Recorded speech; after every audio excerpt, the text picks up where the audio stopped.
well, you can pick it up in here. That's Yeah. fine.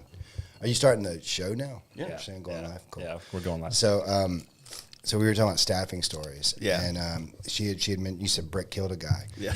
I literally had to testify in a murder trial because For real? of what I do for a living. So I'm sitting in my office. This is in Columbia, South Carolina. And I had my office. I could see the window, and I see the officers walk in, and my office manager comes in and says, "Hey, Sled's here to talk to you." I was like, "But what?" Right? Because it's South Carolina Law Enforcement Division. Yeah. I thought that was like some dude's name. Like No, that's a pretty cool name, Sled. Sled, yeah. You know, I don't want to fuck with that Pinky dude. That's it. So they came in and like, hey, listen, we need to talk about one of your employees.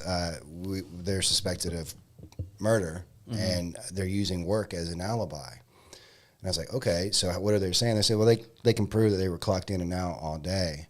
I was like, well, I can prove that fairly quickly because our clocks are biometric. So like if you put their thumb on the clock and the last 4 of their, or last 5 of their social and it doesn't match, the camera takes a picture.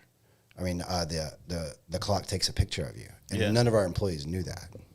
So I pull it up and there's a girl in the picture. It's not him.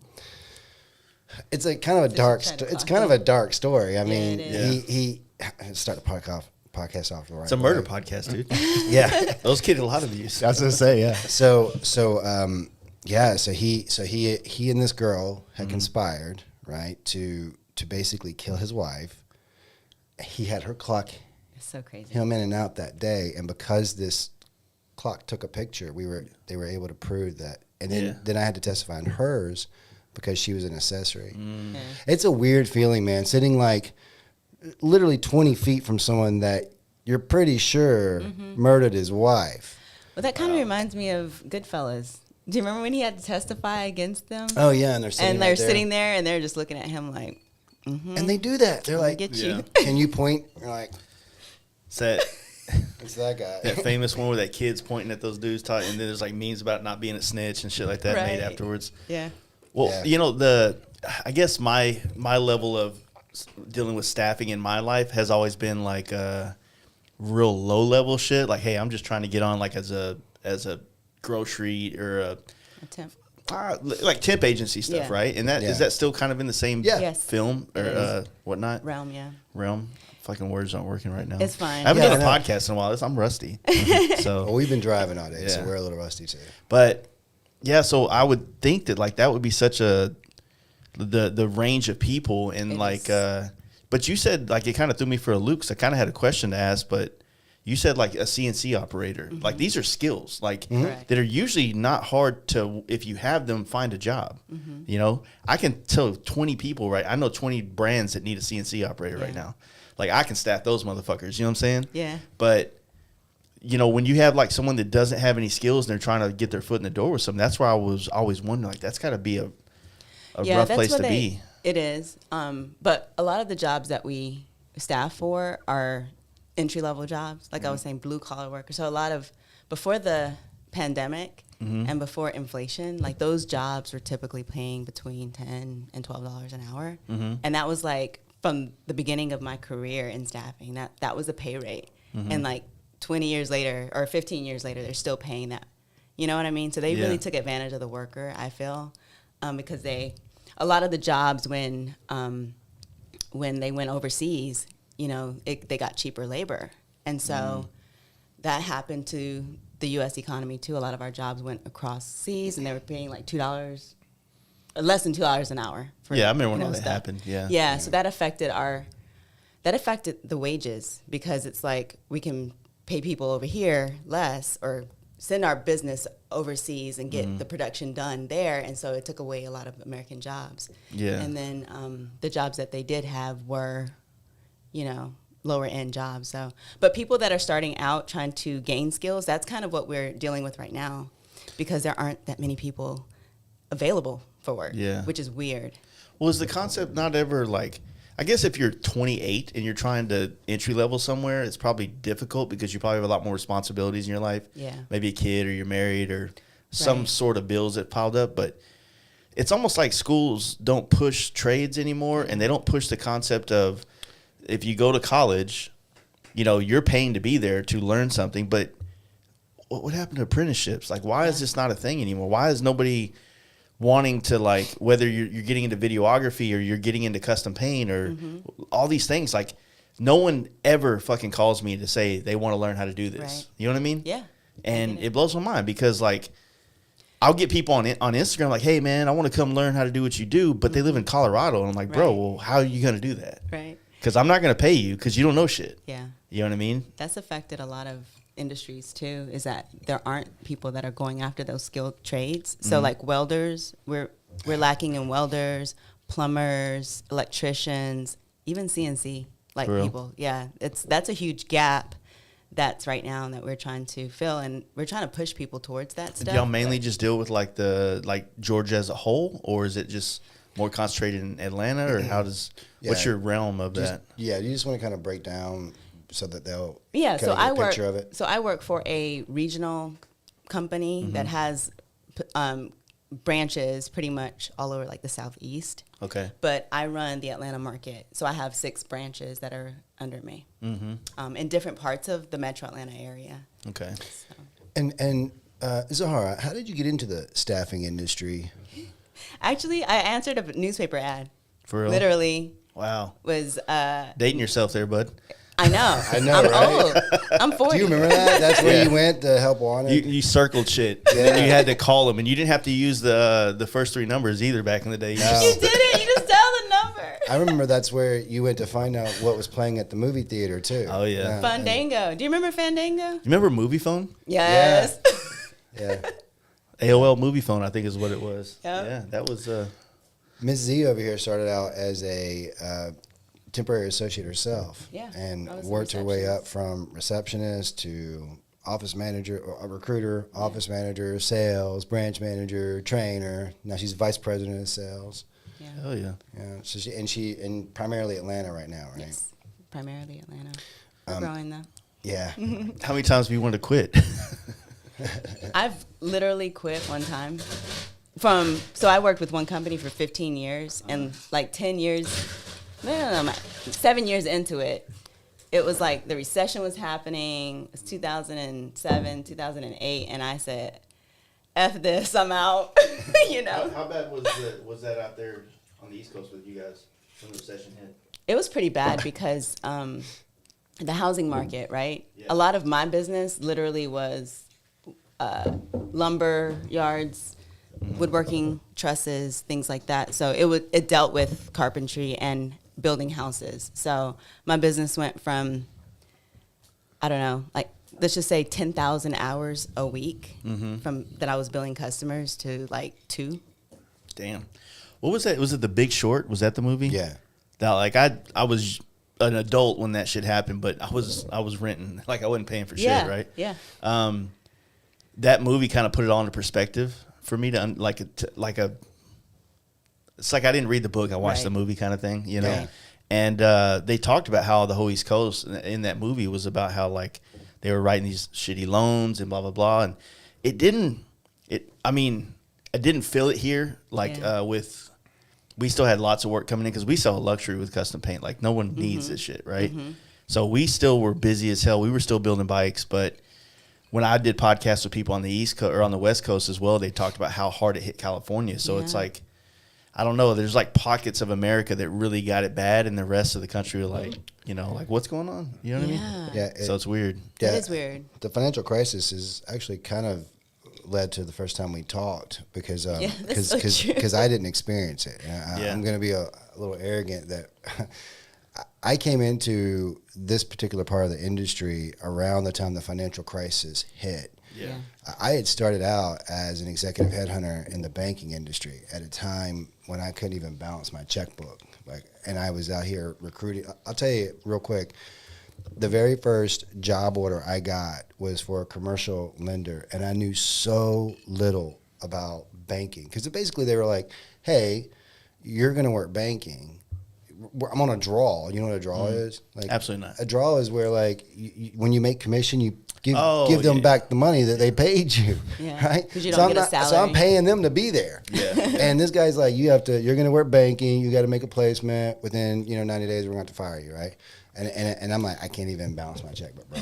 So the guy goes, I could use a commercial lender, and I was like, oh, that's a really cool job. So they like finance commercials, like TV commercials, and he's like, no. How long have you been doing this? That was like my very first job order. Anyways, Like, it's the first day. but I came into this industry and I took over a branch in Columbia, South Carolina that was billing like $9,000 a week in revenue. And if you know our industry, that's like you're losing. It's nothing. You're losing $40,000 a month just to keep the doors open. Yeah. So I took that branch over, and during the financial crisis, within about a year, I had it billing about $80,000 a week. Yeah. And so this was right before I quit. Yeah. He comes into our company, and I'd been with the company, like I said, like 7 years already. Mm-hmm. And in that industry, you either make it or you don't. It's like you love it or you hate it, because you're dealing with people, you're dealing with problems. What I love about it is I'm solving customers' problems all the time, and it's their people. Like and I get to diagnose and kind of strategize and see like how we can make it work for them to be able to hire good people and, retain them, attract and retain. So, so I'd been in this company for 7 years, and that's pretty much like 20 years in our industry. Okay? It's like dog years. It's like dog. Like it 40 or is. It literally 49. is dog years. And here comes this guy, which in our industry, it's become a little bit more diverse than when I first started. More dudes doing it now.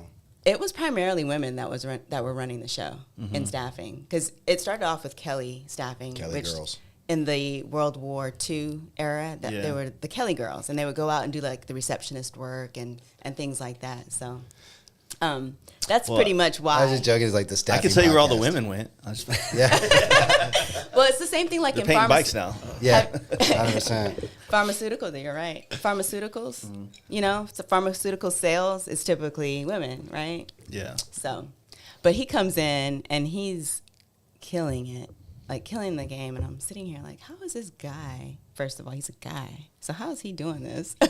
And then second of all, how is he like winning in a down economy?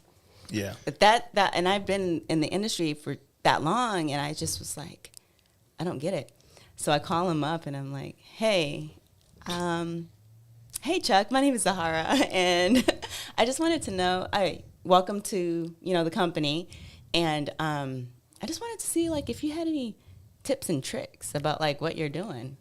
Keep in mind, I'd never met her. I'd never seen her. Like, we'd never had a conversation. I'd seen her name on the scoreboard, and at that time, I was still in that, whoever's name is ahead of me. Yeah, it's competition. He's super competitive. It has like to we go. are both. It has to go. Like, if I don't make it to number one at some point, I like start losing sleep. So when I saw her name on there, I didn't think of anything other than I have to supplant her on this list. Yeah.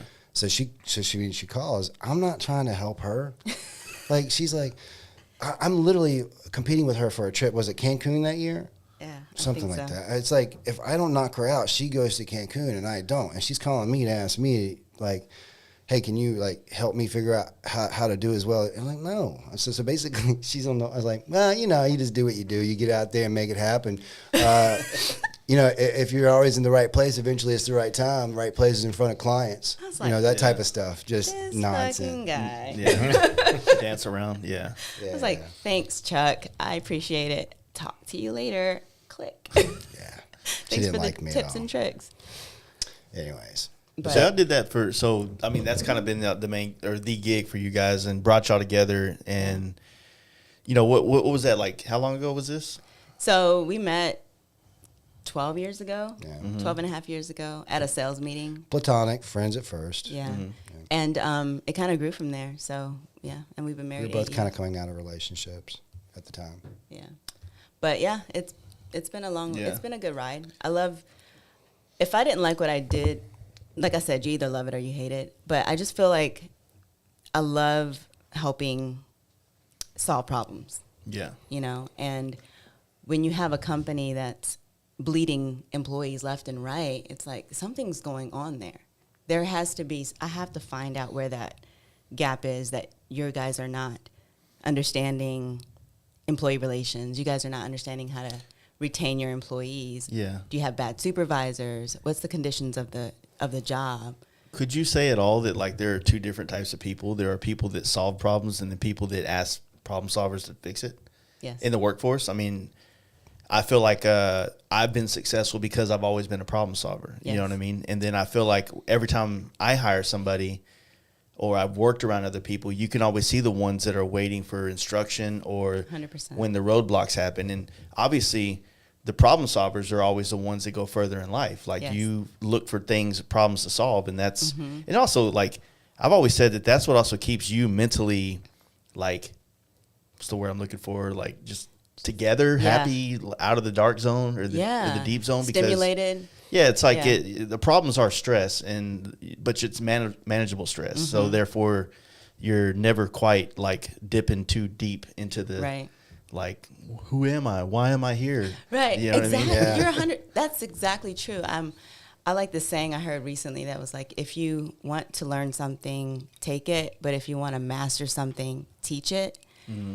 I felt that my path through my career in staffing has led to me being able to teach people and like help them see the problems before they actually come. And if they listen to me because I've done it, it's a lot about experience, a life experience, but also just doing the same thing and seeing those patterns and being able to recognize those things. Yeah, I mean, that's with time, you're always able to recognize what people have done. And the thing that sucks is like, and I'm not a good teacher. I'm the guy that like, I believe in the totem pole concept. Yeah. And I like to haze the ones at the bottom.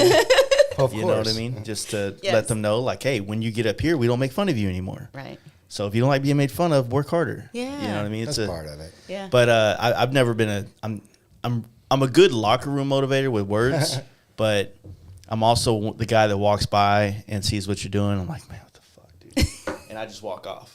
Like, you know what I mean? Which leaves them like, dude, what the Like what? what's Like going what on? am I You know what I mean? doing? I have high expectations from people that Yeah. I either hire or I work around, and that's You know, it is one of the things that I have to coach people on. I've had branch managers who are. You ever heard of a DISC profile, like your personality profile, or it basically says you're either a D or an I or an S or a C. You know, it depends on the type of I've been person. self-employed since Obama was Okay. getting elected. So All right. the Well- first time. Well, one of the things, 2008. Yeah.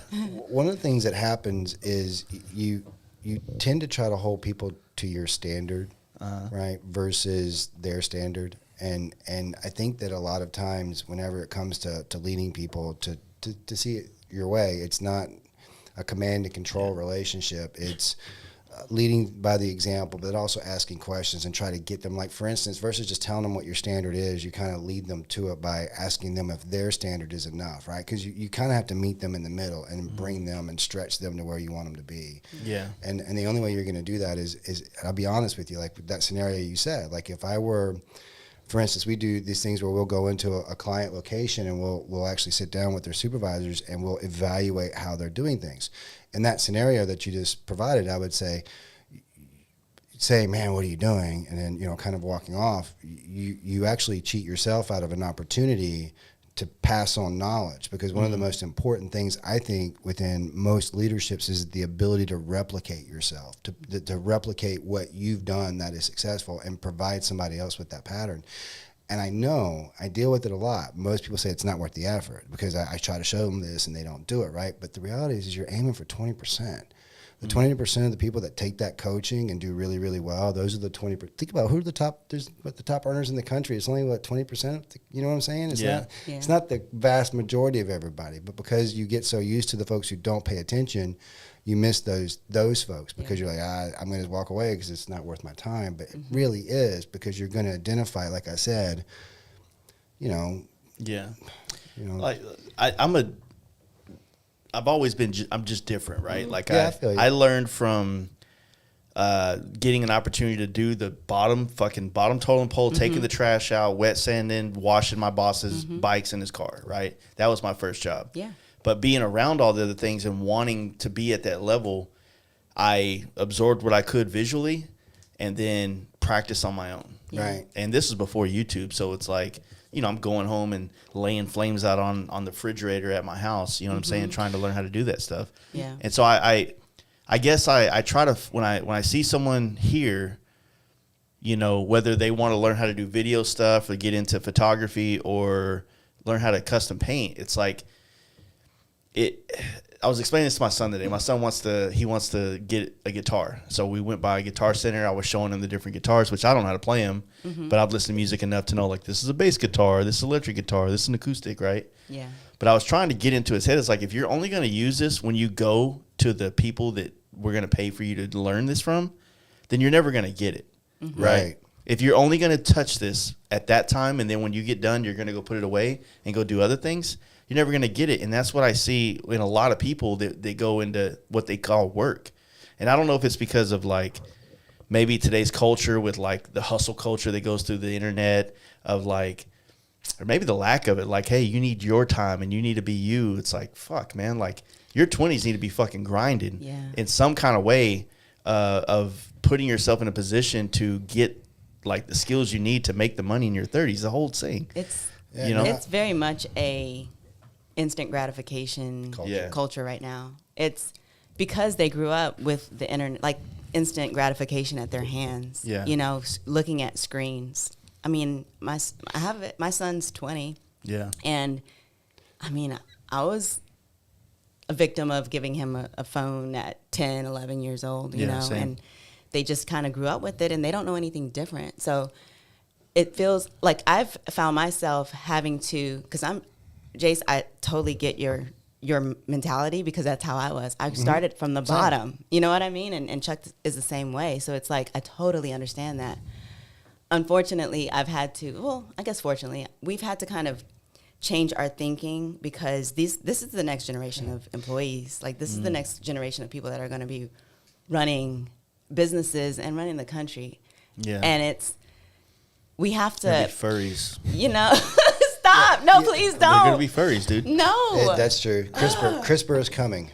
Once CRISPR gets here, you'll be able to grow whatever. But I've had to, like, loosen up my grind, like beat you over the head if you don't freaking work until 7 p.m. at night filling job orders because the customer expects that. I've had to, like, okay, woosah. Like, okay, you can go home at 5:30.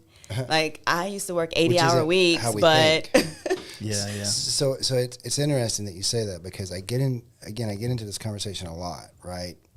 If we're talking philosophically, it's completely different, right? We're on a podcast, and if we want to wax poetic for 3 hours about how shit should be, we can do that. Yeah. But a lot of times when I'm coaching someone through something, I don't have that luxury. They have to get product out, right? Yeah. And so when they get kind of caught up in, well, they should do this, they should. They should, but they're not going to. And yet you still got to get product out, right? So the goal becomes, how do I get into this person's operating reality to get what I need out of them in order for me to be able to do exactly that, move product out, right? So my job is to coach people even through that kind of stuff. It's like, well, they should do this. Again, they should, but they're not. Most people aren't going to. 20% aren't, and we have to make sure we don't miss that 20%, like I said. But the other 80% we still have to figure out a way. Yeah. And you know what? I know that there's a lot of judgment around this these days, and I don't know. I don't know what the proper. I hear people say people just don't want to work anymore. I don't know if that's the case. Like, we're at under 3% unemployment, so that's a lot of people working, right? And like for within my region, I have something like, close to 3,000 people that go to work every single day, and those are the people that we put to work. And then we have, something like 80 people that work directly for me within my region. And all of those people get up every day and go to work all day, every day. So sometimes when I hear that people just don't want to work, I'm like, I take exception a little bit. But there is a group of people who don't want to work the way we want them to work. Yeah, right? I don't want to do that job. Like and I coach people on this all the time. It used to be when I was growing up that if I heard someone had overtime available for me, I'm gonna work as much of that as I can. What, time and a half? Yeah. You're not gonna, I can stay here and make more money? Yeah. Right? But now we actually have to tell clients, don't mention overtime. even if it's available to them. Just don't mention it. It's not as because exciting. they don't want to hear it. They want to work until 5 o'clock, and they want to forget you exist until they have to be back there the next morning at 8. Yeah. And that's just so. But even like in a corporate setting, like how you were, that's how you were the exception, right? Yeah. You were the person that wasn't trying to leave at 5, that wasn't looking at the clock. I'm sure you did at one point in time here and Yeah. there. We all do, Sure. Of course. But that's the difference. And I hate to be so cut and dry. Like some people are destined to fail, and some people are gonna get the opportunity, and the shit's gonna absorb. And that's just it sucks, man. And I hope my kids figure it out. You know. You know, it's interesting. Both of us kind of started there and worked our way up, you know, within the company. I love the fact that I started out on the bottom level, because when I'm talking to people, you know, I'm talking to people that are coming to industry clients or whatever, I have a 360-degree view. I know exactly how this is going to affect the recruiter in the desk all the way up through, I mean, the HR manager on the at the client location. So I really, really, really enjoy that. But it's been interesting. It really has been interesting watching the evolution of employees over the last few years. Yes. But my point is that we need to nudge them back in the right direction. Yeah. But at the same time, we have to figure out a way to still get product out. And I think you just kind of have to embrace a little bit of the culture. Mm-hmm. You know what the other thing is? I think that like my generation, or I guess ours, when it comes to trades, you know, when I was growing up, it was Jesse James on TV that made me want to go this way, right? Yeah. Other than Instagram, it's like, how cool can I make my job look so that kids want to do my job? Other than that, there's no, like, high schools aren't calling me going, hey, you want to come talk to Career Day about, like, do they even have that? I mean, they don't even have a trade, like a shop class and like home ec. They don't have that in high schools anymore. Class? I mean, we still have it pretty heavy here in Texas. Do you really? Yeah. Oh, that's so that we have all because of kinds of that. classes from like, you know, auto body to mechanics We to don't have woodworking that. to welding. Like cosmetology is a big one Wow. too. And a lot of times you can get certain degrees in that before you even get out of high school. Yeah. I But highly recommend it. dude, a skill, man. Like I never really realized how much a skill is valuable. Like I look at problems in my life, like I guess I have to work the weekend, you know what I mean? Instead of like, man, how do I figure out how to pay this bill? You know what I mean? Like, Right. you know what I mean? Like I have no skill to barter myself with or whatever. And it's like, Yep. I don't know, man. Like even if you learn how to do drywall or some shit like that, it's just such an easy, like a low yield investment to where you can gain some shit Just out of it. use You know what I your mean? brain a little bit. Yeah. So my dad was a carpenter. Yeah. So I used to, a lot of kids growing up. I used to say my dad was trying to raise up like free labor. Yeah. But That's what I was, but I was like, fuck. I hated it when I was a kid, but I was like, Oh my God damn it. gosh. I used to hate It like, works. It sitting works. and having to hold the lamp from the flashlight from my dad when he was like working on the car. But I know like something about mechanics now because of it, you know? Yeah. I'm not completely stupid about it. I had shop. So we had shop class, and one thing I remember is we made the paddles because we had corporal punishment. Did you have corporal punishment when you were in school? Like, I think where we you get could your whip ass you? whooped? Yeah, where Man. the principals could beat you. I feel like we had it, but it was kind of like a urban legend in our high school. Oh, for real? No, Yeah, like, it was dude, real. Do they still whooping motherfuckers or not? Like, No, they whooped us. Like, if you think about it, like to get an ass whooping in school, it only works until a certain age, and then you're like, dude, nah, high school. Principal Rabin. That's That crazy. dude would grab you by your belt buckle and lift you up so your pants are splitting your ass wedgie? cheeks. Yeah. And just whip the shit out of you. And my point, I remember we were in shop class and we were making the freaking paddles for our district. Like we make the paddles that go out, right? And this dude's over here like putting holes in it. And I'm like, dude, why are you making it better? Better aerodynamics. He's like, oh, it gets it it's like, whistles when it comes at your ass. It's like, Plays a melody because he No. cuts the holes the could right you way. please, Yeah, can yeah. you make it like one piece and fragile as shit? Why do you have to like, Yeah. you're putting some extra aerodynamics in it? Yeah, they didn't have. Well, I actually didn't go to public school until I was in. Oh yeah, I was in high school. But Did sixth you grade. grow up like out of the city? I grew up in Yeah, the in the country. sticks. Okay, so yeah, with city, like, you know, I grew up 10 more miles closer to downtown Dallas from here. Oh, wow. So So you're in the I city. was pretty much like, the hood was right here, and I could sometimes go into the hood, like walk over there, but realistically, I lived right outside the hood. So I don't remember if this is a real memory or if it's like something we told each other when I was in school, but I remember we had this one teacher, and I think her name was, I want to say Bullware, like Bullware. And there was like this thing where she got fired for hitting a kid in the head with one of the paddles. Oh my gosh. Yeah. That's there were 68 kids in my graduating class. Yeah, I mean, I graduated. I started 9th grade with 4,000 kids. Oh my Holy cow. gosh. What? And we graduated with 900. So holy cow. Jeez. Holy. yeah. I thought my son's class of 800 was big. No, I went to this Duncanville High School, which is not far from here, and it Wow. was in the 90s. It was one of the, like, we won a lot of state championships in basketball, football, baseball, women's and men, and we're right on the edge of like Dallas, like the city of Dallas, and so had a lot of kids there. You know, a lot of apartments in that city. So you is know that what I mean? like you guys didn't have a lot of schools around, or is that Like what was the next closest? I mean, there was schools around, but it was just like it was so close to the inner city that we just had a lot of people, and it was the south side of town where they did not pull out. So the north side of town, it was a little bit different. They were making financial plans, and the south side of town, they were just fucking going in it. You know What else I I mean? got to do? Yeah. So there's lots of kids where I grew up, and the high school. Oh, I got it. I'm sorry. yeah. I was super slow just then. I was like, what? He said they don't. I was yeah. like, pull out. Pull out game was weak on this side of town. But Super slow. I got it now. I was trying to be PC about It's it. all right. So like, You just I got hear hit you. her between the eyes. man. A lot but of a lot of Catholics. it was.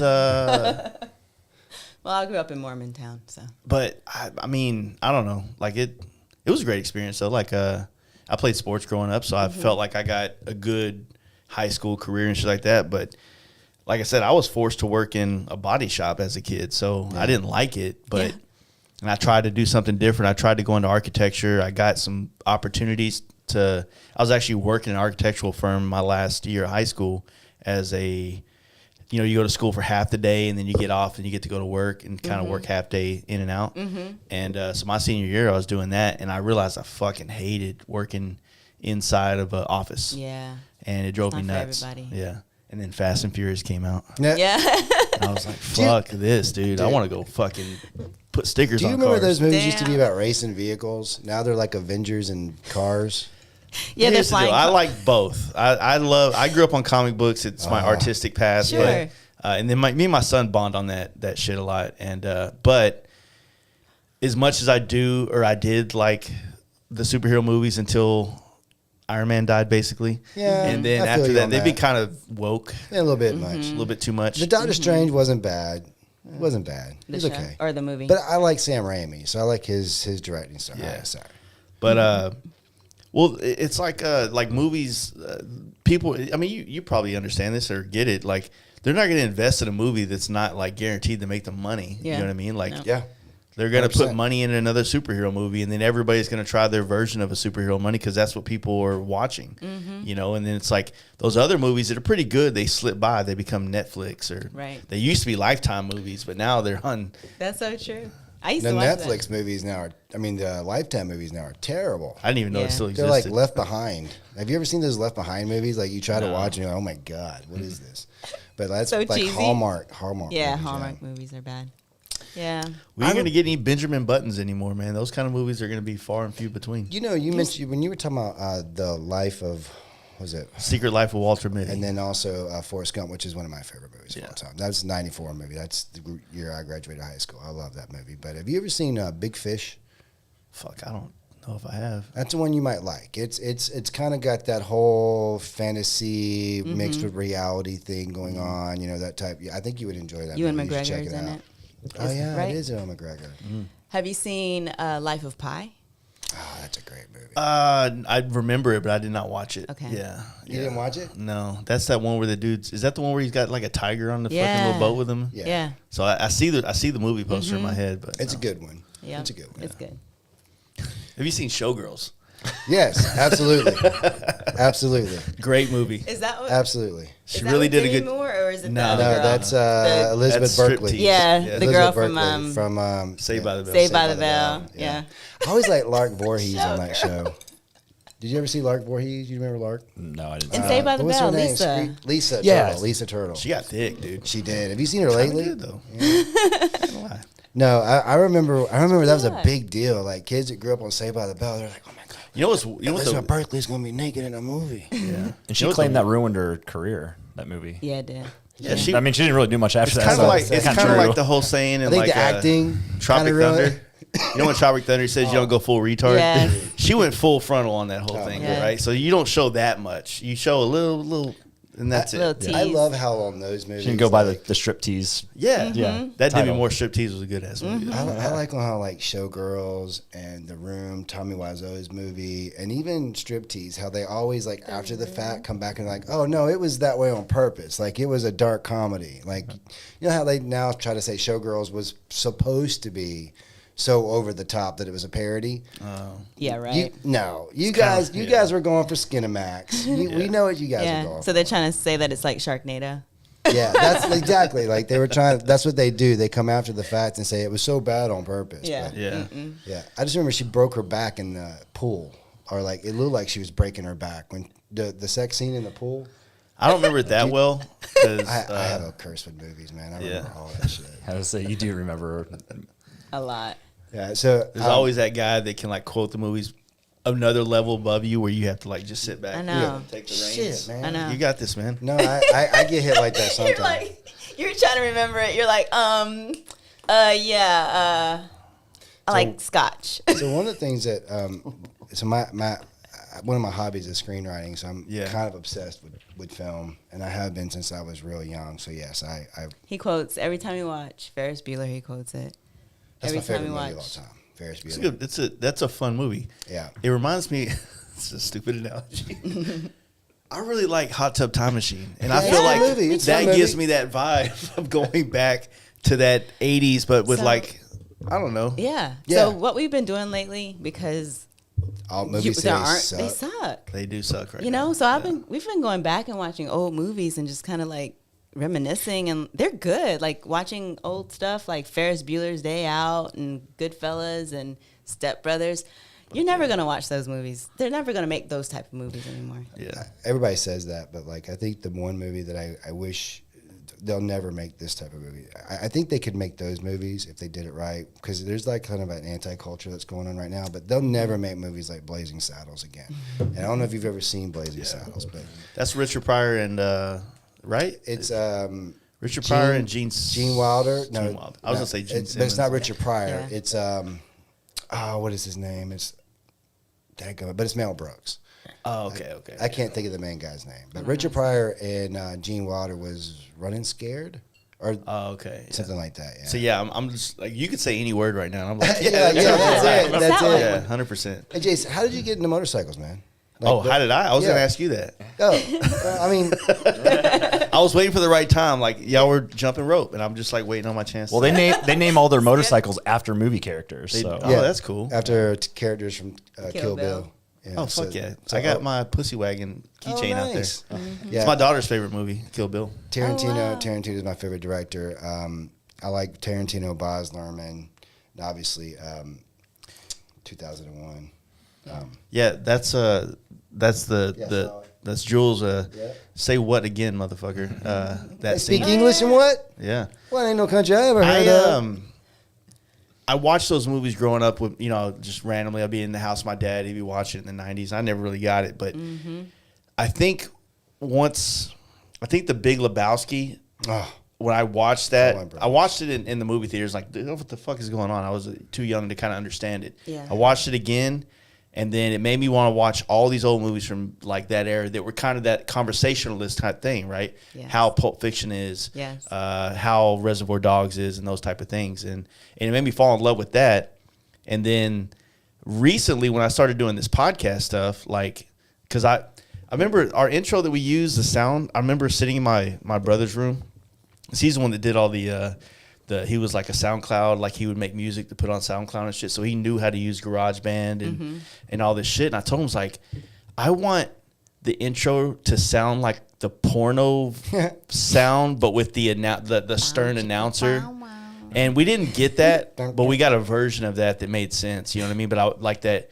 You like the beginning of Machete when he's announcing the thing, but it's got that song or that vibe. That's the vibe I wanted, right? Yeah. And of course, I didn't get that. That's going back to the staffing thing, right? Right. You know, it happens. Yeah. This is what I want. I'll settle for this. It's not even on the same table. So it's good. No, I love him to death. But you know, I went back and I understood them all. It's like I remember watching Me, Myself, and Irene. Never got the jokes until I was an adult. And I'm like, oh shit, now I get it. I know. Same. Because we're the same age, so I totally understand that. Like Matrix, okay?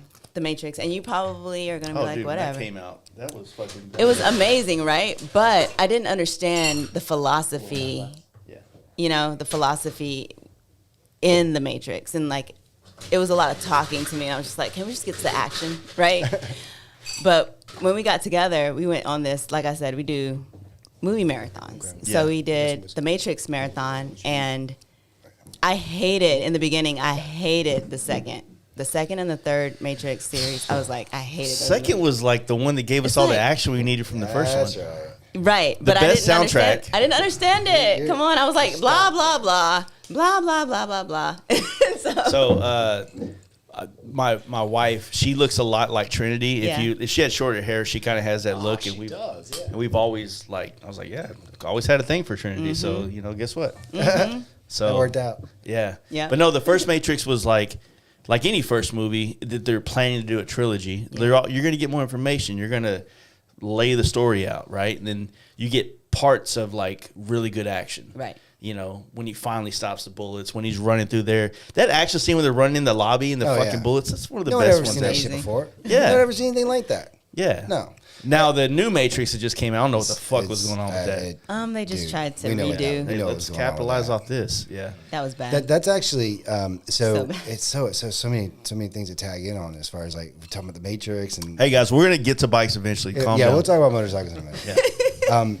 No, the Matrix, the thing that that's the stuff that really gets me excited when it comes to writing, because that's one of my, I love writing, and I love writing stuff that has meanings in it that only certain people are going to get. Yeah. And the Coen brothers, I mean, I didn't understand it when I was a kid, but then when I went back and started watching even their older stuff, like Raising Arizona is one of my top 3 movies of all time, but when you become an adult and you watch it, it's got a completely different meaning than when you're a kid, it's kind of like a slapstick. Yeah. Kind of whatever, but then you get older and you start listening to the wordplay and that kind of stuff in that movie, and then when you watch The Matrix, and then you start dissecting like all of the dialogue in it, and how they've structured, like even his name, and I know this is for movie files, this stuff is like very like whatever, but I love that his name is Thomas Anderson, right? Which so Anderson translates to Son of Man. Right, and Thomas is a reference to doubting Thomas in the Bible. So when you meet Neo, he's the doubting Son of Man, right? Mm-hmm. And then whenever he becomes Neo Anderson, he's the new Son of Man. Neo is an anagram for new and the one, and that kind of stuff. Like when and his apartment's 101, which refers to the binary, one. What in Trinity's was 303 when we first meet her. Like that kind of stuff within movies and those layers. Easter eggs. Yeah. I love that stuff, and I just get so excited because I like the fact that somebody took enough time to really craft that much into a story for me to discover. 20 years I've been watching. How long is it? 1999. 99, I think is when the first one came out. Yeah, I've been watching that movie for over 20 years, and like every time I watch it, I still kind of pick stuff up in it. That's what if you think about like even with comedies back then, like like you said, there was funny moments that you had your slapstick stuff, but then, like there was a lot more methodical type things going on that kind of like, played a different narrative where they can also be kind of a tragedy in a sense. You know what I mean? Yeah. And that, I mean, kind of like going back to Me, Myself, and Irene, it kind of was that. It was. So it's Forrest Gump. Yeah. I mean, the Forrest Gump thing for me, I guess why I cling to it so much when I was a kid was, like I've always looked at this, like, the other movie was Yes Man. I remembered it now. Yes Man. I love that movie. Slap it so, a bit. No, that's I Love You. That's I Love You Man. I Love You Man. Yes Man is Jim Carrey okay. with when he just starts saying yes to everything and his life changes. Yes. Yes. So Forrest Gump, it's like, you know, he's just not like, he's just going on the roller coaster ride of life, and it's taking him through all around the world, right? Obviously, it's fucking fiction, right? Fiction Yes, is it fake, is. right? It's not a real. Yeah. I don't read, so sorry. I don't think. Yeah, I don't. I'm think trying he- to sound smart, dude. I don't think he met JFK. He's like, is it fiction or nonfiction? Which one is it? yeah. Autobiography. So, but in doing it, I mean, my friends and I, our trips that we do every year, or we have been doing every year, have been to go to the spots where he ran in the movie. Obviously, do in real life, but yeah. Cool. you know, Monument Valley, or 2 years ago we did we rode to Maine to do the lighthouse that he turned around at. Mm-hmm. Oh yeah. And then the funniest thing was when we got there, and the lady that was at the lighthouse, they have a thing that says Forrest Gump and stuff like that in there. It's like, where are y'all coming from? Texas. Like, why are y'all out here? It's like, Forrest Gump ran here. Yeah. That's right. Like, really? Like, Yeah. that was everybody thought it was such a joke, but it was like, I mean, it gave us a purpose to ride somewhere. For sure. Right? For sure. Grandfather Mountain It's a in the story. Smokies. He ran the little zigzag up the mountain, and we happenstance found that spot. You know what I'm saying? Like, Yeah. we kind of knew it was there, but we didn't think about it, and Yeah. then ran upon it. They weren't going to let us in the park, but we were really nice at the gate, and they let us in because you have to get like what do you do? A lot of national parks now, or those kind of places, you have to get a Membership. Like not a membership, but like a sponsor. no, it's a like a fuck. Do you apply to it? I'm hearing words. I'm not hearing the one. Certificate. It's like to get on the license. list, like a Reservation. reservation. Okay. Fuck, dude, that's Damn, a that hard was word. that was it. That's not a hard word, Jason. I haven't been on a podcast in a while. Words. Last It's one I all did. right. Words are hard. It's okay. We were a couple in, and it's getting late. So you have to get a I'm good with you. reservation to do all these things. And same thing, when we went to Maine Washington, this last one, we wanted to ride the 120 across the Sierras or the Yosemite into California. And we're sitting right there, and there's all these signs. They put them up everywhere. If you don't have a reservation, you're not going to get in. Yeah. And we're like, fuck, man, I didn't know. But apparently because of Instagram, because of everything the world's been, it's like it's pushing people outdoors more. Yes. And It's they're getting overcrowding crowded. a lot of the parks. Yeah. And That's so true. now you have to get reservations to go through things. You know what I'm Right. saying? And it sucks. We had to get a reservation. Me and my wife, after Sturgis, we went to Rocky Mountain National Park. Yeah, it was. And same thing, we had to Colorado. get. We didn't know if we were going to be able to get in. Like, fuck, this sucks. Like, I we know. came here, we got a place to stay, Yeah. and there's the park, but we didn't get a reservation, so we can walk up there, but we Right. can't drive through it. And I'm Okay. like, Yeah. I'm not fucking walking, dude. dumb. Yeah, Yeah. Well- That's weird. It's dumb, but it's like I get why they're doing it, but it's just kind of like It's changed. it's like with so many more people in the world now and whatnot. It just that's kind of been one of the weirdest things. Like I did a video or a post for when we were at Key West and the southernmost point, right? Yeah. And Was it crowded? fuck yeah. And I was like, but if you stand across the street, you can just get your selfie with it. Yeah. And all we did was like, hey, we're at the southernmost point. And then we just panned over here, and there's a line down. It's like, but fuck that line, though. You know what I mean? Holy Because cow. it's like to get that one little picture, Yeah. it doesn't feel. It takes away the like. What's Doesn't the word? feel I'm like, genuine or doesn't- natural or like yeah, serendipitous. yeah. No, that's a good one. You know, like going How about to the a Sturgis spot sign? The exact and, same like- thing. Sturgis sign, yeah. Have y'all been to Sturgis yet? Yeah. Yeah. Yeah. We went this year. Actually, Yeah, we the went Sturgis. with- Like, okay, are there two? There are two. Okay, because I was like the one that we went to, and I You saw want to get one. the real that- Sturgis sign? Yeah. Let's drink a bottle of whiskey Okay. and then let's walk up the hill. To that Sturgis, to the big the one. white. Like the Because Hollywood it's small. style. Until you get up there and the words are It's like fucking the massive. Hollywood. Like, this wasn't going to be the selfie I thought it was going to be. Right. I did it once. man. It was a bad idea.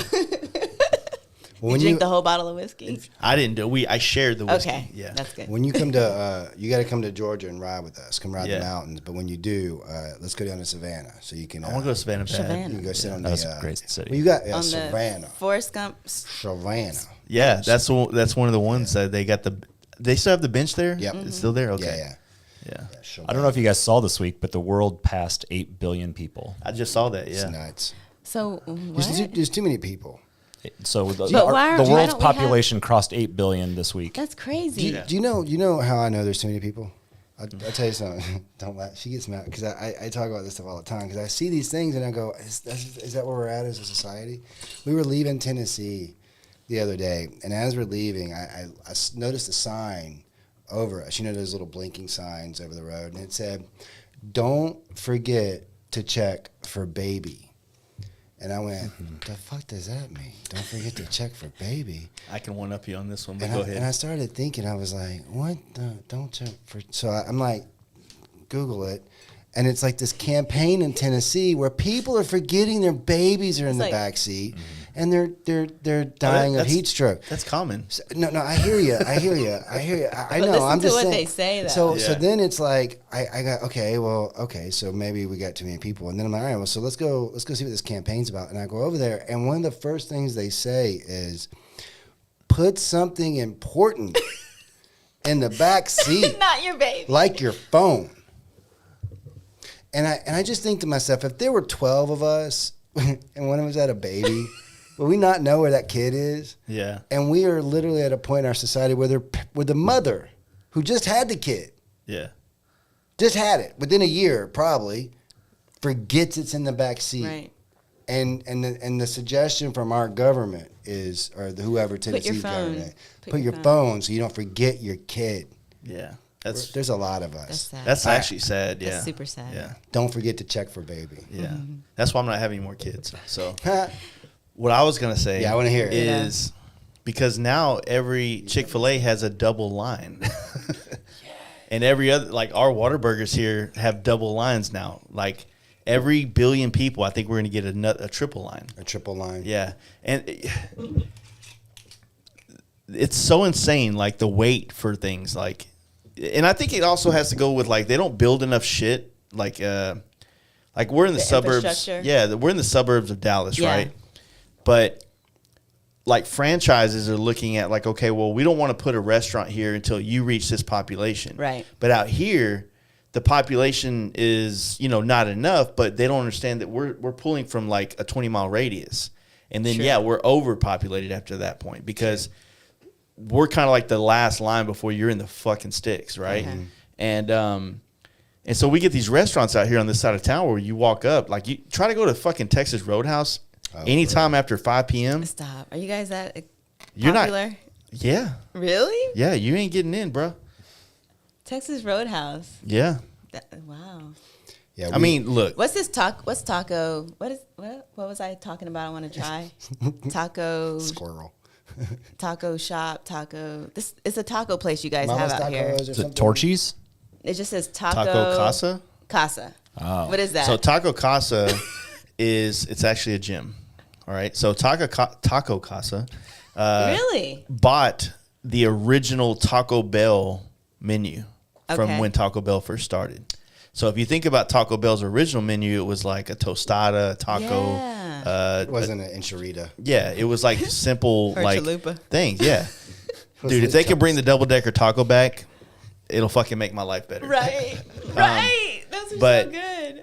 That's what Taco Casa is. They bought the old menu, so it's like a chain that's kind of around Texas and maybe Oklahoma and stuff. We don't But have it. We had one of those. I just want to say thank you. I didn't eat dinner because of the traffic, and Now you're hungry. now we're talking about this awesome food.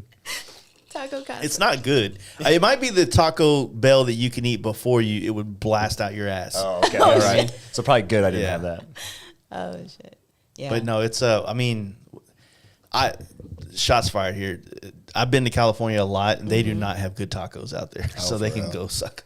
Well, I was in San Diego like 6 months ago, and You don't everybody's like like, their dude, go tacos check out there? these tacos. They're the best. It's Mexico right there. I'm like, look, I get it. Y'all have Mexico right there. Right. We have Mexicans here. Right. You're and so they make right. good tacos too. They do, yeah. And I feel like there's so much good tacos. I mean, we have legit tacos Mm-hmm. like street taco Mexican stuff, and we got really good white versions of that as Yeah. well. You know what I mean? We Like call Tex-Mex. it Tex-Mex, yeah. Yeah.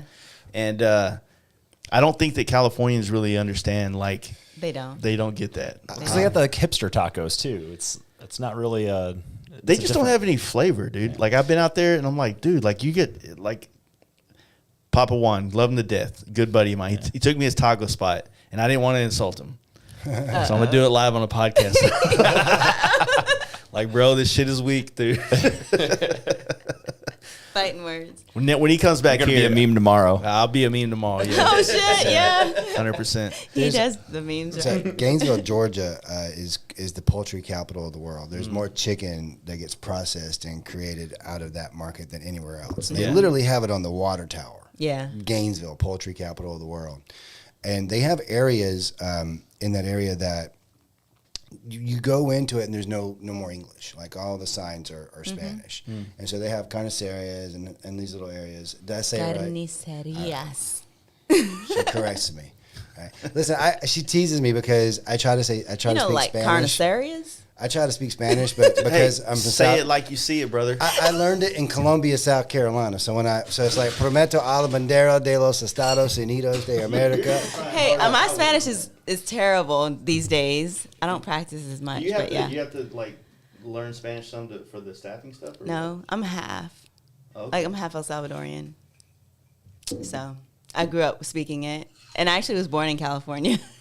I was born in California, grew up in Utah, but I've been in the South Yeah. the longest that I've, like in Georgia and in the South, the longest I've been in my life. So So the best tacos I've ever had in my life. There's some good tacos all around Georgia, but the best ones I've ever had is we're in like, Gainesville. In Gainesville. At the carniceria. There's this like you go in and you're like, this isn't a restaurant, right? It's like it's a like a grocery grocery store. store, right? But the aisles are like really thin, so you're kind of like walking through, and Yeah. in the middle there's like 3 people cooking, And a counter. and you're like, dos carne asada tacos, por favor. And That like, sounds good, dude. Yeah. I You know what cannot I do love that. about Texas is like, we don't get, I don't know. I've never been in Georgia. We don't have this, but like breakfast tacos. Oh yeah. God. In here And the with kolaches. chorizo, Oh my god. game over. And the kolaches. one note, no rating. There's no like A or B or anything on the Oh, yeah, door, right? So I'm sure that Everybody knows if you go to The health California, code. the C rating is the one that's fire, dude. You So love- fire. it is so good. It's like you walk out just. To be fair, I gotta say this: the absolute best tacos I ever had in my life was in Stockton, California. Okay. It was at a food truck, and the dude got arrested for DWI. Oh, So many that he actually had to go away. Damn. But he's a menace. But have you had his Oh, tacos? he had probably 3. yeah, 3 or 4 or 3 or 8 4. depends on how lucky you are in life. Yeah. I think they have the 3 I- felony you know, rule though. I hate to put it, I think Danger Dan's already put it out there, but Danger Dan's had like, y'all know who he is? He has a really, really big podcast. Okay. Uh, I mean, I've heard of him. Harley actually leans into his more than mine. For Yeah. some reason, it's weird. I know maybe you I even should rep stop. Harley right here. What's up, Harley? I know. Well, that was a drunken mistake on a podcast. He said a mistake. And if Damn. Indian wants to, I'm just, Oh shit. but no, fuck, I don't know why you brought it up. I'm sure Danger find him up. Dan. Danger Dan because of Tacos. Tacos, Danger Dan, Felonies. Shaded Harley. Oh yeah, the DWIs. Oh, he's had a bunch of them. I was like, dude, you're still walking? Dude, how'd you do that? You know what I mean? Damn. But yeah, sorry, saw one but of I those didn't mean to go put your down the business other out day. there like that. I think it's already out there, but I don't want to. You know, in Columbia, South Carolina, I know this is just a random thought that I had. I apologize, but Yeah. like there's so many scooters because once you get like a DWI too many times, that you have to go to a scooter. So like it's like the scooter capital of the world. So many people get drunk and get arrested in Columbia because it's a college town. Yeah. That, like Yeah. you literally are. There's more scooters I think than motorcycles in Columbia. I've had one DWI, and in my nature, I am a product of Rage Against the Machine. Oh, okay. And so I'm always against the system. So I'm at the Mad Mothers. Y'all know what that is?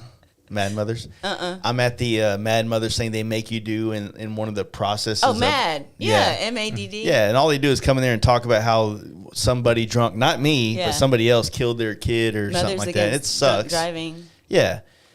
And I'm just like thinking of all these like funny jokes to kind of like, It's not the audience. yeah, it's not the audience.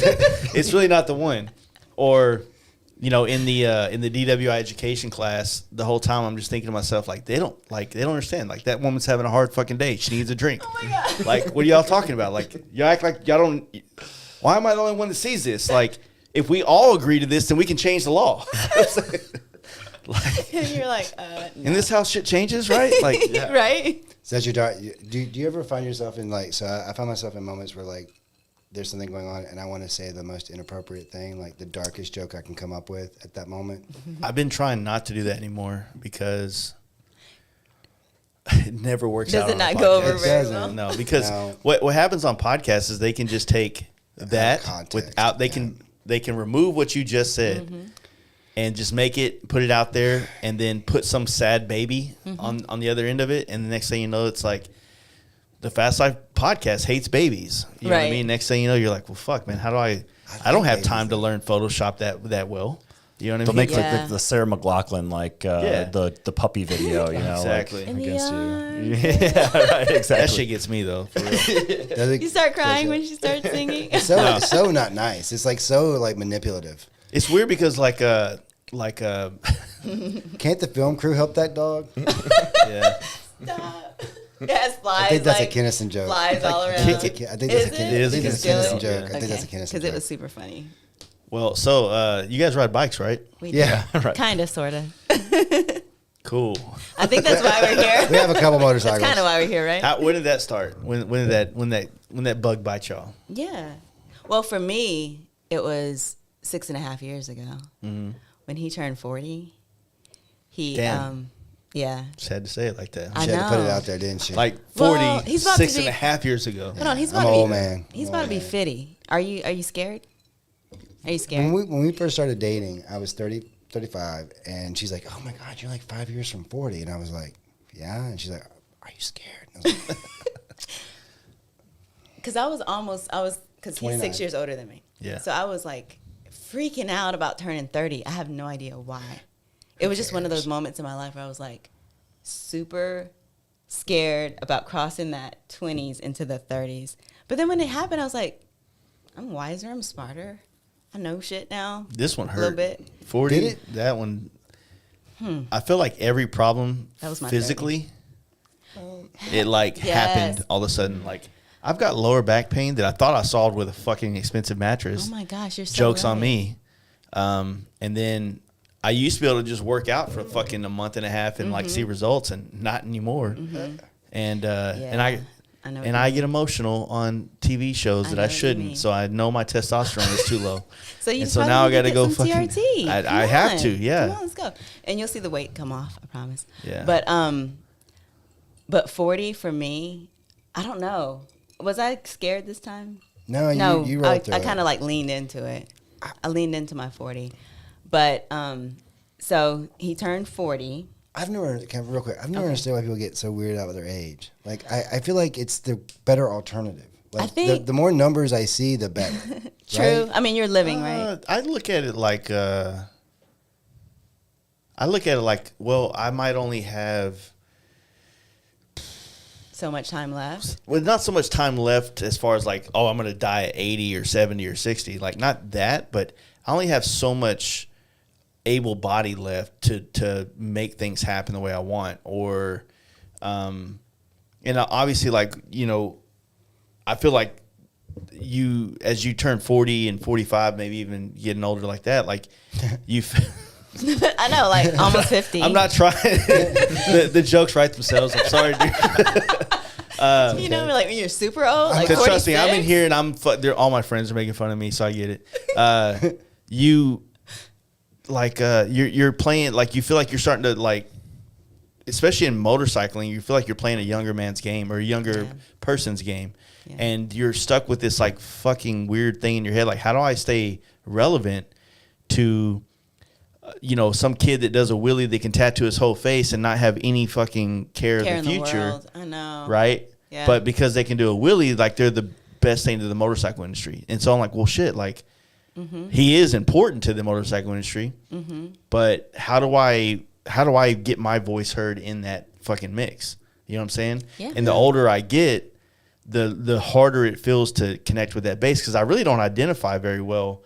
Identify, that's a weird word we use these days. Yeah. I don't really, like, a lot of Relate. people my age, like, they're, they have whips hanging off their handlebars. You know what I'm saying? And Yes, they you're do. right. It's just a different vibe. You know what I'm Yes. saying? I'm I hope y'all don't 46. have whips on y'all's No, bike. no. I'm 46. I'm building performance baggers. Yeah. I mean, I don't know. I think it is what you make it, right? Like if that's your think about trying style, to keep that's up your with those style. guys. Like I'm not trying to have whips on my bike. Like that's fine. And there are a lot of people our age that don't. So I think that I feel like we expect to be a certain way at this age, and that's not how it is. I think we have a perception of, like you said, we have a perception of what 40 looks like. We do. And we're trying not to fucking meet that our own thing or whatever. We're trying to feel like and then it's trying not to be like fake or feel like we're trying to be someone that we're not. You don't want to be age. the weird dude that's like clearly Looking dyeing all young. his hair. Yeah, no. What's up, dudes? No, it's funny because we talked about that. Like, I mean, I So true. whether I look the way I look, Yeah. whether I like it or not, right? And sure. I'm not trying to fight this shit. I'm just gonna Yeah. let it go Yeah. and enjoy my life. But Yeah. I don't know, man. I think that every day that I'm above ground and I'm breathing, that's a pretty good day. Yeah. Yeah, and I feel what you're saying though. I mean, there's some of that stuff. How do I, like even with doing I've been resisting it, and I know we talked about this a little bit. Like whenever Reels came along, like I really like making long format videos. Yeah. Stuff that's 10 to 15 minutes long or even longer. Yeah. You don't have to worry. Jake that Swan, hard. You're making everybody. it weirder. getting some ice. Just over here getting nice. But then it became these reels and it's 15-second videos and it's like hi and it's like a little music track. It has I've refused. Yeah. I refuse. It's hard. I still make the same videos. But I think the original way we got on this is how do we get into writing? Yes, but I wanted to relate to that 40 and like your body breaking down real quick. Do you like comedy, right? Yeah. Do you watch Louis C.K.? Yeah, for sure. Do you remember when he had this comedy special out a while ago, like before he got in trouble and stuff? But he was talking about like when he turned 40 and like he went to the doctor. Yeah. And he's like, man, like my knee, like, can you like fix it? Like there's something wrong with my knee. Like I don't really know why it's doing this. He's like, oh man, you're just 40. He's like, Yeah. He talked about the whole like putting the socks on. He's like everything's going up into his chest. And I'm like, yeah, this morning, like you're doing some kind of egg roll over the bed dance to try to put a fucking sock on. And to next thing you know, like I found it like doing it like this. Stop! No, you did not. You can't even. All different ways. Stop, Jace. Come on. Dude, we had. Were you there at my birthday party for this conversation? He said I was there, but I don't remember the conversation. The wiping conversation. Oh yeah, Oh my yeah. god. Oh. So apparently, I'm not alone in this. I'm a stand-up wiper, Okay. and I didn't know that you could sit down and wipe your ass. Stop it right. So when I worked, hold on, dude. When I worked in North Carolina, when I lived in Raleigh, and I went to an office, and then you're sitting there, and you got to hear the people next to you. There's no joke. I would hear like very commonly someone like it was like shh, shh, shh, shh, shh, like someone was like going back and forth with their wipe. And I was like, Wow. that just doesn't seem Back very and forth. hygienic. It does Like, not. it sounds like you got. Right. That's got You visuals. think they folded it over at least? No. No, it was. There was no it time in between. It was. I know. That's a smear, dude. I did right. You gotta 100%. block It's got to be. He's not. He looked and it Let's wasn't leave done. Let's leave in stains. He Let's looked a leave in couple stains. times, and it wasn't done. I tell Z all the time that it's funny though. Like in men's bathrooms, like we don't. Like I try to explain to her that like you will literally be sitting there using the restroom, and a dude, there'll be 20 open stalls, right? 20 open urinals, and he'll just walk right up beside you, whip out, and just go brrr, and just like this huge as far ever. And I'm like, dude, like there was so much space. I just think it what I hate when that happens. I mean, I get it. We're in a bathroom, but I hate when I'm the one that chuckles and I don't get a huh, yeah, bro. I don't get like a thank you for that, like They get offended? No, I'm like, dude, if you're gonna like rip let one it like go. that, like that's funny to you're me. like you're expecting a response. Yeah, Yeah, like- call and a response. You're like, like I mean, I try come never on, to do dude. it. That was a funny sounding one, right? yeah, it's I mean, here's the deal. You can do a whole podcast talking about shit. Like, That's of true. course it's you can. such an we all do it, Yes. and it's we all do it all kinds of ways, and it's kind of weird, but it's life. It's but motorcycles. Motorcycles. Okay. I know so we're back shit. to 6.5 years Right. ago Yeah. when Chuck was 40. So that means that he's almost 50. I'm kidding. I Okay. thought we just Okay. So he bought his dream bike, which was a stick the Harley. knife in and Yeah. turn It was a around. Harley V-Rod muscle. Oh, shit, The okay. 2016. Did you have some Pumas with it? You damn right. It was actually it was a He Porsche. Yeah. So like even Harley We guys call were it like, the Euro trash oh my Harley. gosh. Whatever. I loved it. They- Not Euro trash, but Euro. I fucking They loved hated it. on him so bad, but Yeah. that thing was. You know what the funny thing badass. is? The blue bike right there. His name is James. Okay. We met him. He is a commercial banker for property. He works for Wells Fargo and things like Oh, that. yeah. Mm-hmm. And he rolled up on a V-Rod. So maybe it's something to do with banking that kind of made you. So the reason. So okay, I'll tell you the V-Rod reason. First of all, I don't give a fuck. Did you That have is- muscles? That is a. Like bigger ones? Like I know you're I used fit. to have 'em. Yeah. So I used to have- He's a piss pirate. So Holy shit. All right. Shots So- fired. so I don't give a shit. That is one of the baddest bikes ever built. That V-Rod. That I thing could not get to the end of that bike, no matter how hard I fucking tried. I had it modded. When I I was got so done with it, it scared. was 162 to the wheel, and that damn thing. When I would get on it, it would squat and Yeah. go. So I literally didn't ride that thing and for 4 years. He had it for 4 years. I got on it in the 4th year right before he sold it. And I was like, oh my, I almost bought one just Yeah. because of the speed and like how long the gears are on that bike. Yeah, it's a Porsche motor, right? It's like Yeah. Porsche, Yeah, it rides so well. And I wanted it so Which, bad. by the way, I know we're getting a little off topic. I have been on the Pan America, and 100% that shit feels like a V-Rod engine. Yeah. Where it shifts, how it shifts, like just the whole feel Yeah. of it feels like it's based. I mean, I don't know if it is, but it feels like it to me. Yeah. No, yeah, 100%. Yeah, I've ridden one as well. They're different. They are I do different. like it. I like. I it don't too. like the- Isn't I it don't like weird? the- Like you can't tell exactly why you like The it. pegs. You really like it. Like how because it's The like a rear sport set, bike. yeah. I can't. I don't. Rear So- sets. Yeah. Yes. So the V-Rod. So when that bike came out in 2001, I was on a Ducati, and it was a piece of shit. I don't even want to talk about it. It was just, The Ducati was? yeah, it was. Yeah. I mean, I literally spent It like was it was. I don't even talk Frankenstein. about it. I really don't want to talk about it because I pieced it together to keep it running. I didn't have a lot growing up, but anyways. And that's all I could get together.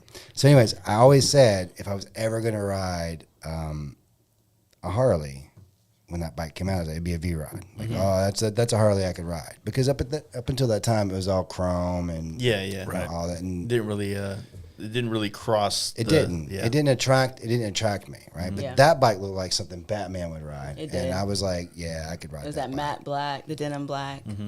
And so the guy who owns Thunder Tower, I coached his son in youth football, and I just happened to go in there to say hey to him, and I saw that bike, and so I quit riding. So I have 2 daughters. One's getting ready to turn 23, and the other one just turned 20.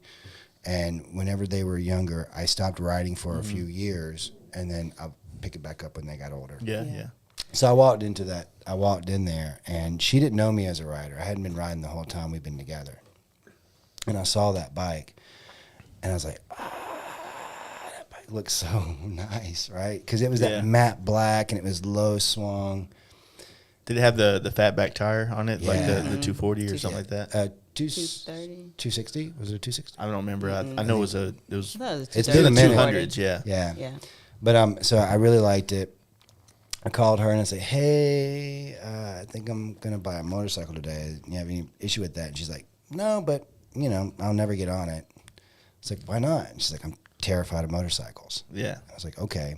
I didn't say that. You did tell me you were scared of Did motorcycles. I? I don't remember that. 100%. You said you would never get on it because you were afraid of them. Okay. They all say that. Yeah. All right. So I guess I did. it's okay. You weren't never you- do that. you- I just wasn't interested. Like that was the last thing I'd ever want to do. Like She was okay, very. By the motorcycles. way, she was a very prissy city girl when I first met her.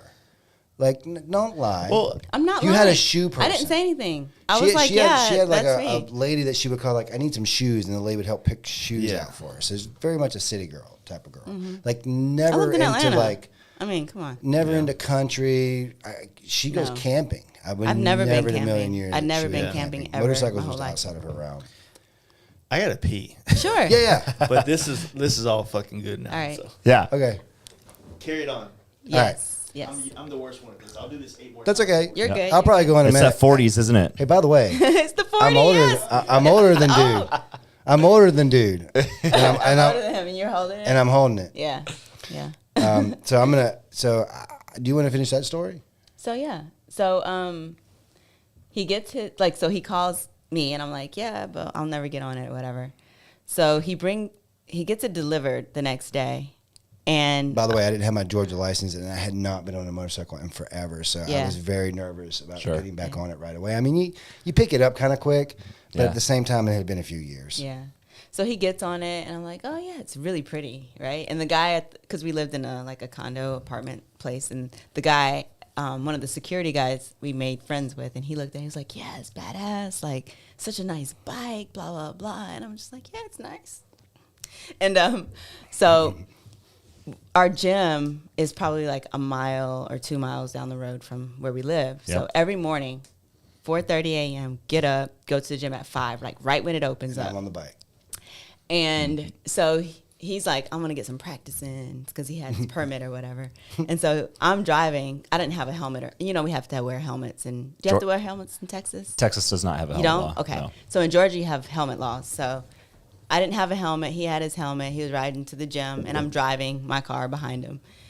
And we do that a couple of times, and I'm like, She's like, this is stupid. I'm Just like, give me a helmet. let's go get me a Can I helmet. tell let me tell the helmet You part. want to tell the helmet I'm gonna tell the story? helmet part because she's like, again, new to motorcycles, right? No, And zero about motorcycles. No, She's not- zero about helmets. So I was like, Okay? all right, Don't so judge. I'm gonna get a full face helmet.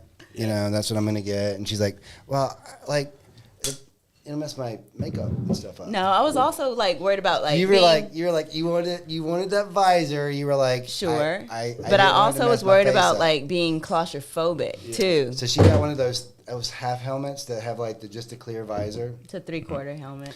And so, Yep. she wrote on the back of the. And at first, I was like, you'll probably end up wanting a full face at some point. Yeah. Anyways, so she wrote on the back of it twice, and then Yeah, I was like, fuck this. Like, I want my own. I want a bike. That's what she told me. She goes, I want a bike, and I was like, really? And that was obviously, On the V-Rod. She was on the back. yeah. Yeah. It's like you're a grown woman. If you want a motorcycle, get a motorcycle. That's like the biggest turn on, like in the motorcycle dude. Like it's when like, your yeah, girl says, "I want a please. bike." My only ask was, as her husband, I was like, just let's go take the class because you haven't actually controlled a motorcycle yet. Let's see if that's something you really like. Yeah. Now, they put her on a Grom. No, which- I chose my bike. So we went to the Honda. Honda has the MSF course. And we went there, and they had CBRs, they had Shadows, and they had Groms. And I'm like, Grom. Like, I'm little. It's little. Like, let's go. Yeah. So I get on the Grom, and it was freaking twist of the throttle. I was like, I'm sold. Yeah. First of all, right away. I'm the type of, I'm a city girl. But when I was City younger. girls up, City baby. Stop. Where's Trey? We need I was him. to say he's on. He was. But when I was younger, like, I don't know, I had a thing for speed, like, just like Yeah. always. And I loved like imports and things like that. I love those types of cars and muscle cars too. But I used to get the model cars, Yeah, and I yeah. used to put those together. Oh, okay. Yeah. So I've always been into speed, and I loved, Fast and Furious too. That was just like one of my things. So getting on a motorcycle kind of gave me that rush that I was like looking Yeah. for. She liked that acceleration. Like she got on that, and I really got on that bike one time, and I could just tell when she got off, it was just a completely different energy. Yeah. She got the highest score in the class, by the way. Nice. I did a stop. I always felt on like you- accident. Yeah. And that was the moment that she goes, I don't want to. She beat you. I need a full face. No, she had a higher score than me because I didn't have my Georgia license. She had a higher score in the class than me. I don't care. It's fine. But that We was. had one girl in that class. Oh my god. Hold on, you Women just got women done are better saying- at shooting 3-pointers, but Dude. they can't dunk, dude. You just got done saying you always want your name at the top of the list, and now I you don't know, care right? about this one. I know, right? Well, I mean, let me put it this way: with the motorcycles, all right. So when she told me she wasn't going to ride, my He first didn't thought really was put that like, much stock into his class. I was like, this is The going to suck competition. because I'm going to be riding all day on Saturday, and she doesn't ride. So so whenever just any her being into motorcycles, I was like, yes, whatever. I'm glad you got the highest score. Let's go get you a motorcycle. Yeah, if my wife took the class, she passed and everything, but my wife just didn't quite. She just doesn't care to ride. You know what I mean? And I don't want to push it on her. You know what I mean? Yeah. That's one of those things that's always scared me about, like, it's one thing when you're going riding with your wife, right? And this is just my perspective, a very narrow-minded one at that. Like, if we're going riding, cool, she's with me, I'm going to probably be worried about her the whole day more than anything. But if she's like, hey, I'm going to go ride with the girls, like, dude, I'd be a fucking wreck. Like, every text message, every phone call, just in case. And it's not because I don't think girls can't ride, because I know there's some badass chicks out there that ride their ass off. But it's the assholes around. Exactly. It's that, but it's a complete, like, I totally. What's the word I'm looking for? Help me out again. You guys are word fucking scientists. Come on, Chuck. Come on. You usually. I'm thinking about it. It's when it's not fair because Double it's standard. Double standard. There you go. There you go. There we go. It's a double standard, 100%. So, it's not fair, but it's like I don't totally know. get it. So I'm a double standard in the opposite effect. But no, that I totally understand that. And that's kind of what's weird about me right now, and like kind of leading a women's group, right? Because I helped start the Leaders Atlanta. Yeah. So what's weird about it for me is that the whole time I'm riding, I'm like hoping and praying like he's not worried about me the whole time, right? But I'm also worried about him because he's also doing a joint ride with the dudes. And like the last ride that you guys actually did, one of the guys got hurt, like fell down. So it was like he dropped his, like, no, they were actually in a curve in the mountains and he freaking crashed. And it was scary, but I understand. There's it's no hard. doubt. It's Yeah, hard. it's got to be hard for you as well. Like I said, I can't speak from a woman's perspective or my significant other's I perspective. get what you're saying, though. But Yeah, no doubt. She's my best friend on the planet. So anytime she's on the bike and we're not together, I'm fully aware of. I mean, hell, we watch motorcycle accident videos constantly. Yeah. I don't know why. I used to say, you know what, this is like going to get in my head. I'm going to do something stupid. probably helps you see the does. problems. Does. Yeah. I'm super, like, even driving, it makes me a defensive driver, you know, because I'm watching out for motorcycles. That Dan the fireman or whatever his name Yes. is. Like, Actually, he did one of our videos recently. He's pretty good. The one that she was just talking about, the one where my friend got hurt or went down, we actually did a video of that, and he broke that video down. Oh, cool. Yeah. But I like watching those videos because, I mean, one thing that I take a lot of solace in is, and I'm not saying, obviously, I do a lot of crazy shit on motorcycles. You and I have ridden together. But one thing that I do take solace in is that a lot of times it's operator error. Yeah. Like when things happen crazy, the motorcyclist was doing something they shouldn't have. I would been take it doing. even further to say that most of the time when someone gets hit, it's still the biker's fault. Yeah. A lot of time, like I've ridden with so many people over the years, and I've been very fortunate because I've never gone down or been hit. But it's also like I would be riding and I'm always scanning, constantly. I never am not scanning. Same. And I see friends that are they live in this fucking la-la land and they don't see the car pulling out. It's like I've been 100 times a year someone fucking gets over my lane all the time, but I'm paying attention, so it's like, okay, slow down or get out of the way. Right. And I'm not like gonna go beat their mirror off because they didn't see me. Nope. It's like if like you're only angry when you're not paying attention and they scare you, right? Yeah. Mm-hmm. So it's a weird thing because like I see people wreck a lot, and don't be wrong, like sometimes someone just fucking plowing in the back of you. Correct. You can't do anything about that. Yeah, obviously. Right. Right. But going down in a corner, not anticipating that car pulling out in front of you, watching the car, not the driver. Exactly. Yeah. I'll tell you another one, and this isn't exclusive to motorcyclists. We were talking about this earlier today. What is this thing where when, I don't know, it's just a passing situation where someone's going slow in front of you and like you decide you're going to go around them and then they speed up. Yeah. Like, oh, I deserve to be in front of you. Me first. Right. I want to be first. So I've watched so many motorcycles, and again, don't get me wrong, there's exceptions to all these rules, and I understand that there's a lot of folks texting and driving and they hit us and That's do a lot stupid shit. going on. I 100% understand that we are in a precarious situation when we're riding motorcycles. Mm-hmm. But how many times have you watched someone who like speeds up to prevent a car from getting over on a bike? I see it happen all the time. Yes. You'll be watching these videos and I think you see that car, bro. You see that car and like you speed up and then the car comes over and it's, oh, why are you trying to get over? Well, come on, man, slow down, let the car over. Right, but I think we put ourselves into these situations a lot, and I think we lose. Right, I mean we're gonna lose if it's us versus the car. We're gonna lose. Yeah. But It brings up this so I was coming back from Key West last week. I barely missed the hurricane. I got like a tail whip of it. Yeah. From like Fort Lauderdale to Orlando. It was pretty rough. Yeah. And I'm in Orlando, and Orlando's pretty busy. I'm on their like Florida Turnpike or whatever the case may be, and it came to a slow ass spot. So I wasn't quite fully splitting, but I was like I was hop skid like through it. This fucking big ass truck, it's fucking pouring, right? The wind's blowing, and this fucking truck lays on the horn on me, and I just stopped, and I turned like halfway. I was like, really, dude? It's all this, and you're mad because I'm fucking trying to advance right now? Like, you want me to suffer? I'm in the fucking rain 100%. And the wind and all this shit. Yeah.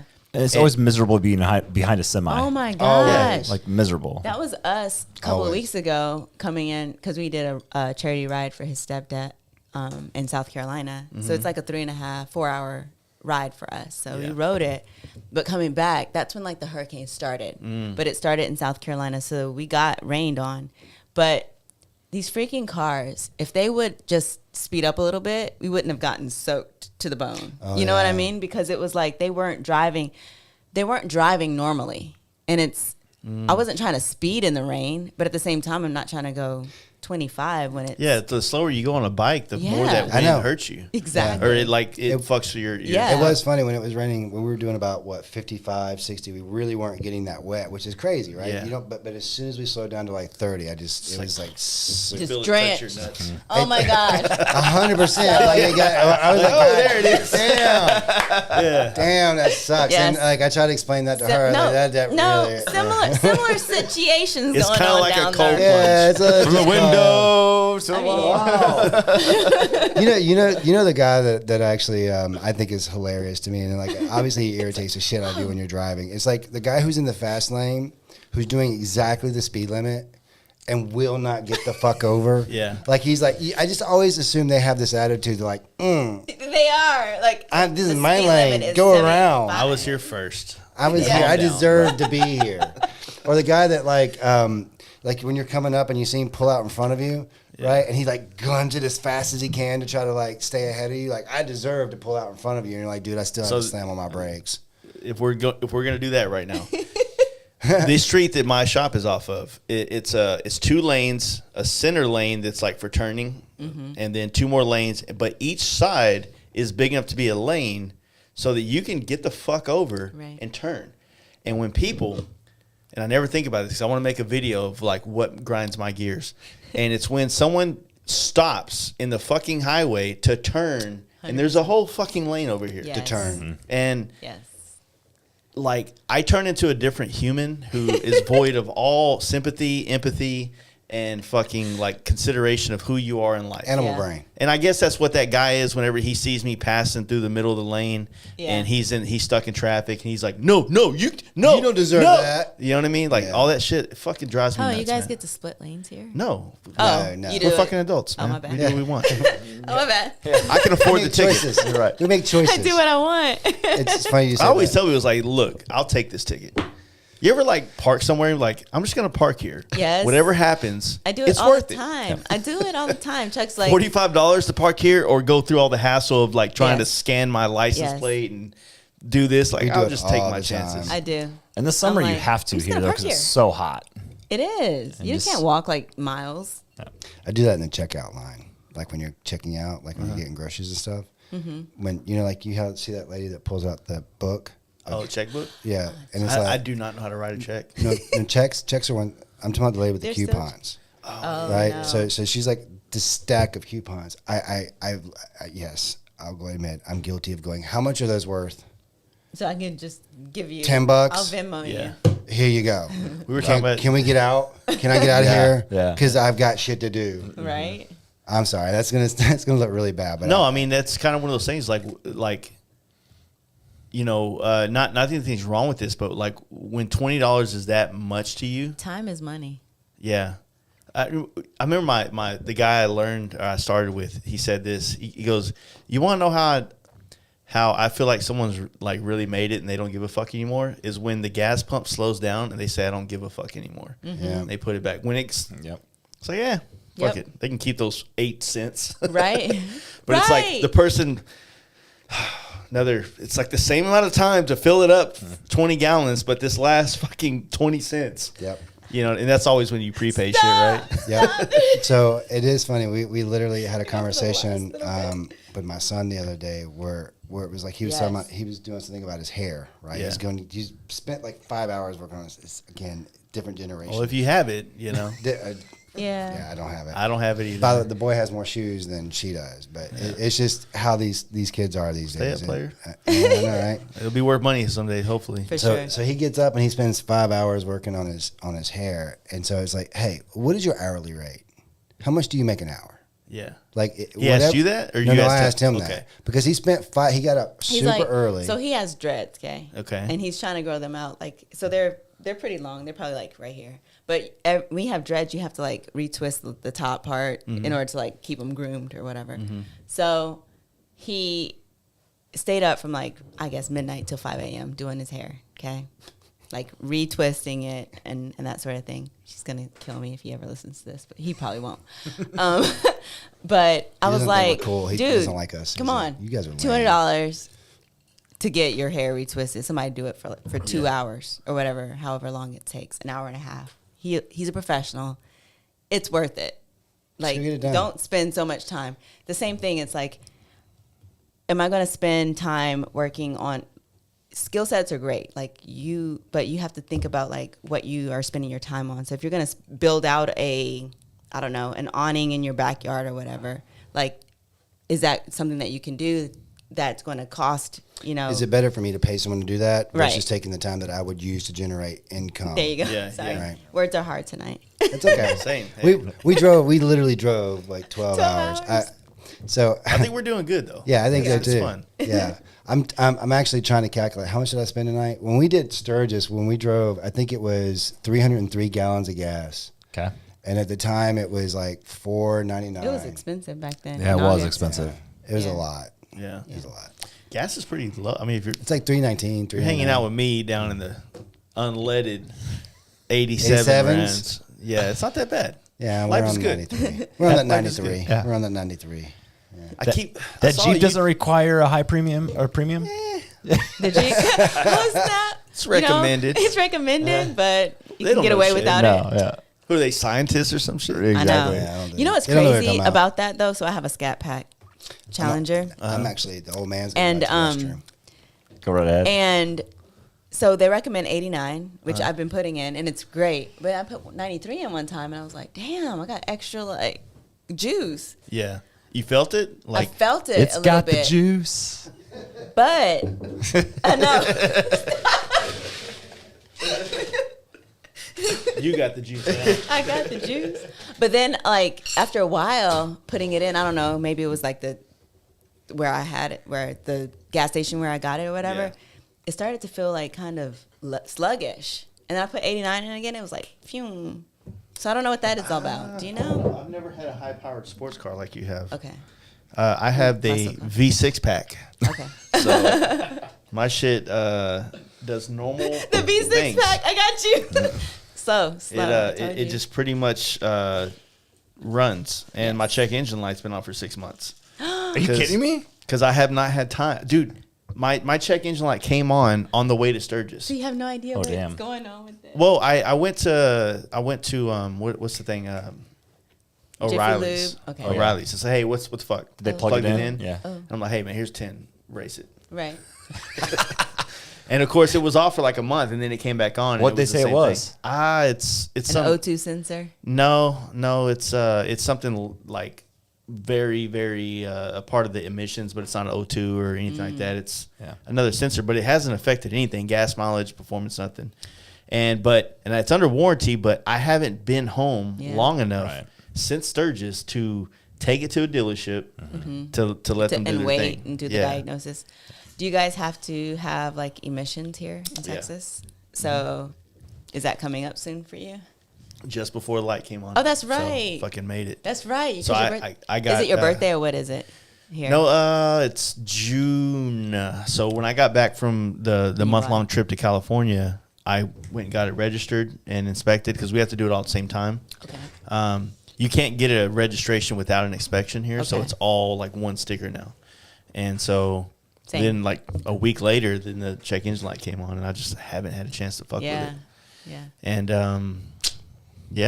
if it ain't broke, don't fuck with it. So, only thing that sucks is my remote start doesn't work because of it. Yeah. So I'm like, especially It's now it something with the sucks when computer it's and like 30 degrees Hell outside. yeah. You're like, get those seats warmed up. On that Right? Jeep. Yeah, no kidding. Yeah. We use a Jeep. 18, I think. 18 or 19, one or the other. Yeah. Yeah. I have a very, very small house, and I don't like. I want. But that's what we want. Yeah. Very, very small. We're I looking want. at- I have a small house, but I don't want anything bigger, but I want it bigger in certain places. Like Sure. most women, right? Like you want bigger here, bigger there. Nah. Yeah, right I got here, you. Right there. big in the right spots. I got that one first There you without go. having to think about it. So I have a one car garage that is half a gym. I know it doesn't look like it, but I'm trying. It is half a gym. It's a Man, process. It's no one is judging you on your journey, bro. Okay. Yes. Thank you, sir. You're welcome. I feel included now. Aw.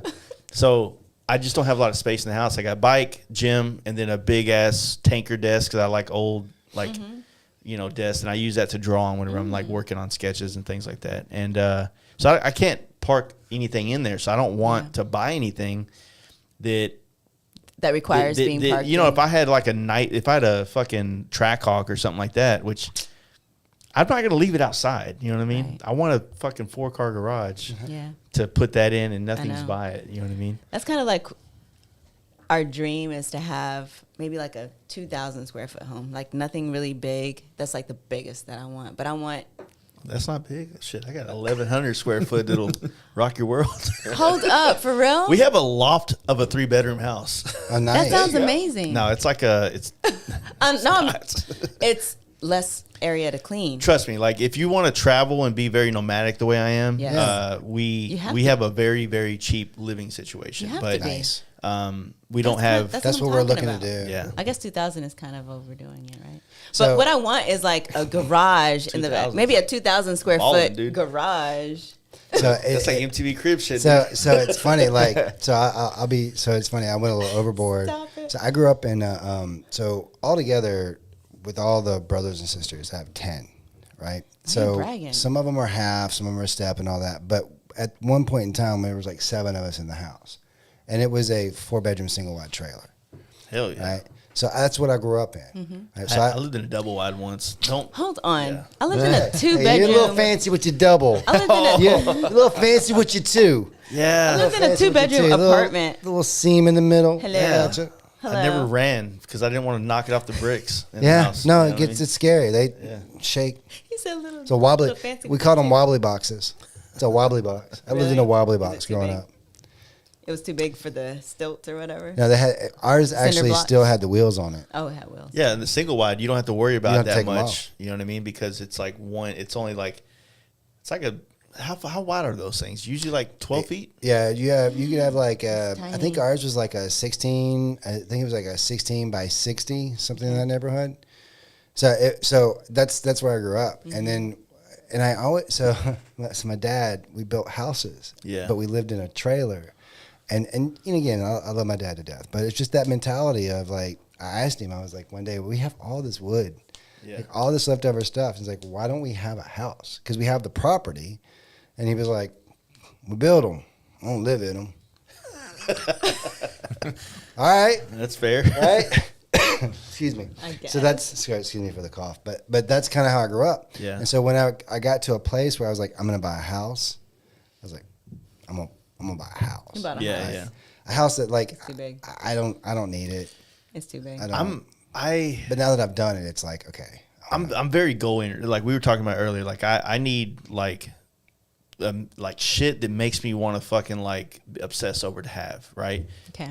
It could be a bike, it could be a skill, it could be like camera equipment, whatever it is that like I want to have. And I'm getting to that point where there's certain things I want in a home, and it's such a big fucking like, it's not like a camera, you know, yeah, it's a $4,000 camera. Yeah, okay. That's Right. It's not a $400,000 home. That's the difference. Yeah. You know what I'm saying? Sure. Yeah. So, but I don't like, I've never had like super, like I've had dope ass apartments in downtown, lofts, things like that, you know, shit the ladies like, Yeah. you know what I mean? That's how I got my wife. Yeah. But I don't necessarily a gift basket by the door. Yeah, just, you know, they walk in, they see the brick, they're like, okay, get it, dude. You're a player. So. I got a soft towel to take home Yeah. with me and everything. But I was telling you earlier, like I'm from here. I've never really wanted to like put real roots in and buy, because I don't really want to stay here.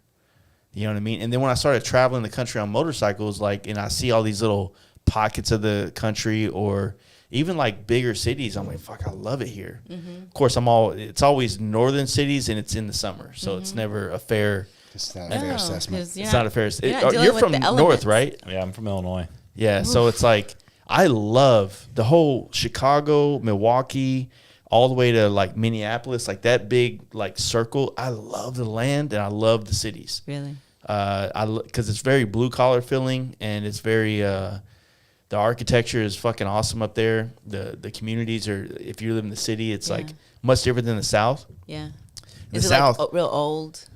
it's not so much that Or it's like old. Like if you're in Milwaukee industrial? or Chicago, like there's a block and there's a bar on the corner. Okay. And the bar is the community. So it's like part of the Cheers. community. Yeah, it's like Cheers. It's like, like you can go in there because they and I've said this a lot in the podcast, but like a lot of those blue collar towns have like they have shifts, and each shift they want you to be able to go get a beer. Yeah. After you work, you know or what I like mean? Sunny, Always Sunny in Philadelphia. Oh yeah, yeah. Do you like that show? I haven't It's watched it a lot, but I do hilarious. like a It's couple of the actors in there. It's so funny because it's so non-PC, you know, and it's like stuff that you're not supposed to laugh about, but yeah. And so up there, it's like whenever you're around that, like you feel like, I don't know, I feel more at home around that. But I'm not used to packing it in for the winter. Yeah. You know what I mean? Even though we went up there for Mama Tried last year, which was a makeup Is that Mama like Tried. March or something. It's usually in February, Yeah. but they did it in December last year. Okay. Yeah, and they did like 2 within like 3 months. Yeah, because Yeah. they had to cancel it for the year of For the COVID. pandemic. And so they made it up for there, and that was a fucking blast up there. And we got to see snow. It's like, it's cute. Oh, it's snowing. It's not 8 feet of snow. can It's have like, it. so it's what I'm saying. Like I have a misrepresentation of these areas that I love to be in. Yeah. Because I don't have their extremes. You know what I mean? But in Texas, it's like our extreme is it gets super hot here. Is it dry though? Like dry hot?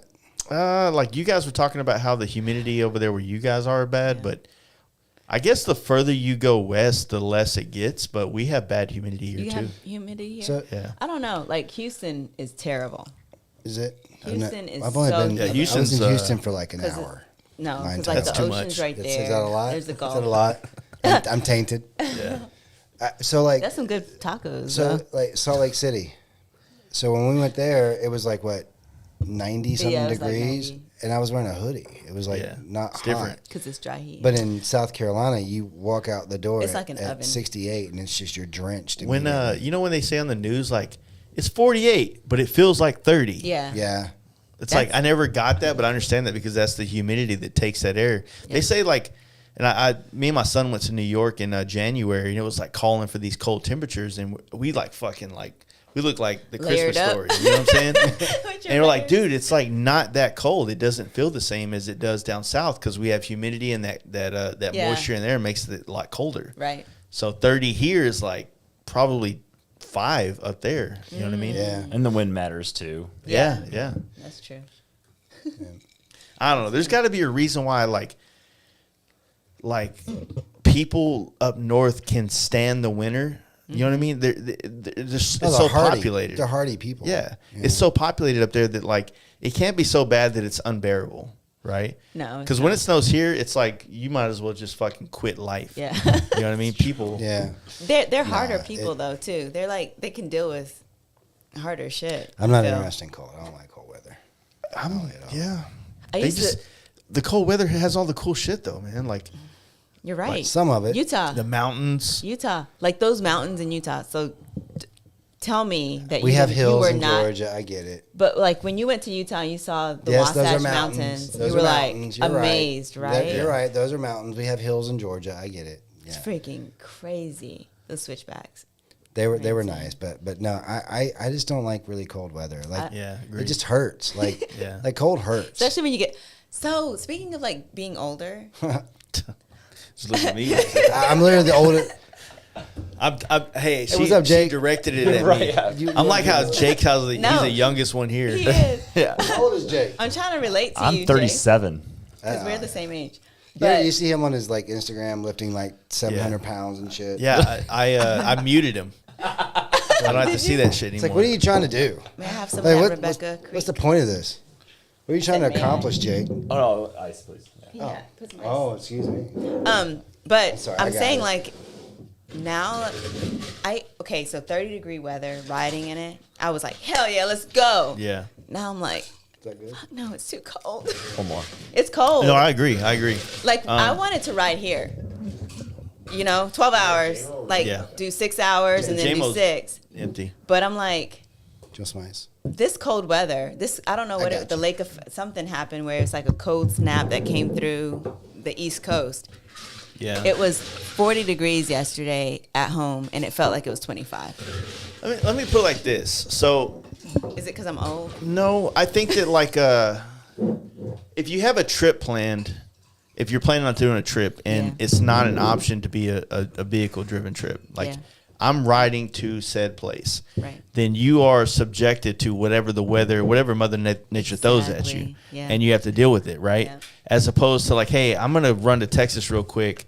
It'd be dope to ride, but it's not necessarily a bike trip that we planned, right? And so it's like you can kind of call the audible, if you will, There you go. on that. But So true. I was thinking about that a lot because usually my cutoff for too cold to really care to ride the bike night or something was like when it's in the 30s. Mm-hmm. If it was 42, 45, 48, I'd be like, fuck it, I'll just layer up and go to bike night. Yeah. We went to bike night the other day, it was like 49. I was like, dude, fuck happening. this. Yes. You know what I mean? You And get to a point where you're like, but it's like I want to be uncomfortable. I Because it's say not that, enjoyable at that time. but at one point I really did enjoy it though. Yeah. So that's what I'm saying. It's like there's this weird thing where it's like part of me That's is what like I'm saying. it's That's part exactly what I'm saying. like I'm okay with it until I feel like I've done it enough to like feel like done I your don't time? need to prove to You've done your myself. time. Yeah, I've lived in the darkness Yes. long enough Yes. to where I don't have to do with it anymore. But I mean, I've gone to California, come back, and I've left in February here, gone to California, come back through a fucking from El Paso to here in less than 30-degree weather. It was miserable, but Yeah. I hated it while it took place. But I'm fucking so glad I did it. Like, I know. it's. It's the hard time. I was thinking about this today. All the hard times in the travels I've done on motorcycles, whether it was rain or extreme weather, like part of me leaving Key West was like, I'm fucking riding through a hurricane, bitches. You know what I'm Yeah. saying? Like, Yeah. fuck with me. You know what I mean? Yeah. But the other part of me is like, I could have just took 75 and avoided all this. I could have just went around it. You know what I mean? But Yeah. obstacles in riding create something different, and I don't think that it's like, maybe it's not thrill seeking at all. Maybe it is thrill seeking. I think it's a part of that,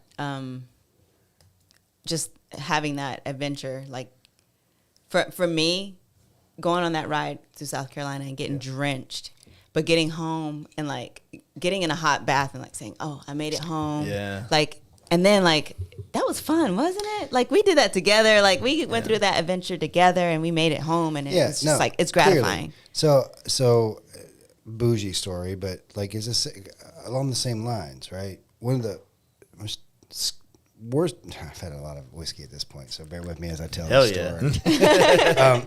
The word man's What are losing you it. gonna Look, what are you gonna talk about right now? all right. So a moment in our venture on two wheels that was very scary for me, but looking back on it, I'm like it's one of my favorite stories. Yeah. Right.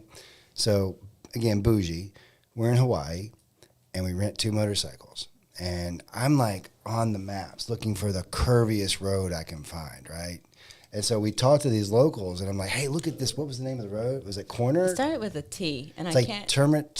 Tanners, something. I can't don't know. remember It's what on. it was. It's on Waikiki. Yeah, it's on Honolulu.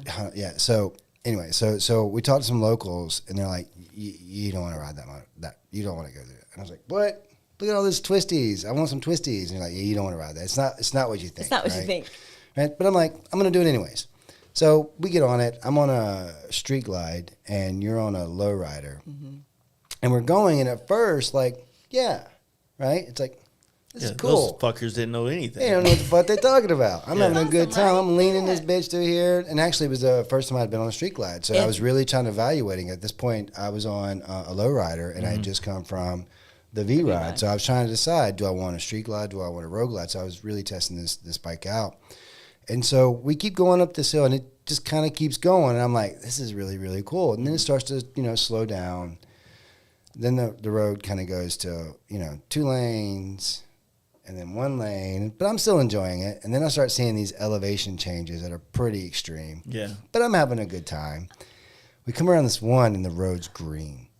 Moss. Just But moss. it's like you can't Just- go Moss? faster than 30. just covered in moss, the Wow. road. It's You gotta can't be go slippery faster as than shit. 30. Yeah. Crazy slippery. And on the left is like this mountain, and on the right there's like, So it's just the water running down the mountain, creating like moisture and yeah. It's on the all road. so it's like super like green, Mm-hmm. right? And so there's vegetation everywhere, and so it's covered like a canopy with green, and so that's keeping the moisture on the ground and like leaves, and things like that.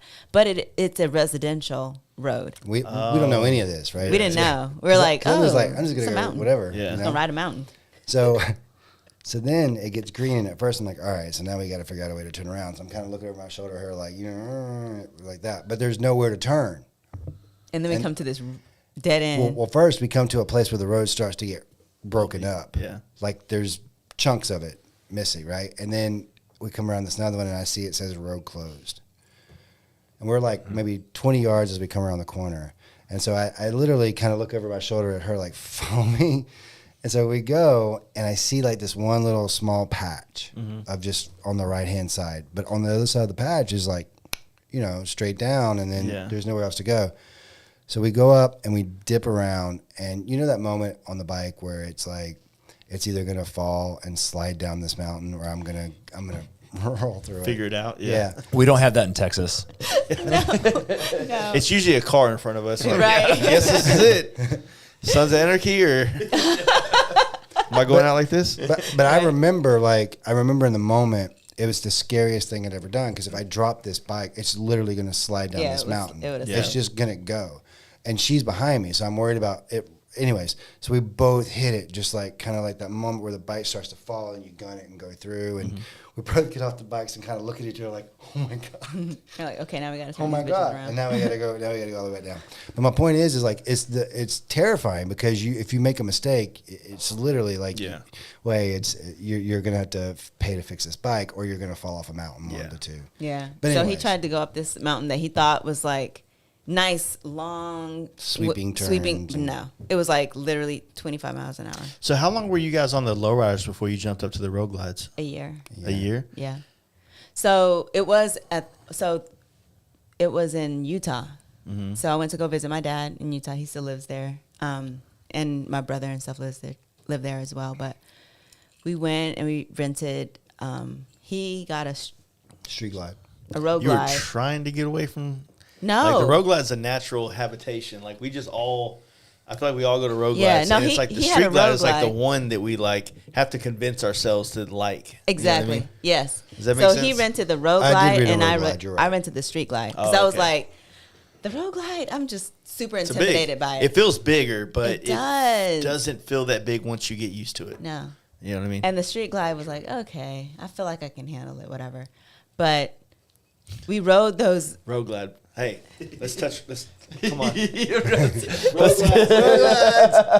doing fingers. Road glides. Come on, Jay. You gotta get it, Jay. Oh, Wonder Twins. Some Captain Planet right there, man. Yeah. With our powers. By these powers combined, we are Captain Road Glide. No, But all right. so we went. The mountains there are amazing, and oh my god! So we went to this saloon, It's the oldest Shooting one Star in- Saloon, the oldest west of the Mississippi. It's in Huntsville, Utah. Gotta go. Gorgeous. Is that the one where road. the couple where they like the chick that got murdered out in Utah like they went I to? think so. That Did they go to that isn't it? one? I think so. Where the van life people? Yeah. I'm Did they pretty go to the sure. Shooting Star? I'm pretty sure because we were there. Is that what it's called? The Shooting Star? Yes, That it's called the sounds Shooting badass. Star Saloon. Yeah. Oh, So we were there days. Sounds like some Terralingua type of bar. days Right? before they were there. Days. Serious? Like days. Because This this, is was recent? September. It's a couple years Last- ago. This was Yeah. September of 2021. What was This her was name? last year. Gabby something? Yeah, Yeah. Gabby. What's the story of this? I don't want to kill that story. What happened? So The Florida. girl- Was she from Florida? Were they from Well, Florida? yeah, kind of. She was from. They were like from up north, but then like his parents moved down south, so they Okay. were kind of like living with his parents. So So they his were parents didn't dating. like her, and his parents didn't like him. Her parents didn't like him, so they went together in a van. They're like, "We're gonna go in a van. We're gonna run off So together." you know, and go on like this all the trip." parks and stuff. So they wanted to live this van life. Doing They the went out YouTube west. stuff. Yeah. And then didn't they get stopped by a cop, and they had an argument, and Yeah. it was like suspicious, and then suddenly She ends up dead. no. He returns home and she's Oh, not yeah, there. yeah, He shows back up like, "Well, we got to fight." Yeah. Well, where's she at? I don't know. And Oh, like, he just killed her and like, hey, I don't. Basically. Right. basically And then like left he her ran for- off into a left her swamp. and went back home to Florida. So weird. Just so weird. dark. He left her. But like, during that trip, they stopped at this place. Yeah. I Shooting think that's Star? a Did pretty. they stop? I'm pretty they were confident. in Utah. They were in Yeah. Utah, and I remember following this. They and were it in was Mount like Zion area. days. Weren't They were all Yeah. over, but days. Anyway, It's a sad story. it is. It was all over But- the national news. But the Shooting Star Saloon was really cool. They should have a. Yeah, she did She come stopped. here. She stopped. She's dead now. She I'm was gonna look here. this up. I don't know. So So we went there and rode the bike, and I was like, oh, okay, this isn't that bad. Yeah. Like, I can actually keep this up. My feet are like, okay. I'm like this one. How tall are you? 5'2". God damn, you're that short I'm short. Yeah. on a road glide. That's not bad. Yeah, I'm short. I'm fucking 5'9", but I got like 4'9" legs, yeah. basically. I think that's the thing. I have longer legs. I have a short Yeah. torso and longer legs than most 5'2". Yeah. So. I'm all torso. And It's plus, I have weird. when I ride, I usually have boots on with like 4 or 5 inches, you know. So I was like, yeah, this isn't that bad, but I don't know. I didn't really like the look of the Yeah. street glide. Like it just wasn't so appealing to me. Like I was like, I don't like I carrying the loved fairing. the fairing on the road glide. Plus, when I test rode the road glide, it was easier for me to pick it up. You know, because it was, the Yeah, attached less fairing. weight on the actual fairing, like on the Yeah. handlebars. Exactly. You know, the craziest thing is when I got into, whenever my business transitioned from sport bikes to more Harleys, road glides were the bastard stepchild of Harleys. Nobody Really? liked them. And then honestly, if hate big wheels all you want, big wheel baggers made road glides cool. Okay. Because it like changed that fairing look and it made it look more sporty. And I also think a lot of us come from a fixed fairing sport bikes. Okay. And so we were more used to having a fixed fairing and of course a street glide was the most common fairing bike for like since the 60s. And like they all looked the same all the Yeah. way up to 2010, 2012 and then the road glides were just like a different look that kind of was It evolved. Yeah. Yeah. Yeah, when I thought about Harleys, I thought about either the Terminator bike, Fat boy. that Fat Boy, Yeah. boy. or the Street Glide. Yeah. I'm a And- fat For the cop. boy. And I don't know the Street Glide fairing. I used to describe it as the Queen Alien from Yeah. Aliens, like that head look. I just never liked it. And then I really never really looked at the road glides. I really didn't. And then And then I started seeing a lot of the performance bagger stuff, and I was like, yeah. I kind of like that. Yeah. So I rode the 883 for 4.5 years before I upgraded to the To lowrider. lowrider, yeah.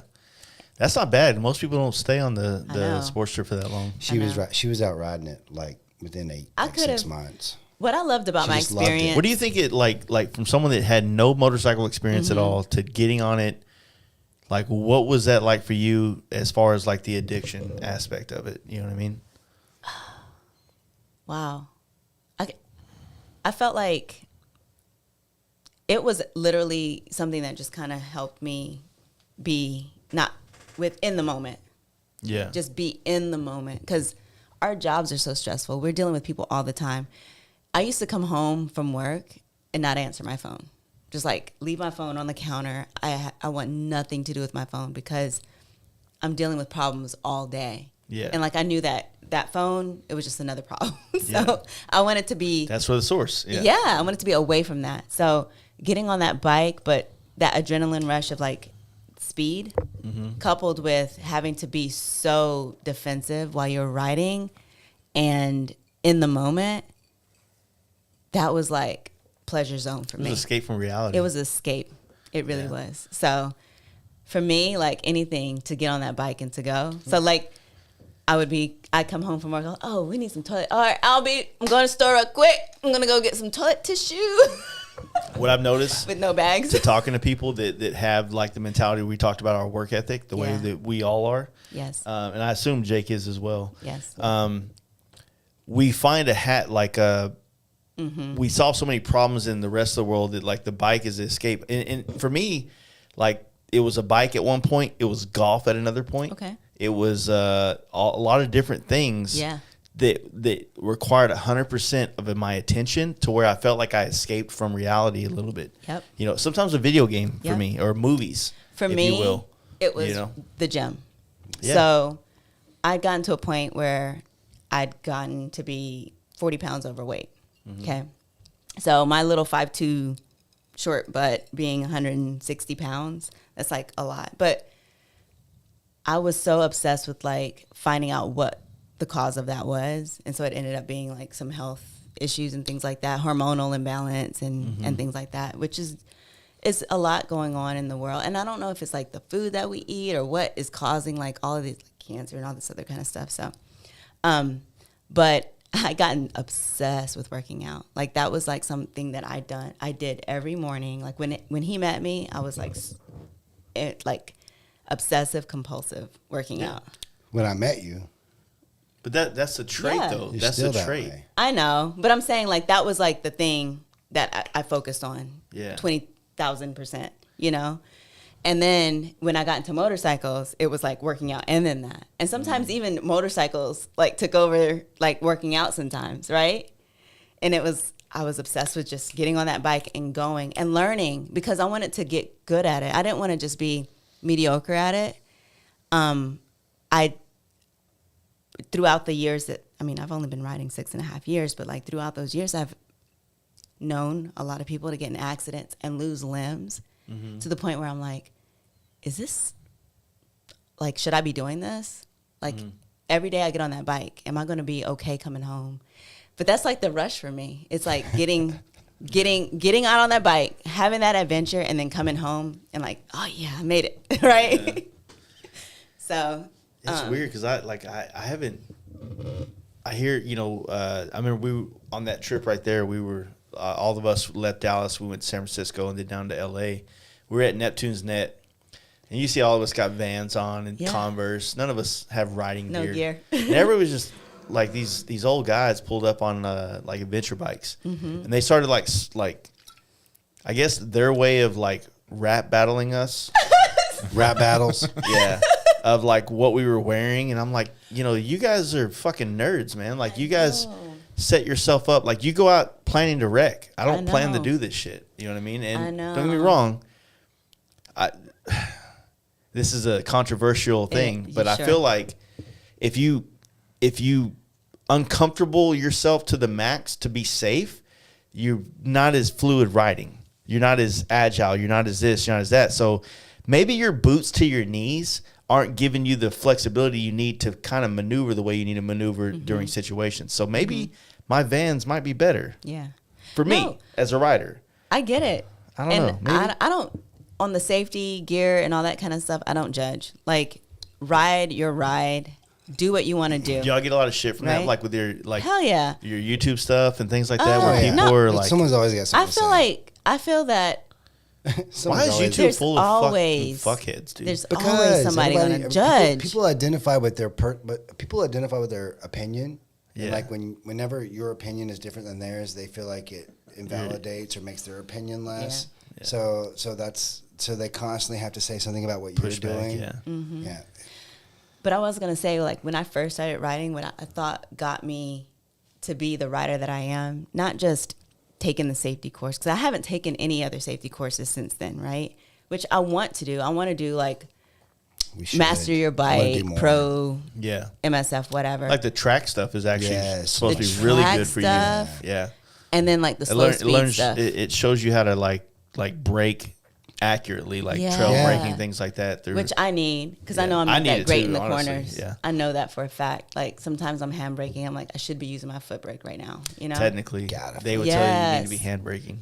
Oh, really? Yeah. Oh, sorry. Huh. Trail braking. Yeah, it's like Huh. you go into a corner more hand brake than foot brake. Okay. It's weird. It's counterintuitive because you It think is. like going in like the foot brake is the safest thing. It is. It's probably safer, but it's not faster. Right. So Okay. I don't know. Maybe I see what take it you're with a grain of saying. salt. I see what you're saying. He's got the fast eyes over. He's like, yeah, bro. Speaking my language. I can't got a keep little up with him. got I a little can't keep up with hybrid him. way I go into the Dude, I corners. saw your photos. You're fucking like taking corners, standing up on the Dude. bike. Like this shit is for Like peasants. nothing. I know. Try riding behind him. I'm Yeah. like, can I get anywhere right now? I just love getting into a corner fast. What is so okay? So how like other than like where are some of the places you guys have ridden in America? Utah. Yeah. I will tell you Utah, my Hawaii. favorite road I've ever been on is Wolfpen Gap. I've been on so many roads throughout the Southeast, and obviously we've gotten to ride some really cool roads. Yeah. But as far as like the most challenging road that also is the most fun, it's Wolfpen Gap. And, which Where's is, that that's at? It's in Suchess North. Blood. It's in North Atlanta, the North. No Georgia one likes Mountains. it, but I freaking love it. North Georgia Mountains, Suchess. Have you heard of Two Wheels of Suchess? Blood Mountain. Okay, Any of that? so we Most need- of my Georgia riding is at Sliver, but from Birmingham to Chattanooga. no, No. man, Where you? that's you cross- nothing. You got to It's come 15 ride, minutes. man. You got to come ride Georgia. There, we with have us, man. mountains. Yeah, So for sure. I know you come guys up. do. So the Wolfpen's kind of like a mini dragon, Okay. but in my opinion, and we've talked about this a little bit, I think the dragon near the end becomes more of like an endurance thing, like. Right? It does. It's like, all right, am I going to get through this? Like turn after All turn. right, after all right, turn all right, after all right, turn. all right. Yeah. I'm done. But Wolfpen gives me all of that same that those elevation changes, those switchbacks, those really. Like one of the reasons why I switched from the V-Rod is because I would get into those corners and the bike would be as long as the apex. So it's very hard to get it to swing through at speed. Well, yeah, when he hopped on that lower, he's like, oh my gosh, I can like turn so, and he got even faster. But I love that you can come out of some of those, like you've got switchback, U-turn, and then you come out and it's like this long sweep. Yeah. That you can just fucking get into it as hard as you can. You guys got to come do the Talamina. Yes. So we haven't done a ton other than we went to Sturgis, and we do a lot of Georgia riding, North Carolina mountains, around the Dragon, the Smoky, Tennessee, North Yeah. Carolina, all that, Virginia, all that shit. Yeah. Nashville, and then some Alabama stuff. That's some cool stuff in Yeah, Alabama they got a lot of too. caves and waterfalls. Exactly. That- So like. Off the beaten path Yeah. kind of thing, but yeah. So a lot of our rides, especially like on my Lita's rides, we like find a destination like a waterfall or something like that, and Yeah. we'll go to them. So like in our backyard, there is a couple of waterfalls just right there, like 30 minutes up the road from where we live. So it's fun stuff. What do you think is kind of off topic, but like someone that's kind of like leading the charge with like trying to get women to ride, or not trying to get women to ride, but giving them a purpose to go hang out and do things. What's one of the biggest challenges you have with like newer riders or just women in general? Them getting out of their own heads. Because What's the worst example of that you could think of? just them not showing up. So I've helped found this group 4.5 years ago in Atlanta, and we have maybe 400 people on the roster. 20, 30, Okay. 40 maybe show up. But what's And- interesting with that is, like, I feel that the Atlanta chapter, or I don't know what you can call it, is probably one of the strongest in the nation. Like, I would agree. Based on what I see from other cities, like, you guys get the most show out It's anyway, or show it's I feel like it's the passion that I help instill within the other founders and within the group. I'm not going to toot my own horn, but honestly, I kind of have to, because it's hard work. Yeah. It's like a second job. It is. And Curating people's Yeah. good times is It hard is- work. it The is choir most- over here. Yeah. It is most certainly. I guess a I'll go second fuck job. myself. Yeah. right? Yeah, no, it's So I take a lot of time and effort to help people see that it's not as daunting as they make it feel. You know what I mean? It's not scary. Come out and have a good time. So what do you think that maybe like they don't get, one thing that we deal with, and I think we were talking about a little bit on Tuesday, is that most people want to try something once and see results. It's like working out. Like, I just fucking lifted weights. Where's my fucking abs at? you need to get out, because I'm not just a weekend rider. I'll ride when I need to. I used to ride all the time when I didn't have as big of a job as I have now. Yeah. I'd ride to work all the time. Right, babe? Yeah, Like 100%. Cosign. riding. You gotta Yeah, co-sign that shit. cosign. Yes. But anytime, any chance you get, like, you have to put effort and practice into anything. Like I said, Yeah. if you want to learn something, take it. If you take the course once, you're not going to be a master at it. You have to keep at it. Anything you do, you have Consistency. You Yeah. have to be consistent in it. So us getting out and riding and kind of, I think I was kind of trying to bring this up earlier. When I first started riding with him, it was all guys. I was the only female in the group riding. And I was trying to, like, my best to keep up with those guys, because I didn't want to seem like I was this rookie rider and I didn't know what I was doing. But I always, like, rode within my skill set. I did never, Yeah, yeah. rode, like, I still never- do that to now. Like, I always tell people, Exactly. like, I don't, when it might be the perfect road, but if I just don't feel right today, like, I always trust my intuition Your on gut. how I feel that day on that road. Exactly. And that's one thing that, like, fuck how long your whatever is. When you're talking to women, it's weird. It's just like women, whatever it women. is. I'm not trying to, I don't ride bikes to prove to anybody else. I'm here to enjoy my time, right? And what I do. So Exactly. yeah. But I felt that riding with them and keeping up with the boys, like, really gave me that ability to even think about leading a group. Honestly, on like, I'm thinking about this. Mm-hmm. When I ride with people that are faster than me, the chasing of them, I feel like I ride faster than I would if I was in front. Yes. That make, like, my buddy Big Will Cody's way So faster than I true. am. So when we get into those real hard turns, Yeah. he usually takes point on that, and then I'm chasing him the whole time. Yep. And I feel like it pushes me It pushes further you. versus, because let's be real, what he's doing is he's the first one to dive in the corner. So Yeah. you see his line, Exactly. you see his braking, things like that. So it's a little bit of a cheat code, if you will. Yeah, absolutely. So, but it helps, and It does. and trying to keep up, and then of course if it gets too much, I'm like, all right, dude, I'll see you. I know where we're going. you know? Exactly. She's very fast in the corners. We did a lot of that in the beginning. Her following I me. still follow you. You Yeah. still kill me in the corner. I mean, I've got a lot. I've been running a long time. But also, I get that. There's something about natural ability, right? Like, to read certain things. There's something to say about that. I mean, I think I'm a natural with motorcycles. Mm-hmm. If you see me get on a motorcycle, you won't think I've only been on it 6.5 years. Like, Yeah. I I ride. don't- no, you Right, Jake? definitely You do. Are, no, you're definitely. Yeah, you're a rider. Oh, that's for cool, sure. man. You've always Yeah. been up to the front every time we've done a group ride. Yeah. You're a rider for sure. I love being in the front, but it's just something about I don't know, like it's skill. The thing that was cool about you is like you did a lot of following me at first, and then eventually you were like, all right, so I get what you're doing, but can you talk me through it? So we would get on the cardos as we were going through. We don't say that around here. We don't. Because he's There's Team Lexin. The headset we don't speak of is how Chuck you and should say Zee. it. My apologies. At least it's not the one with the S. The headset. Oh, by the way, We get on our No, you're comms. good. You guys are good. There's no hate. Yeah. but we would get on there Fast life. and what I would.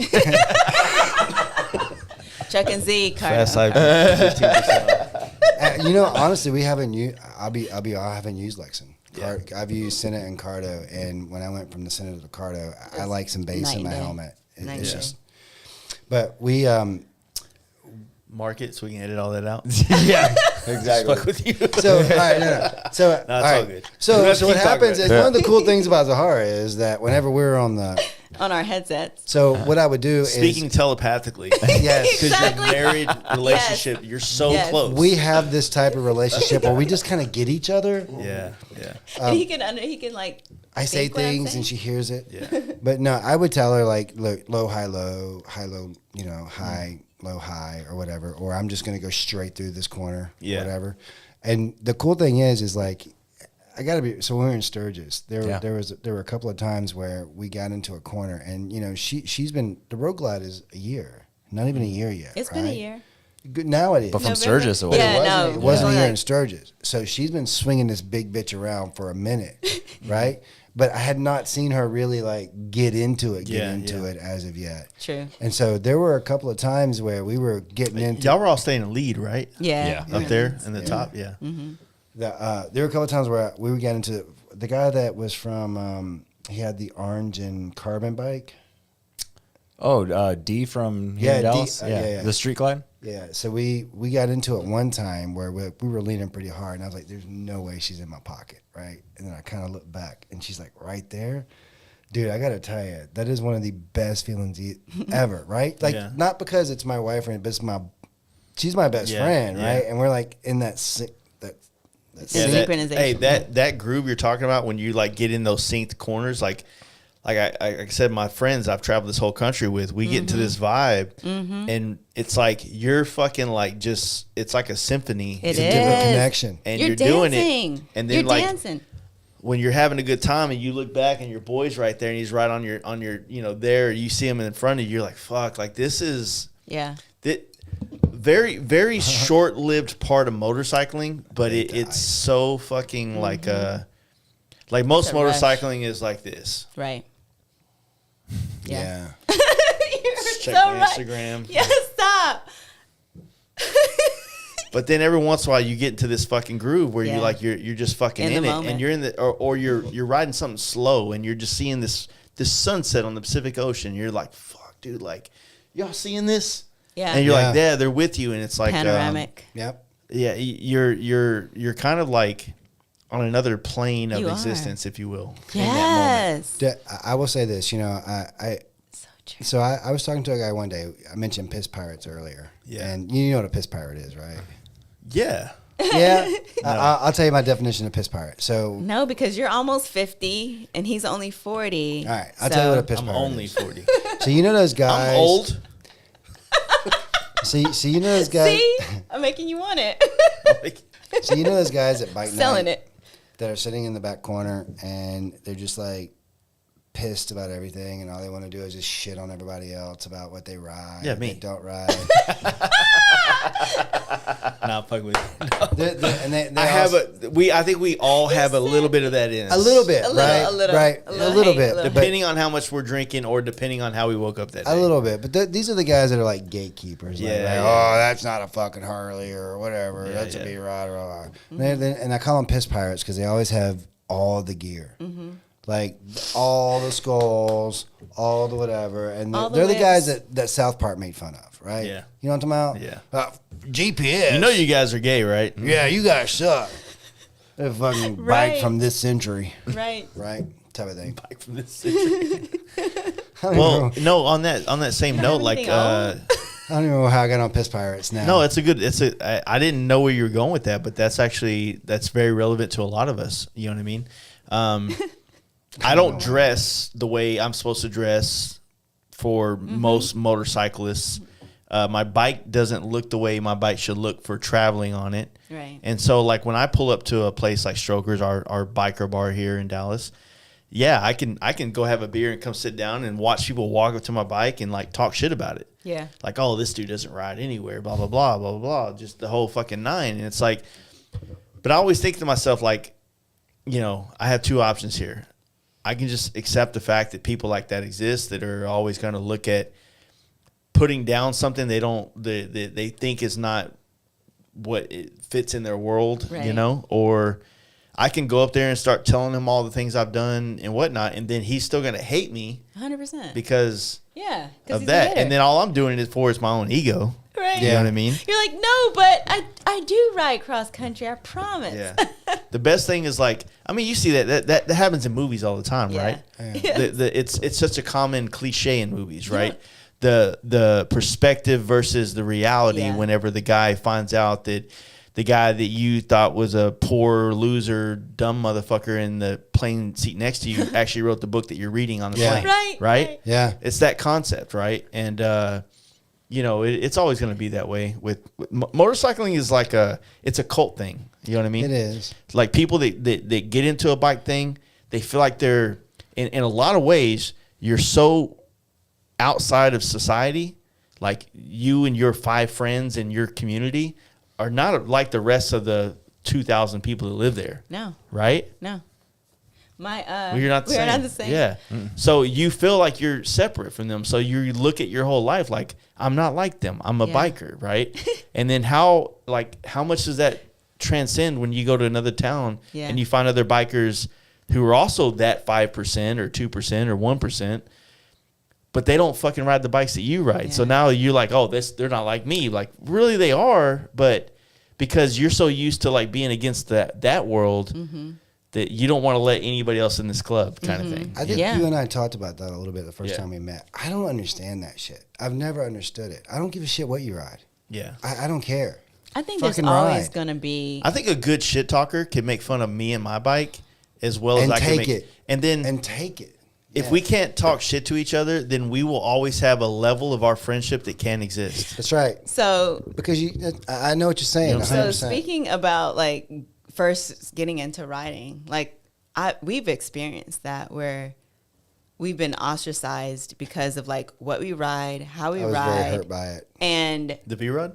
It hurt me. I was upset about But I it. had a Sportster, so I'm like, don't shit on my Sportster. Sportster's okay, Come but- on, No, man. dudes talk so Now you much. got But- two 131s. So it's like, I know, Right? right? Like, fuck But you. It's so funny. Way to overcompensate. Yeah, 100%. We're like, Just threw that shit like we're that. like, we got tired of hearing that. Just pop it on the table. Sometimes you got to stick. Sometimes you got to put it out there. You know.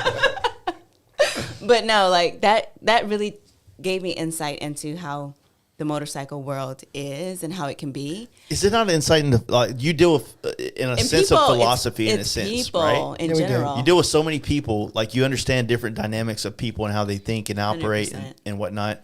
It all transcends into motorcycling, right? 100%. Like Yeah. the things that people cling to in bikes. It 100%. does. It's like they don't understand it.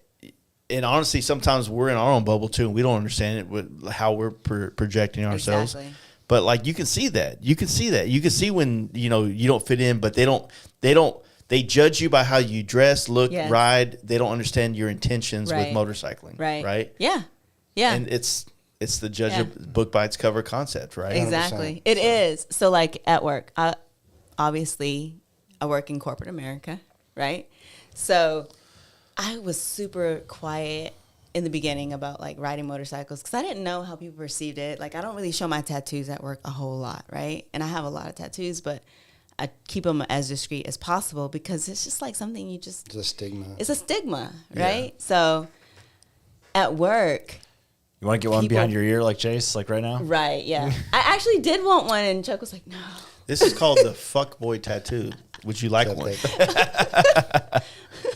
No, I'm good. This is I'll get me a city girl tattoo. yeah, that's a better idea. No, but the perception that people have to this day about riding motorcycles, and especially if you ride a Harley, okay? Like, I could ride a Triumph and it'd be a totally different perception Yeah. That's fair. than a Harley. But because I ride a Harley, it's like, what do you have, switchblades in your boot? Like, what's going on? Yeah. You Yeah, know? no, I see that. Yeah, for sure. That's probably the and- Sons of Anarchy. It is. thing. And I'm Oh my like, you God. guys Probably have drove no that a little bit. idea. Like, I am who I am in this office, the same as I am on that motorcycle. It's just what I like to do. It's a hobby. Yeah. And I'm kind of 100%. extra badass on the bike too. Thanks. So I got a comment on my one of my pictures the other day. It was like, because I had like, you only have one life to live. Might as well be badass, right? I was just something stupid to put out there. It's a good meme. Somebody said, somebody said, what does riding a motorcycle have anything to do with being badass? I was like, have you ever ridden one? Like, anyone who's ridden a motorcycle and doesn't feel badass is lying. So you said it just there. The difference between that is feeling versus I am, right? Correct. And Yeah. people think that like, oh, I'm badass because I ride a bike. No, I feel badass. Exactly. Right. So you misinterpret that as to me thinking that, you know, coming out like putting this out there, like you should address me as badass. Right. You know what I mean? It's not. No. You No. can look at me however you want, but this feels amazing, right? Exactly. And If I'm putting those vibes out there. yeah, anytime you feel great, like you ever like just been so happy, like all your friends show up to the bar, you're like, oh shit, Yes. this is hella badass. And you're Yes. like, I don't say that. I never say hella. Yeah. You know what I mean? You're like, Yeah. what the fuck? Right. You know what I mean? Like you just get caught saying some trendy word that's Right. like that encapsulates what you encapsulates.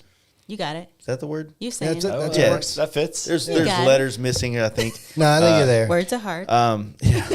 But it grabs what you're thinking. Yes. And it creates this idea. And man, I've hung out in VFWs, you know what I mean? And I've been a biker going to those things. And when the bike is what they think is cool, like you feel welcomed. But when I started getting into performance bikes, style looking bikes, it's such a different, I mean, we talked about it a lot, how we started putting T-bars on our baggers 5 years ago. That was the one thing nobody wanted to like accept, right? Like, fuck that. I'll do everything else. My bike's a performance bike, blah, blah, blah. But No this one, T-bars. no T-bars. That's that California shit, or however you say it. Yeah. But then every time they would put the bars on their bike and they would ride it, they would be like, wow, it's Feels amazing. a little bit different, man. It's different. You know? I feel like I feel like I have more control of my bike. It does. Now, don't get me wrong. Like the first Road Glide I ever bought, my dream was Yaffe meat hooks, ape Okay. hangers. Yes. That's Yeah. all I wanted. Yes. And I fucking loved every moment of that. And then it was, I also did the pullbacks. Yeah. Not Yeah. quite full, brother. Okay. Yeah. But 14 inches. They Yeah. went 21. You know, And I you kept turned it. 40. I was 30. I've been doing this a minute. And basically, I enjoyed every moment of that too. And what I've always tried to explain to people is it's like, it's not this or that. It's like your progression Different of what you experience. enjoy. That's right. Right. So as the V-Rod got you to make that plunge and you enjoyed every minute of it. But then after you've kind of turned all the corners you could on it, you wanted to see what else was left. What else was motorcycling had to offer. That's right. Maybe it was another bike, or maybe it was a different type of riding, Yeah. right? That's right. So 100%. I've always told people, don't think that one bike is everything, because performance dynas and dudes doing wheelies right now. Hey, dude, that's fun. I have a Yeah. great time. I hope you guys have a good time. But when that Right. gets old, guess Right. what? You can still take that bike and change it up a little bit and go to New York from California. Yeah. 100%. And change your fucking dynamic on Yeah. that bike. Yeah. You know? That's the thing about, so we have the lowriders, and yeah, we're weird. We both have the same bikes. We should talk about bikes a little bit, shouldn't we? We have the same bikes, but How many outfits do y'all have that match? a like lot. a Y'all lot. seem like the ones that we're 100%. matching. Like We're- we like We're get- those guys. So that couple. we are those guys. We're that couple. babe, I like these shoes. Hey, you see So that Dixon? we started out in the You like that beginning. Dixon? We started out in the beginning with different bikes, right? But I got the She I got me on love the lowrider. Dynas, 100%. right? Yeah. And I wanted a Dyna, and the lowrider came out, and I was like, that looks like a Dyna. Like, it's so, like, badass. Like, it looks so nice, so clean. And I got that Lowrider S. And then this was, like, right when the 131 came out for him. Yeah. You literally, Before. No. You literally had the very first 131. I know, because they didn't have the map. In the Softail platform in the country, because they didn't have the map. 2020, right? Yeah. Yeah, they didn't have the maps for it. And this was, like, they had to create the map during the pandemic. live. You know, so I guess the maps got delayed or whatever because of the See, if you fuck with the supply. Thundermax boys, you don't have to deal with maps. There you go. Because they got all the maps that you Hey. can need You know, in that honestly, fast life. So So I what's will up, tell you, we've Thundermax? never actually done anything with Thundermax. We've had TTS and the Power Vision. TTS TTS is historically a very, very strong tuner for producing a lot of horsepower, a lot of good things. Thundermax has historically been a great thing for you when you buy the bike. If you put a Thundermax, everything you do from there on out is covered. Meaning, like, I have this stock, I put air cleaner, blah blah blah, air cleaner, exhaust, Still quick little covered. map. It runs it. I decided to do, a cam or big bore, which I guess we still do big bores on M8s, even though, like, it seems like more people would just jump up to a bigger motor. That's right. Yes. Than just do a 124. It seems like, fuck it, I'll just buy a 131 now, Exactly. right? Right. Yeah. We all own 131s. We're now like a in this room. 143. That's right. Yeah. I have Hey, four. so what does Yeah, that make four. us? Do we got to do this again? I think so. Yeah, actually, Come on, yeah. baby. Yeah. Here we go. With our powers combined, I got to pee now. we are 131. All right. So while Carry it, Jake. do you want to do bike talk real quick? Do you want to tell about your bikes, Z? All right, so Yeah, let's go over what you got. So a 2020 Lowrider S with the 131 engine. Real quick, so Yes. you said that you went from the 883 to the lowrider, and Immediately, So you went essentially from a 883 to a 131. yeah. So I had the 114 for like a couple of weeks because we were waiting to Yeah. get the upgrades, and I they were waiting also- on the maps. Go ahead. I also did some upgrades on her 883. So it was like a Yeah. stage 3 883. Okay. Yeah. Okay. Yes. All right, go So ahead. Yep. it went like that. Right. Like from the 883 to the 131, I had like a week in between where I had the 114 in 114. there, and I was able to test how that felt. But when I got the 131, And And did you cam those out right away? no, No. No, okay. we didn't. So we rode them for a few months without the cam, and then we put the 550s in there. And the reason why we went ahead and went from the 114 to the 131 on her bike is because she started getting on my V-Rod. Yeah. And when I saw her getting on the V-Rod and how she was swinging that bike around, I was like, okay, she probably wants to step up an engine. Yeah. Yeah. So that's the Lowrider S. It has an SNS 550 cam in it, the SNS air cleaner, and the Super Street Race only exhaust. race only exhaust. With TTS tuner. Yep. So a bell Stiffer at Killer Creek. springs, upgraded all that stuff. Yeah, a bell. But it's a shout out. 131 crate. No. No, it's a. So so I don't like to do the crates. I like to build them up. It's a kit. I like to We got build to take all that back. We got motor builders over here, dude. Hey, to each their own, right? But and then a year later, It's got to be opposition. It makes a good story. Well, Yeah. so this is what I thought, and the guy who builds our engines, his name is Abel. He's really, really good. I felt like when he brought the 131, it was like you get what you get, like Yeah. in the crate, like it is what it is. Like whereas when you build it up, he got to play with it a lot, which is for what, sure. which is what he is one of the reasons why he said he was able to eke so much power out of those bikes. Yeah. Right, that's No, yeah, it makes sense. Yeah. yeah. and went to Utah, and then I was like, fell in love with the baggers.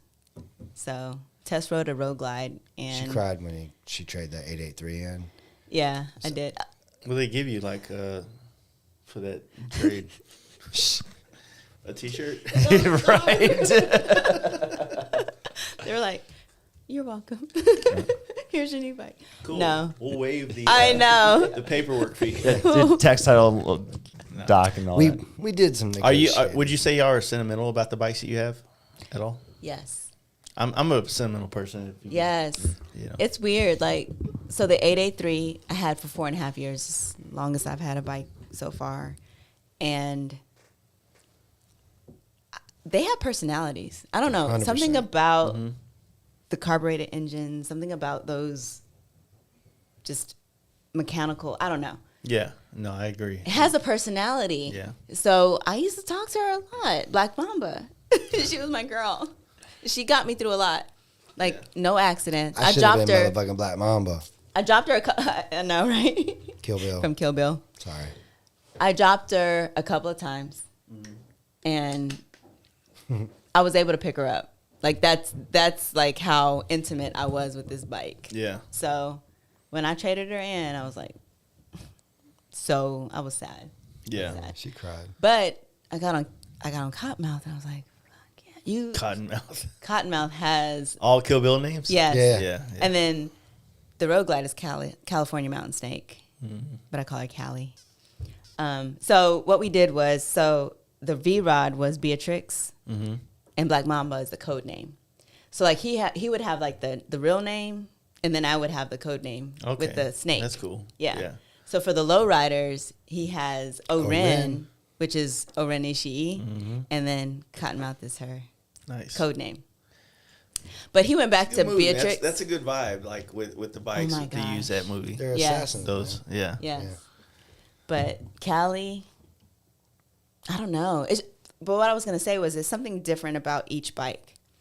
When I ride Cottonmouth, it's more aggressive. It's Very more, different. it's like low slung, as opposed to on Cali, I feel like I sit higher and I'm able to like whip it a little bit better. The Road Glide? Yeah, the Road Yeah, Glide.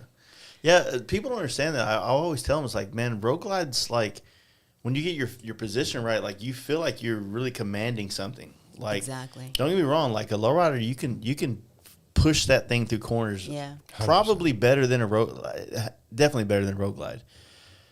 But Road Glide feels smoother. It does. You know what I mean? Yeah, yeah. So- The inverted So- forks on the lowriders really kind of helps you in that apex. But Yeah. but as far as like being able to swing it, I can swing Kiddo much better than I can swing Oren.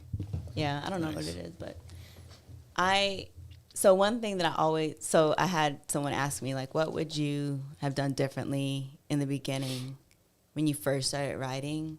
And I think it was, I would have test ridden more bikes just to kind of see what each feels like. Because I don't know, I kind of know what a Triumph feels like because I got on it like one time, but I never rode the Triumph. I know what a Pan America feels like because I rode a Pan America and a Street Glide and a Road Glide and Sportster, but like I haven't ridden a Ducati. I haven't ridden, You've other ridden a bikes. Grom. Close Yeah, enough. but what about like, I mean, you can ride any bike from here to there, You but each bike creates a different vibe on the road as to what you're going to do with the bike. That's and true. if you're like, when you ride a sport bike, I used to tell people as someone that came from them, like, I love these bikes, but everything that was fun about it was illegal. Got you. You know what I mean? So at this Yeah. point, like I have no problem with breaking that law, but at the same time, it's like I want to be able to enjoy motorcycling without feeling like I have to do 180 miles an hour, 140 miles an hour to bike night to get that rush, whatever. Yeah. But That's true.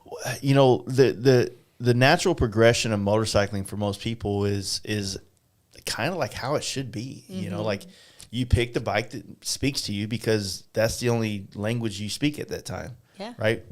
It might be a Sportster or it might be a hell yeah brother fucking extreme, right? Right. And you just got to hope that your first bike gives you enough, it bites you hard enough to where you're addicted enough to allow the other levels or layers of motorcycling to affect you and to inspire you to want to take them on. Traveling on bikes, going to rallies across the country. I just had a couple, like, it's crazy. I need to have them on the podcast because older couple, retired, the happiest couple I've ever painted a bike for. Like, they're so happy that sometimes I'm like, dude, get out of here with that bullshit. You know what I'm saying?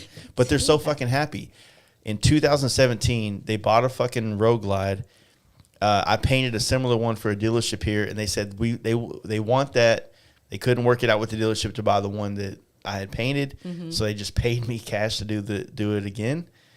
And then they just texted me the other day and said, "Hey, Jace, just want to let you know we just hit 100,000 miles on your paint job." Nice. And we just did a trip from Dallas to Alaska to Florida to Maine and back home. Nice. And like I was just like, these people retired. They drove up to my house in like a Miata, like just looking for something in life to give them that spark, right? And it was a Harley. It was an ultra classic that maybe took them to the hog chapter meetings at first, but something bit them and they decided, let's go to Alaska. Let's do this. Let's do these challenges of across the country. And I'm like, man, this is the thing about Harleys is like if you only get into the appeal aspect of it as to how it looks to the rest of the world, and you don't ever get to the part that like changes who you are as a person to chase you or make you chase those highs, those dopamine rushes. Absolutely. That's probably where we had a talk on at bike night, and I'm a little harder on the women coming into the scene than I should be. I'll take it. Sometimes saying what you think out loud makes you realize how stupid you sound. And I'm glad I have a bike night to do that where it's not being recorded. Yeah. But the thing is, it's like, I love anybody that's coming into this bike thing and they're finding the same love for it that I have. Yeah. Where it's unfair for anybody else is when I'm like, oh, they don't love it the way I love it, so fuck them. They're not real. It's not true. They found their own love for it, right? But I don't know, man. Like, I just hope that everybody finds this thing that's it's a long. So when you were talking about like how do I get so many people with the group, I think I emanate the passion for it, right? And they want to be around that. Yeah. They want to like feel those vibes. And when I do get around that, and when they do get around me, and we all kind of just are in our moments and like talking about it and vibing, that's when they're like, yeah, I'm in it for the right reasons, right? It's not just about. How do y'all communicate? Like through. We you have have like a group chat. Yeah, we have a group things. chat through y'all band. do like little local things where you just hang out a little bit and maybe. So it's a monthly ride that we do. And then during spring through winter, we have a once a month bike night. So we do a bike night, and we invite everybody. It's not just women that come out to the bike nights. For anybody that comes out. That's very unleader-like. I know, right? But I feel like, because like it's not just me. Yeah, like I got into riding with him. Yeah. Right? And so I feel that if I'm just focused on being just a joke. That's female not rider, I know. It's true though. Like I used to get bagged all the time about the leaders, and I get it. I've got memes made of me. No, like I think it's like crazy. But most people that are voicing their opinion on Instagram or Facebook or even YouTube now weren't around before really women started riding Harleys. Yeah. Like there's always been women riding Harleys. It's There not have to been. take that, but yeah. when the elitists kind of started, when it started kind of happening, the babes ride out, all this stuff, you saw a much different push, a much different like draw to and there's other women. I had one on a long time ago that was I forget the women's riding group that she was a part of, but she was out of Florida. It was another one, and they all they do is they do what we're supposed to do as bikers is bring people together, and make them feel comfortable about like taking that step to come into it, and hopefully being inspired the way that you're talking about you have Exactly for them. Yeah. Sorry, ran out of breath. No. It's all right. There's certain parts about the collective females versus males that I don't agree with, because I love my husband very much. He's my best friend. And so like, I don't really want to go. I've never done a babes ride out. I've never done like an all women's camp out. Like that's not something that I'm interested in, only because it just isn't attractive to me. Yeah. Okay. But that's my personal opinion. You can do it all day long. More power to you. If you feel that that's something that you want to do, great. I love the bonding that I have with the girls in the group. Like when we go on our rides, by ourselves. We do the ride. I'm good. But I'm always like, yeah, okay, I'm getting home to my husband. You know, like I want to spend time with him. Because like you said, there's only so much time that you have on this earth. And like, why wouldn't you want to spend it with the person that you love the most and like that you want to experience different things with? Yeah. So that's my take on it. And I know I get a lot of shit for that because I'm a founder of the leaders group. So I should want to go like, baby, right out, let's go, you know? But I'm not super hardcore about that. Do you think it's like maybe like for any good movement to happen, you need an opposition? You need a maybe the enemy's a strong word, but you need that. You need like something to feed off performance of. bikes need hell yeah brothers. Hell yeah. You know what I mean? Hell yeah. You know what I mean? Like you need that. Look, we're not them. An easier way to identify yourself. If I think it's yes, and I think it's like that competitive nature within people, and then that collectivism too, right? We as humans are super. We have our zones that we want to fit in, right? And we're tribal. There you go. That's exactly what the word I was looking for. Tribal. So like, I ride a Harley, but I'm not a Harley girl, right? Because I don't wear glitter and pink. You're not a hell yeah sister. And I'm not a hell yeah sister, and I don't have whips on my bike, right? Yeah. But I ride a Harley, so it's kind You're not of blinding me as the sun's going down on all your jeans. I don't have glitter on my back pocket. The bedazzled headband. Yeah, but I honestly don't want that, and I don't want to fit in. I'm an individual, and I really I'm a part. I've watched you. I'll say this, and if I get in trouble for saying it, I've watched you at times struggle between just I'm a rider versus I'm a female rider. Yeah. Yeah. Yeah. And in the beginning, I guess that just was something that was out there, and I resonated with, right? Because I was a new rider, and I didn't realize that there were other females that rode, right? I didn't know anything about the culture. All I knew about was Sons of Anarchy and like MCs. There wasn't a lot of women riders in that at all, actually. Right. If you think about That's what I'm saying. So I didn't know that there were women riders at all. I mean, I from time to time you see like Catwoman riding a motorcycle. You know, in movies. That is a large pour. Get some ice. We might need to get some more ice. Trying to hook this dude up. I don't really need Trying to it get that the much. producer drunk. You don't need any more? No, it's fine. Yeah. But Needs fine. I guess that was just what was out there, right? And like you Yeah. said, it's trying to stay relevant and wanting to know what. But it resonated with me. I ride my own. Put like this.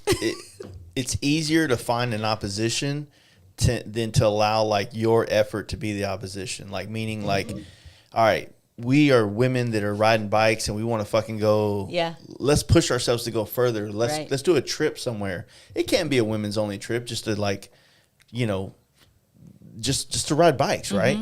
Like let the opposition be how far can we go on a women's only bike trip? You know what I mean? That, you know, we've had Amy on here, and Amy does a lot of solo shit. Yeah, you know by what I mean? herself all the time. Yeah. Crazy. And that's, I say crazy, but at the same time, like I do it. So it's like, Yeah. she just, you know, she's awesome with that stuff. But Yeah.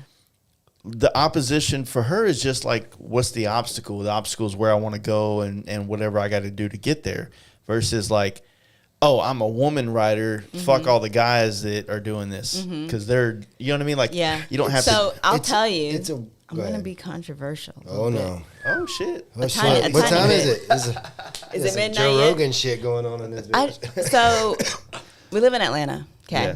And I live in the city. Well, at the time I lived in the city. So there weren't that many like women groups out there. There's one. And yeah, there's something being controversial Oh, about. that's what you're talking about. Oh, shit. So it's either an MC or an RC or Social club. yeah, or social club.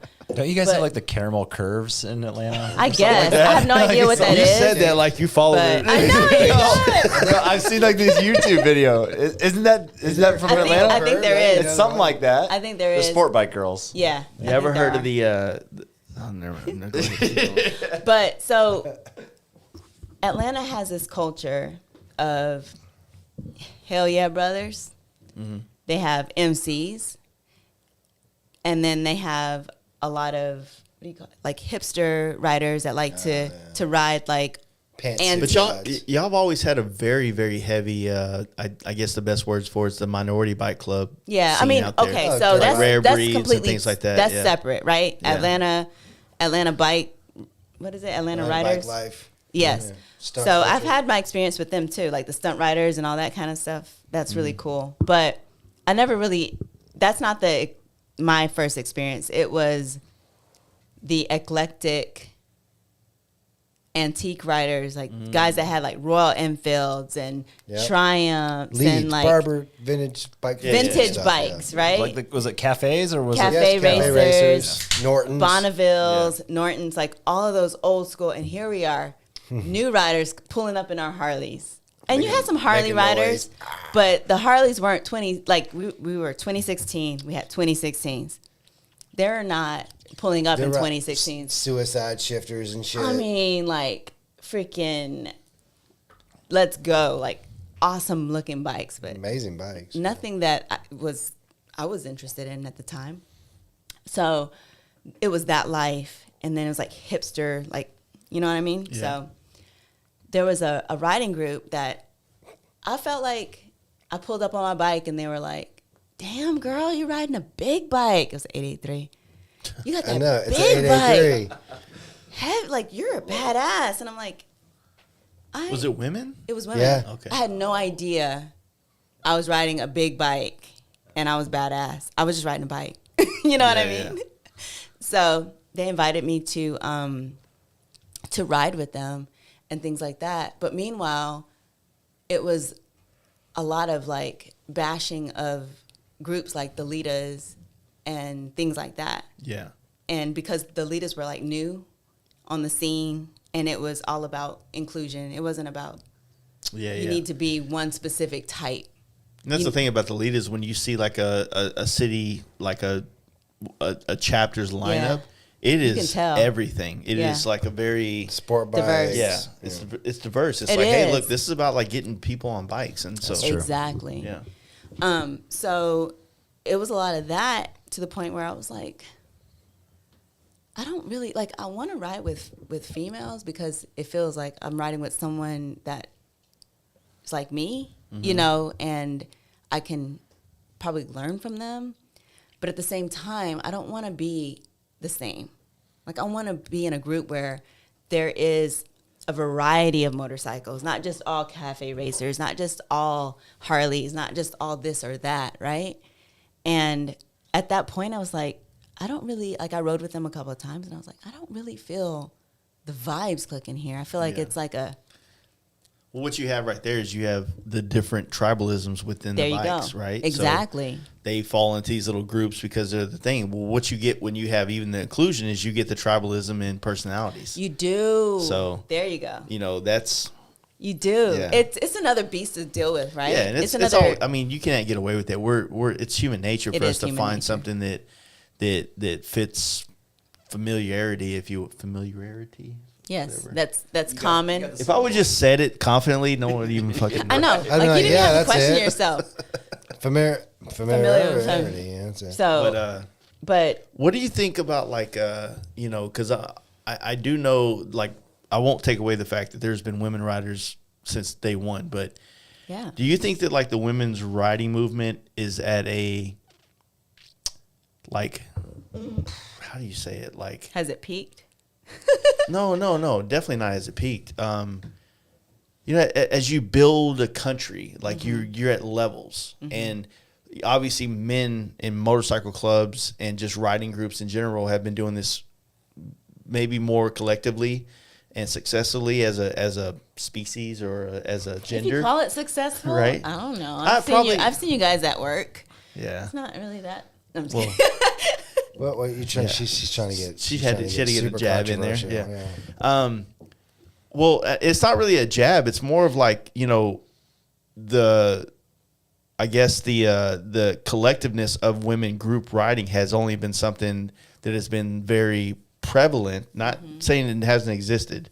Very prevalent Like over the in your last face. maybe 20 years. Let's just say 20 years. It's been very popularized of women's group, and then isn't- even, Huh? Isn't that the fastest growing demographic? It is 100%. Yeah, new writers. And new so, female writers. with that being said, like women are going to go through waves of things that men have already kind of dealt with in this kind of thing, like over time. Like you're going to get this point. Like it's the new rider thing. If you think about this, it's the same thing that applies to a group.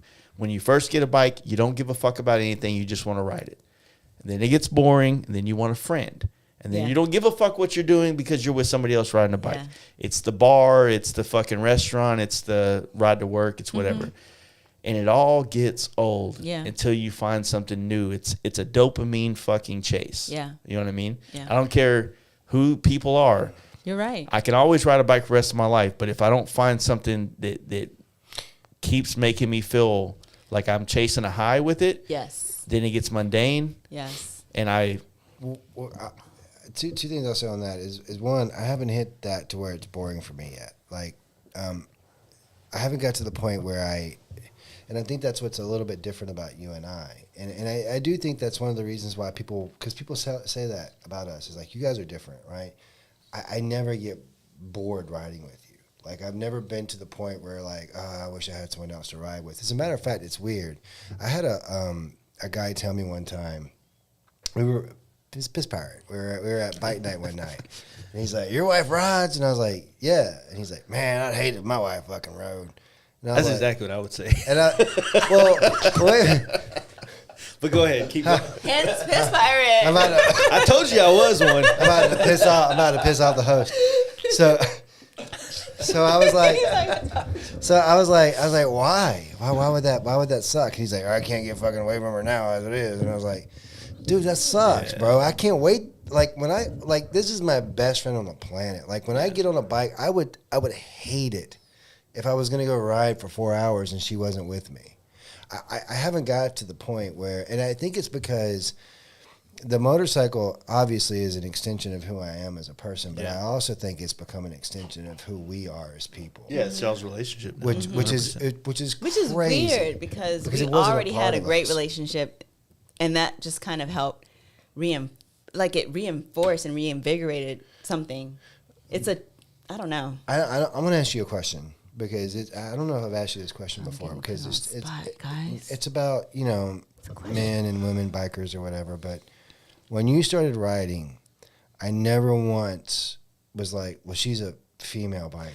Yeah. So I need to like treat her a certain way. I was like, fucking keep up. Hence, I'm the only freaking girl in the group. What are you doing? What I'm saying. Ride the fuck out of your motorcycle. Where are you at? Right. I was always like pushing me. Now I did stop riding. I did stop riding in front of you because she dropped the bike one time, and I ended up like a minute down the road and didn't know she had dropped the bike or whatever. But my point is that she's like, you said you never say that. I know. I tell you what's funny about that is like I told her myself. So we go down the road and like I'm like on it like whatever, and like I realize she's not in my pocket. So then I start turning, and as luck would have it, a car passed me, and they were like, "Oh, she dropped it!" Like yelled at me, just to let you guys know, dropped or something along those lines, right? I got what they were saying. Just to let you guys know, I was probably like 3 months into riding at this point. There's no judgment. This is a safe space. You're good. We get it. You weren't that good. It's okay. It's not representative of your current riding ability. It's not. Actually, it could. It doesn't. It's like it was like okay. So we were making a left turn. I'm gonna tell my story. All right. You can tell it. I'm gonna go. Tell my story. Hold on. Before you leave, real quick, I want to just point out. You said you were the only woman in the group before. Now Chuck's the only dude in the group. Whenever you guys go riding, see how that worked? I'm not complaining, by the way. It's not a complaint. Yeah. But damn, she messed me up. What was I saying? There's something about how she couldn't keep up. She went down when you're telling her. Guy. So like I turn around and I'm like, oh my god, my wife went down. I go back, and as I'm pulling up, there's literally like a box truck like sitting there, and I can't see her. So in my brain, she's under the truck, right? That's what I'm thinking. But as I come around the trunk, there's literally like 2 dudes over there like, hey, can I help you get your bike up? Right? And I was like, fuck, you're never riding behind me. Ripping their sleeves off. Yeah, they're like, let me help you get your bike up, type of thing. But dude, it happens. Yeah, it happens. Well, to be clear, like, if my wife wanted to ride, if she wanted to get out there and do that, like, trust me, like, being all over the country, like, there's nothing more than I fantasize about than being able to see, you know, when I'm coming around this curve and then this valley opens up, to be able to experience that with my wife would be amazing. But I don't want to force her to do something that she doesn't want to do, for sure, or she hasn't found and I don't want to make her feel bad because she hasn't found that, like, want. You know what I mean? No, my wife's been for 8.5 years.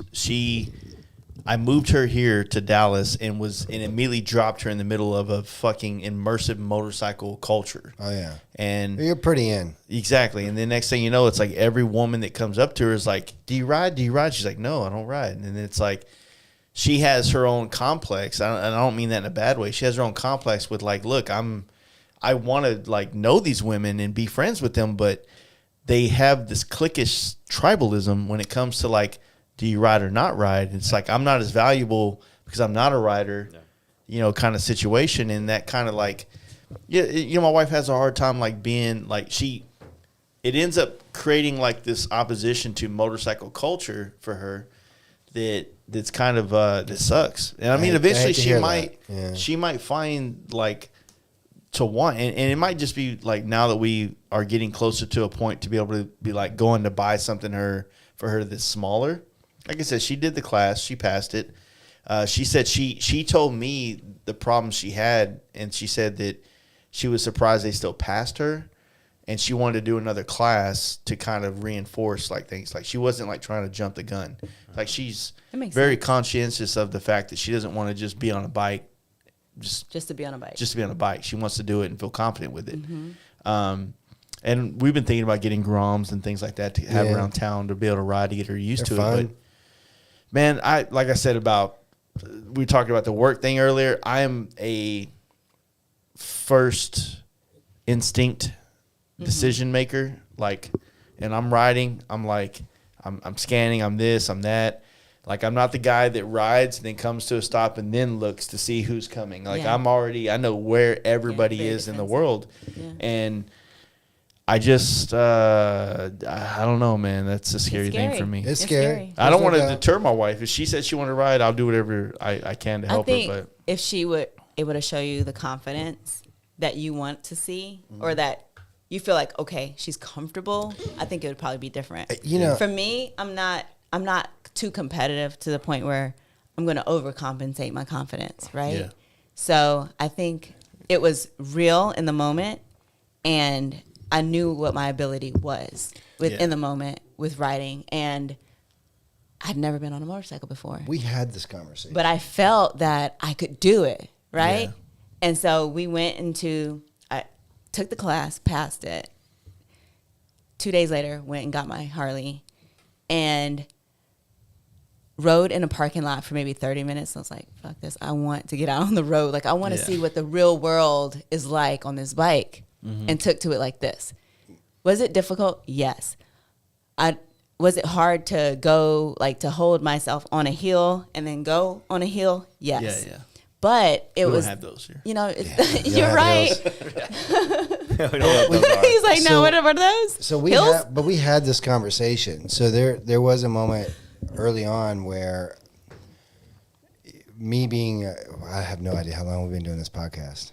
3 hours. 3 on the dot? 3:02. All right, let me know at 3:30. Yeah. So, excuse me, my apologies. Oh, you can cough. Fuck them. Well, you know what's funny is, like, anytime when the weather changes, I always end up with, like, a chest cold or something. My apologies. Yeah. But we had this conversation, like, early on. I got nervous that my love for motorcycles was pressuring her into riding, and so we had a night where I literally pulled her aside, and I was like, "Hey, Zahara, look, what we're doing is incredibly dangerous, right? Like you riding this motorcycle is very dangerous, and I want to make sure that I'm not pushing you into a decision that you're making for your life, right? Because you're ultimately going to have to deal with the consequences of riding a motorcycle more so than I would, right? Obviously, you're my best friend on the planet. I don't want anything to happen to you. But I really want to know, is this something you're doing because you want time with me, or is this genuine? And she's like, no. She's like, I don't care if you ride or not. I'm going to ride a motorcycle, right? Yeah. And so that kind of gave me the moment of going, all right, well, cool. And I didn't get her into something that she didn't want to do or whatever. Yeah. But my thought always is ride or not ride, whatever you want to do. It's up to you completely. If you want to ride a motorcycle, ride a motorcycle. If you don't want to ride a motorcycle, don't ride a motorcycle. If you want to ride on the back, ride on the back. Who cares, right? Yeah. Just enjoy whatever it is in or around the motorcycle that you want. Me and my wife had a nice little talk. Yeah. That's what we're gonna call it. When I got back from Florida, and she's like, it was a fair one because I'm on record for saying a lot of stupid shit. Obviously, this is like episode 294, I think. 294, yeah, exactly. And I've always said, like, because I'm the guy, like, when you come to me and you're like, oh, man, I like your bike. It looks cool, man. And I want to do this. But, you know, my wife rides me on. I was like, fuck her, dude. Fucking put a seat you want on your bike. She's hanging on with you. You know, this is your fucking sandbox. She's going to play in your sandbox. She plays with your toys, dude. You don't make her own toys. I would agree with that. And with that being said, right? Yeah. But now I'm looking at like, okay. Hence, I was, you know, I've been riding backwards on bikes a lot lately. And it's so fucking uncomfortable. I bet it is. And it's just like one of those weird things where you're sitting on, like, especially with these 2-up seats, you're sitting on basically a pussy pad, I guess is the correct term. And like you can literally fart and like almost fall off. You know what I mean? It's like it's so like you lean one way or another, and you're like a lot of your like you have to. You're almost playing a balancing game with these seats, right? So I was like, all right, that's fair. Maybe I would do like put a seat that's ugly as fuck on my bike for a bike trip. Right. I don't want to, but I will so she can be comfortable. It's fair because those seats. Yeah, I get it, dude. I had a ride on the back of his. He has like it's straight. I was like holding on for dear life. On the V-Rod? No, on his Road Glide. Because I had to go pick up because my bike had a tire. My Road Glide had a tire, a nail in the tire. So I had to go. That's not a big deal. On his. You had to get back in your natural habitat. I get it. It sucked. If it wasn't 30 minutes, like if it were like an hour, like I'm going to take an Uber. I'll meet you there. Whatever, it ain't that bad. It was terrible. You enjoyed it. No backrest. She was whispering in my ear, like, I love this. You know, the backrest I think is more for us than y'all. You think so? Yeah, you're not like fucking backpackers on our You're right. back, You're right. You know what I mean? You're like, chill, dude. Some air down there, dude. You're right. But, like, I really do want to travel with my wife. I want her to see. I've always told people, I was like, I used to use this analogy, and I haven't lived it, but this is the analogy I like to paint my picture with. Okay. If you were riding through Africa, and the first time you're ever going to see the pyramids, do you want to see it through the airplane? No. Or do you want to be up close? You want to come through these hills on a bike, and then you'll crest this one, and you'll see the tip. Like, fuck, there it is. And then you come back down this valley, and then you come back out, and then you see it again. And then finally you hit that last one where it just unveils. And I've seen so many landmarks that way in America through a bike, and it's so much more like rewarding. You know what I mean? It's a tease. It's foreplay with fucking landmarks is what it is. And you finally see it, and you're like, you just don't want to leave it. It becomes magical to you. It does. You know what I mean? And it's like it has a special place in your heart. Yeah. Like Iron Mountain Road. That's a scary ass road. Yeah. That's like one of the scariest roads I've Which way did y'all ride it? From Custer? South to north. So from... Yeah, I think from Custer. Yeah, because from Custer. Cause then Custer into Keystone? Yeah. Then we went up right from there. We went to... Mount Rushmore? Mount Rushmore. Yeah. Yeah. So, yeah. That's the best way to ride that. So, like, going through the... So... You see how it changes, how the beginning... Oh, my God. It's so crazy. And then you get up in there, you start hitting those tunnels, you can see the... Yes. And then like, the one lane... Yeah. That was what was scary for me. Yeah. And then the pigtails, like I was literally, because we weren't connected yet, right? On our comms. Lexins? Yeah. Chuck and Zee. So... Yeah, I don't think that day we were. So Chuck and I were, and I was like giggling. Like a little girl in my ear, with the pigtail turns. Like I was like, I've never ridden She's like, anything "Huh, like When you this. come through What is this? What the is this? What is tunnel and then you And it's loop like around. this. Yeah, those are and awesome. it goes like 22,000 years. And I'm like, how long is this going to be? Like, oh my God, I can't believe this is going on. Like, that There was was, so exciting. You know, I had a guy on the podcast probably like 3 years ago who he has one leg, but he started racing baggers. Okay. And he kind of went from baggers to a sport bike because he wanted to be faster. But he was on the podcast because he had no legs. He had a skydiving accident, and I was asked him because I was getting really into the whole racing thing, and this is like right before Bagger Racing League and all this shit took place. Okay. And I was asking, like, what's it like when you're doing it? He's like, how much space do you need? He goes, I only need 3 inches on the road. And I was like, fuck, like, I That's mean, don't get me crazy. wrong. Like, if I had only 3 inches on the road, I'd be freaking the fuck out. Hell yeah. But if you think about like how much space you actually need on your tires, Yeah. you 1 lane You're or 5 right. lanes, You're right. It really doesn't matter. It's like it's just a mind fuck. if It you will. is. You know what I mean? I was like, can I keep my bike on this one lane? Watching the guys that race baggers, and even just coming from what I rode to riding this, it's so impressive to watch these guys swing those big ass bikes Yeah. the way they do. I mean, I know that the sport bikes obviously are faster, but there's just something about watching someone take a 700-800 pound motorcycle Yeah. and lean it to the That's point. the that- thing. You know what I mean? It's like, all right, sport bikes, yeah, faster, but they're lighter. Yeah. You know what I mean? Like, I can pick up a sport bike. I can pick up a smaller bike. But I guess what those girls were saying previously was true. Like, I was riding a heavy bike, right? It was a big bike. And now I have this 900-pound monster of a road glide. So, like, it's You're ready crazy to to- think or whatever. If you, However, I mean, this is like a hit the weed and ask a question kind of moment. But Do you want to go? Do you want to step out? I'm just kidding.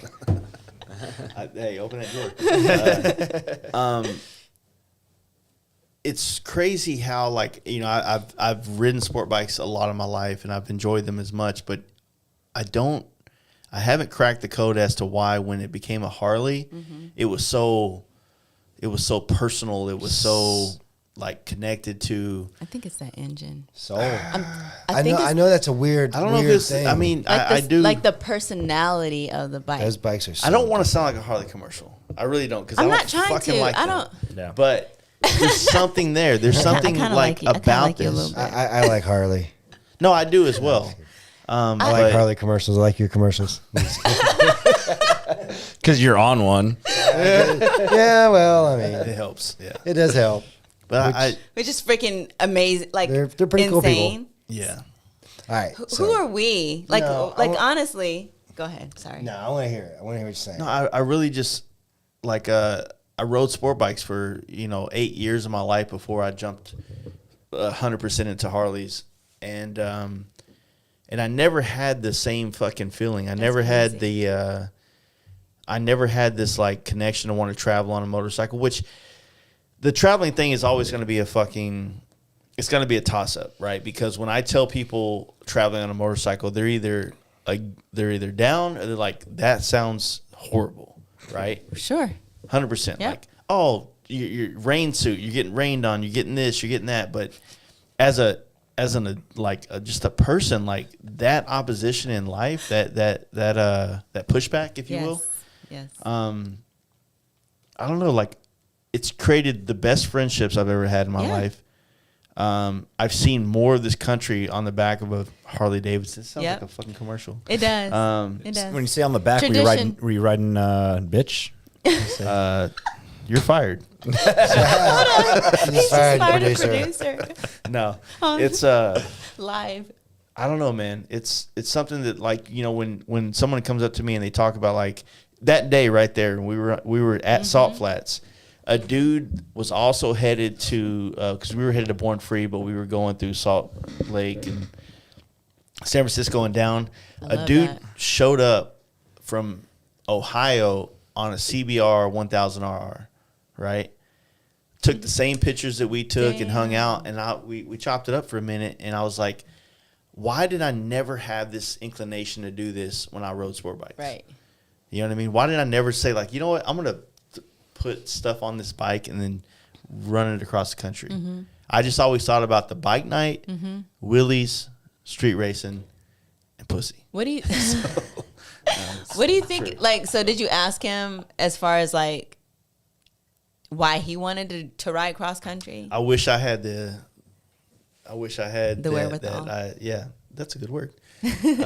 SAT words up in the spit. No, I didn't think about that then, but I think about those stories that, being on the road, you meet people, and you talk to people, and you like try to figure out like what made them want to do this trip, because you're maybe comparing and contrasting against why you decided to do something. But yeah, it never came to mind. And then honestly, when I bought my first brand new Harley was 2012. It was a Road Glide, and I was like, man, I want to go places on this bike. I want to travel on it, But then I was scared. I was scared to do it by myself, so I was always trying to find some kind of group to do it with, to make it happen. And when I finally did, it was like, fuck yeah, this is where it's at. And that was 2013, and fast forward, and here you are. Yep. You know what I mean? Bob's your uncle. Damn, it's almost 10 years. Bob's your uncle. That's the weirdest analogy. That is one, right? Yeah. I don't know where that one comes from. I don't either. I said it to my wife the other day, and she said, "What does that mean?" I was Uncle like, Bob. I don't know. Uncle No, it's Bob. not. No? Bob's your uncle. Where did that come from, Uncle Bob? I've heard it, but I don't know where it came Bob. from either. I think it's like a Is that way, how a it's good way to made? end a You're thinking sentence. about Uncle Bob. Yeah. That's what I'm thinking. No. What's that movie with Young Jamie. the annoying guy? I know, right? You're thinking about Uncle Buck, 100%. Okay. All right. Cool. Yeah, Bob's your uncle does not come from Uncle All right. Buck. What about Bob? What about Bob? I don't know where Bob's your uncle comes from. All right. I think Here's the deal. I'm not a great reader. All right. You about to do it for me? I have dyslexia, and they prescribe medication to solve my problems. So, All right. Bob's your uncle is a phrase commonly used in the United Kingdom and Commonwealth countries that means, and there it is. No. Or, and there you have it. Where's it come from? United Kingdom No, and no, no. Commonwealth. Like, what did it? Like, what did it? Like, for instance, sometimes someone said training cats and dogs. That comes from like some like old school thing where they. You ever like, listen to podcasts where you hear like the Yes. whole pots to piss in kind of Dude, things, yes. and you're like, oh shit. So what I was thinking about was, what about Bob? Do you remember that movie? Yeah, that's a Bill Murray. Yeah. I don't think I that's where know, Bob your but uncle comes from. it's not. But that's what I was thinking it came from. I just trying to put two and two together. So I'll just read the rest of this because I felt like I did a good job. I think you did you did good research, sir. Let's hear I it. feel many pretty good about words. myself. Typically, someone says it is to conclude a set of simple instructions or when a result is reached. Okay. So that's kind of like when people go. So that's all I got to say about that. Yeah. Oh, origin. Or it is what it is. It is what it is. The origins are uncertain, but common theory is that the expression arose after conservative Prime Minister Robert, not even going to try to say that. This is gay as AIDS. So Well, there you have It's it. always something to do with It is what it is. We're roughly at 15 minutes left. What do you guys see in your 2023 and with your bikes, your travels? We're getting ready to do a bunch of upgrades. Well, On the we're road gonna glide. do how do you some more upgrade from modified. 131s? What are you going to do? Make them fly? Put a cam in. Yeah, we want some wings. I was thinking wings, jet engine. We don't have a- I saw Maverick. we just got have the- excited. Yeah. That's good. Hey. Top Gun. No, I think we're thinking I think we're thinking 590 cams. I want to do some brakes. Talk to We me were- first on that. We were looking at. All right. Well, Oh, for real? Oh, yeah. yeah, I know he's got a 590. I was actually trying to decide We between. can the- actually run this as long as we need to, but we have to stop the audio Recording. at 3:45. Okay. Where are we at right now? 317. All right. Yeah, we're good.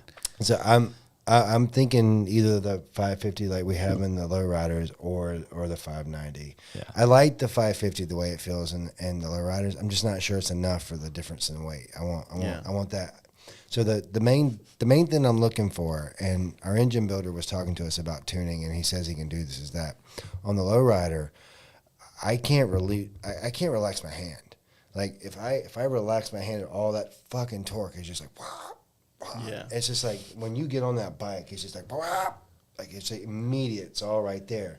Whereas on the Road Glide, when I get into it, there's a little bit of a torque dip at the beginning where it goes, Yeah. You know what I'm saying?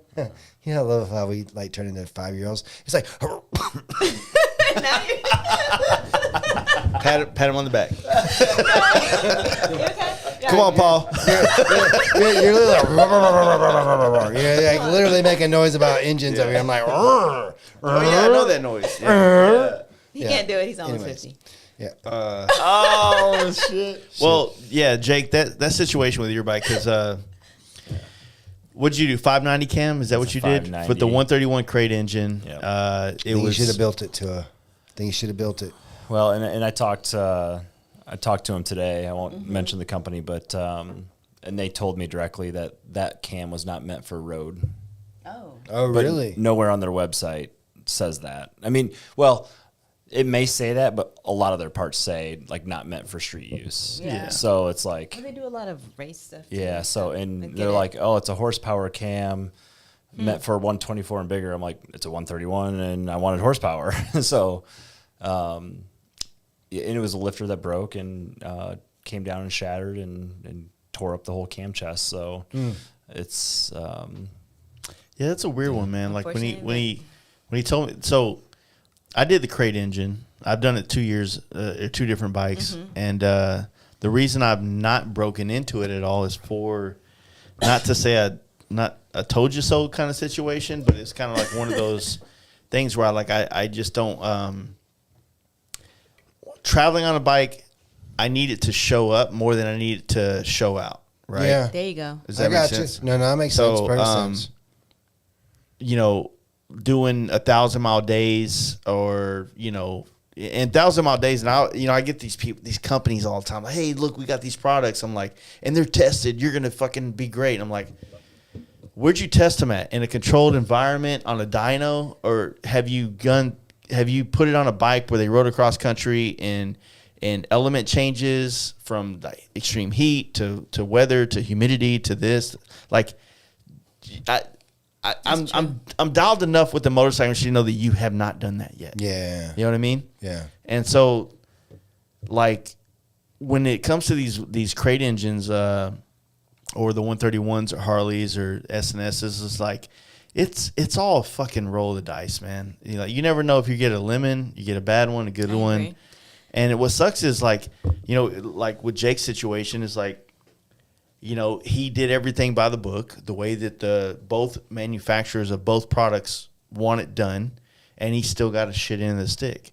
And so it's like, well, how do you, I mean, in a way, this could be blown up in a marketing side, but like, hey, look, dude, like, you guys said, yeah, can I say it? I'll say it. I don't care. So SNS, Yeah. they made a product that a cam chest, lifters, and everything. He bought a crate engine from Harley, brand new, when he bought the bike.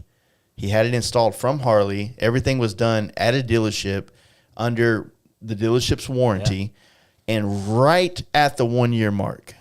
Not even. From the cam itself, it was 7 months. So right at that situation, the lifter fails after how many miles? 13,000. So 13,000 miles, the lifter fails, and obviously that's a failure that causes catastrophic. Oh, yeah, obviously. The entire motor's toast. Yeah. So at that point in time, you got to ask yourself, all right, is your product failed. Your lifter failed, and that's the reason why I don't sell products, because I don't want that responsibility. Yeah. But if you're a company that's going to make products that help people make power, then you got to have some kind of warranty on that shit. You have to have some kind of liability, and I get it. Like, you're making a product that you're now giving to said individual, hoping they install it correctly. Most of us is put on a lifter. They only go in one way. Yeah. You can't put them in incorrectly. They fit in a hole in a shape to do a certain thing. Right. And it's not like you can adjust your push rods incorrectly. Yeah. Incorrect. That's a hard You word. said incorrectly. That's okay. You can It's a adjust your PSAT word. Yeah. It's all good. PSAT. You can adjust your push rods incorrectly and then cause problems, but that's not something that's going to last for 10,000 miles and then fail. Yeah. Right? The product failed, and unfortunately, like, it sucks to be SNS, and like I said, they were a sponsor of this podcast for quite a while, but that it just sucks. It's not. I don't know. Like, I feel like,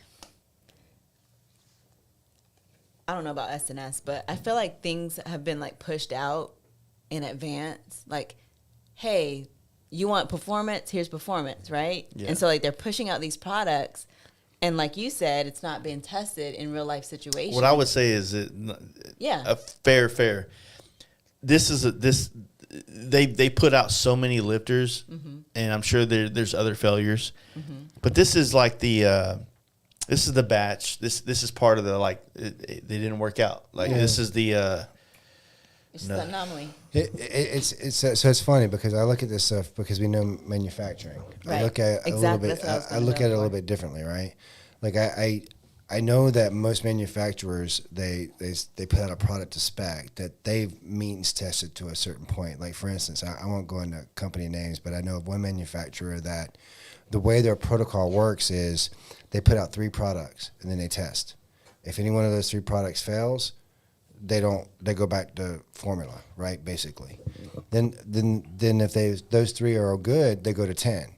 If those 10 are good, they go to 100. If those 100 are good, they go to 500. And if at any point within this particular companies, and I can't name them, but within their particular protocol, even if they get to 1,000 before they release to market, if they find out that there's something wrong with this, and it doesn't even have to be something that they can identify. If the system identifies, like for instance, there was a vibration identified in this particular product, 1,000 they scrapped all the way back to 0, right? Mm-hmm. So I know that most manufacturers, like in SNS, their goal is to put out a quality product. Their goal is not 100%. To put out something, and they put all the controls and tests in places. And like for us with SNS, we haven't had any type of issue like that. We're literally running 4 131s that have some SNS in them.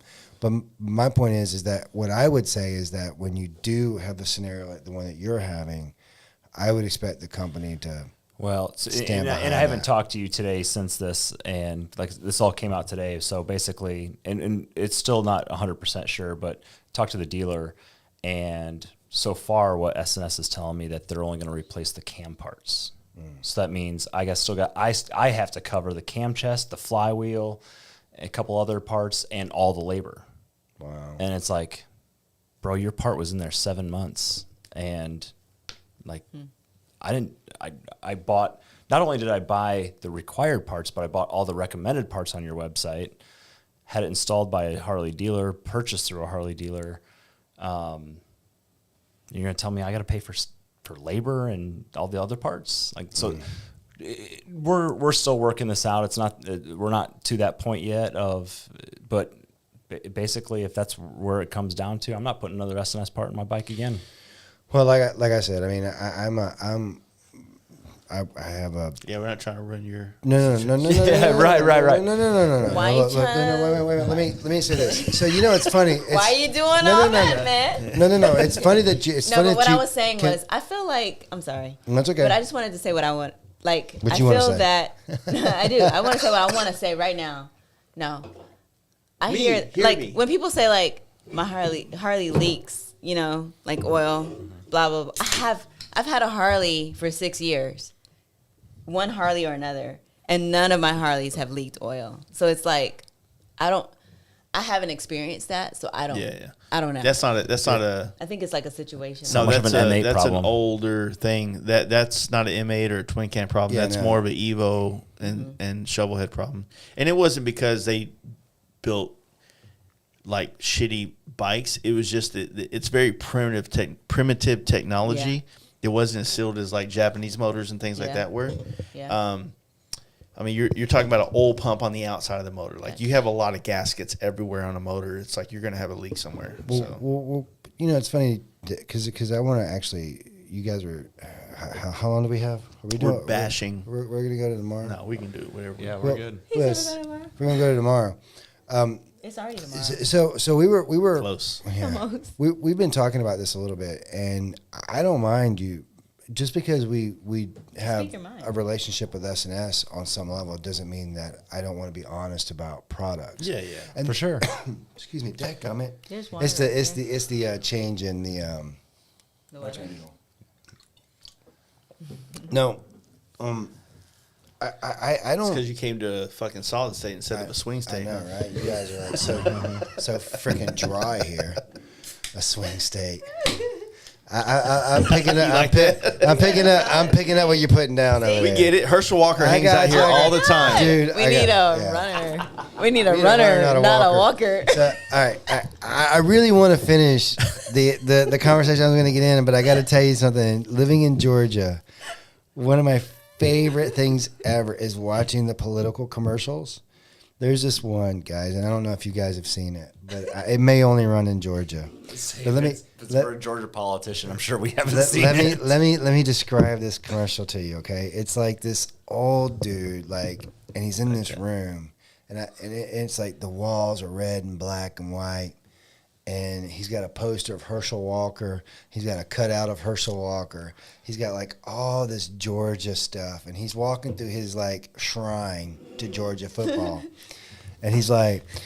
When Herschel was playing for Georgia, I used to love to watch him run on that field. There's nothing better than getting up and watching Herschel Walker score a touchdown. I love watching him on the field. I love seeing him on my wall. I love seeing him on the field. I don't want to see him in Congress. That's a good one. And then it cuts to this other lady. I love watching Herschel run the ball. But I don't want him in Congress. Whatever. That's hilarious. I just remember love it. And the other one is we need a runner, not a walker. Not a walker. I listened to yeah. that shit and I was like, this is just fucking hilarious to me. So to All the right. point where my son's like, can somebody win? Because I'm tired of hearing I'm these just tired. commercials. I'm tired of talking about it. Oh, yeah, because you got a runoff going now. Yes. So, like, there's a whole other election. It's like decided though now, right? Or are they still yeah, out yeah. there? Yeah, it's decided. There's a runoff, so it'll be. So you got to do But another no, but- election. Okay, I'm sorry. Runoff election. So we'll find out in January. All right. So the sponsorship. I think it's important if you're going to have any relationship with any type of company, whether it's something that you buy or something where they sponsor you, that you're honest about whatever that product is. So if you have a bad experience with S&S, I would never in a million years be like, hey, if I'm on something, let's not talk about it. I'd want to talk about it. For sure. Like I'd want to be honest about that, because like we've actually experienced situations in where people have like, hey, we would like you to like put this product or represent this product, but if we don't represent it, if we don't work with it, if it's not a great product, we don't want to represent it in any way, shape, or form. Yeah. And if we do represent a product that I don't know if represents the right word. I don't know if I'm saying the right thing. To be clear, I think that me and him are both not necessarily badgering S&S as a company and their products. I think we're talking about the fact that, like, look, we had a faulty product. It created a problem. What is the customer service back end of this? And what is the like working with S&S versus fueling, or the many other companies out there that make products like this? What does the background company say? What is it saying? Like, okay, this dude has a 131 crate engine from Harley, and he did everything by the book, done it the way it was supposed to do, bought the products through the dealership from this. This isn't some shit he bought on eBay and then showed up with the dealership. And then his shit fucking, so what is the warranty on it? Yeah. Is it 7 months? Is it a year? Is it this many miles? Like, where do we draw the line? Because obviously if it worked, put it like this, I've ridden enough bikes and put enough miles on a bike that a product like rotors will wear out. Yeah. And you need to replace them, right? A cam even will wear out. You'll start to see, if you pull a cam out that's got 20,000 miles on it, you'll see that it wears down and starts getting into like inner parts of the metal, right? It needs to be replaced. It doesn't mean that cam's going to fucking explode. Yeah. Right? Yeah. It means it's getting worn, and eventually you need to take it out, because then that transfers to the rocker and things like that. Yep. It changes the nerd shit going on in there, right? Gotcha. But the thing is, we're not qualified to talk about. Yeah, the thing is, like I said, S&S is a company I hold dear, and I love them, and they make great products, 100%. But like every company, you have issues. Yeah. How do you stand behind it?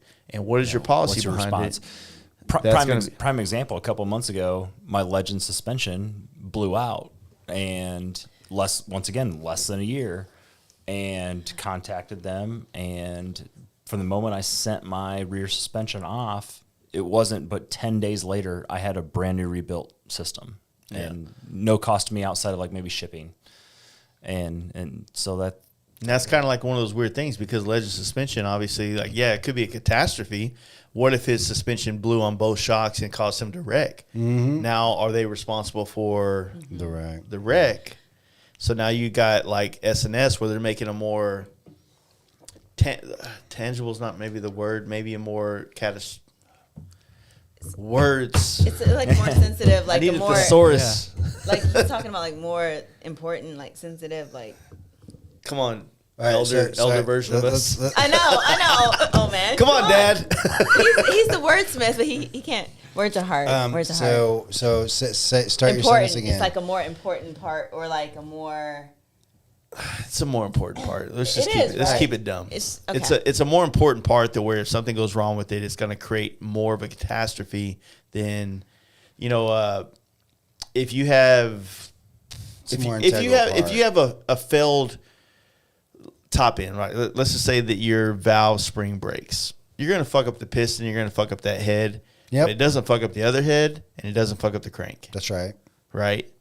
But a lifter that disintegrates and falls down fucks up the entire motor.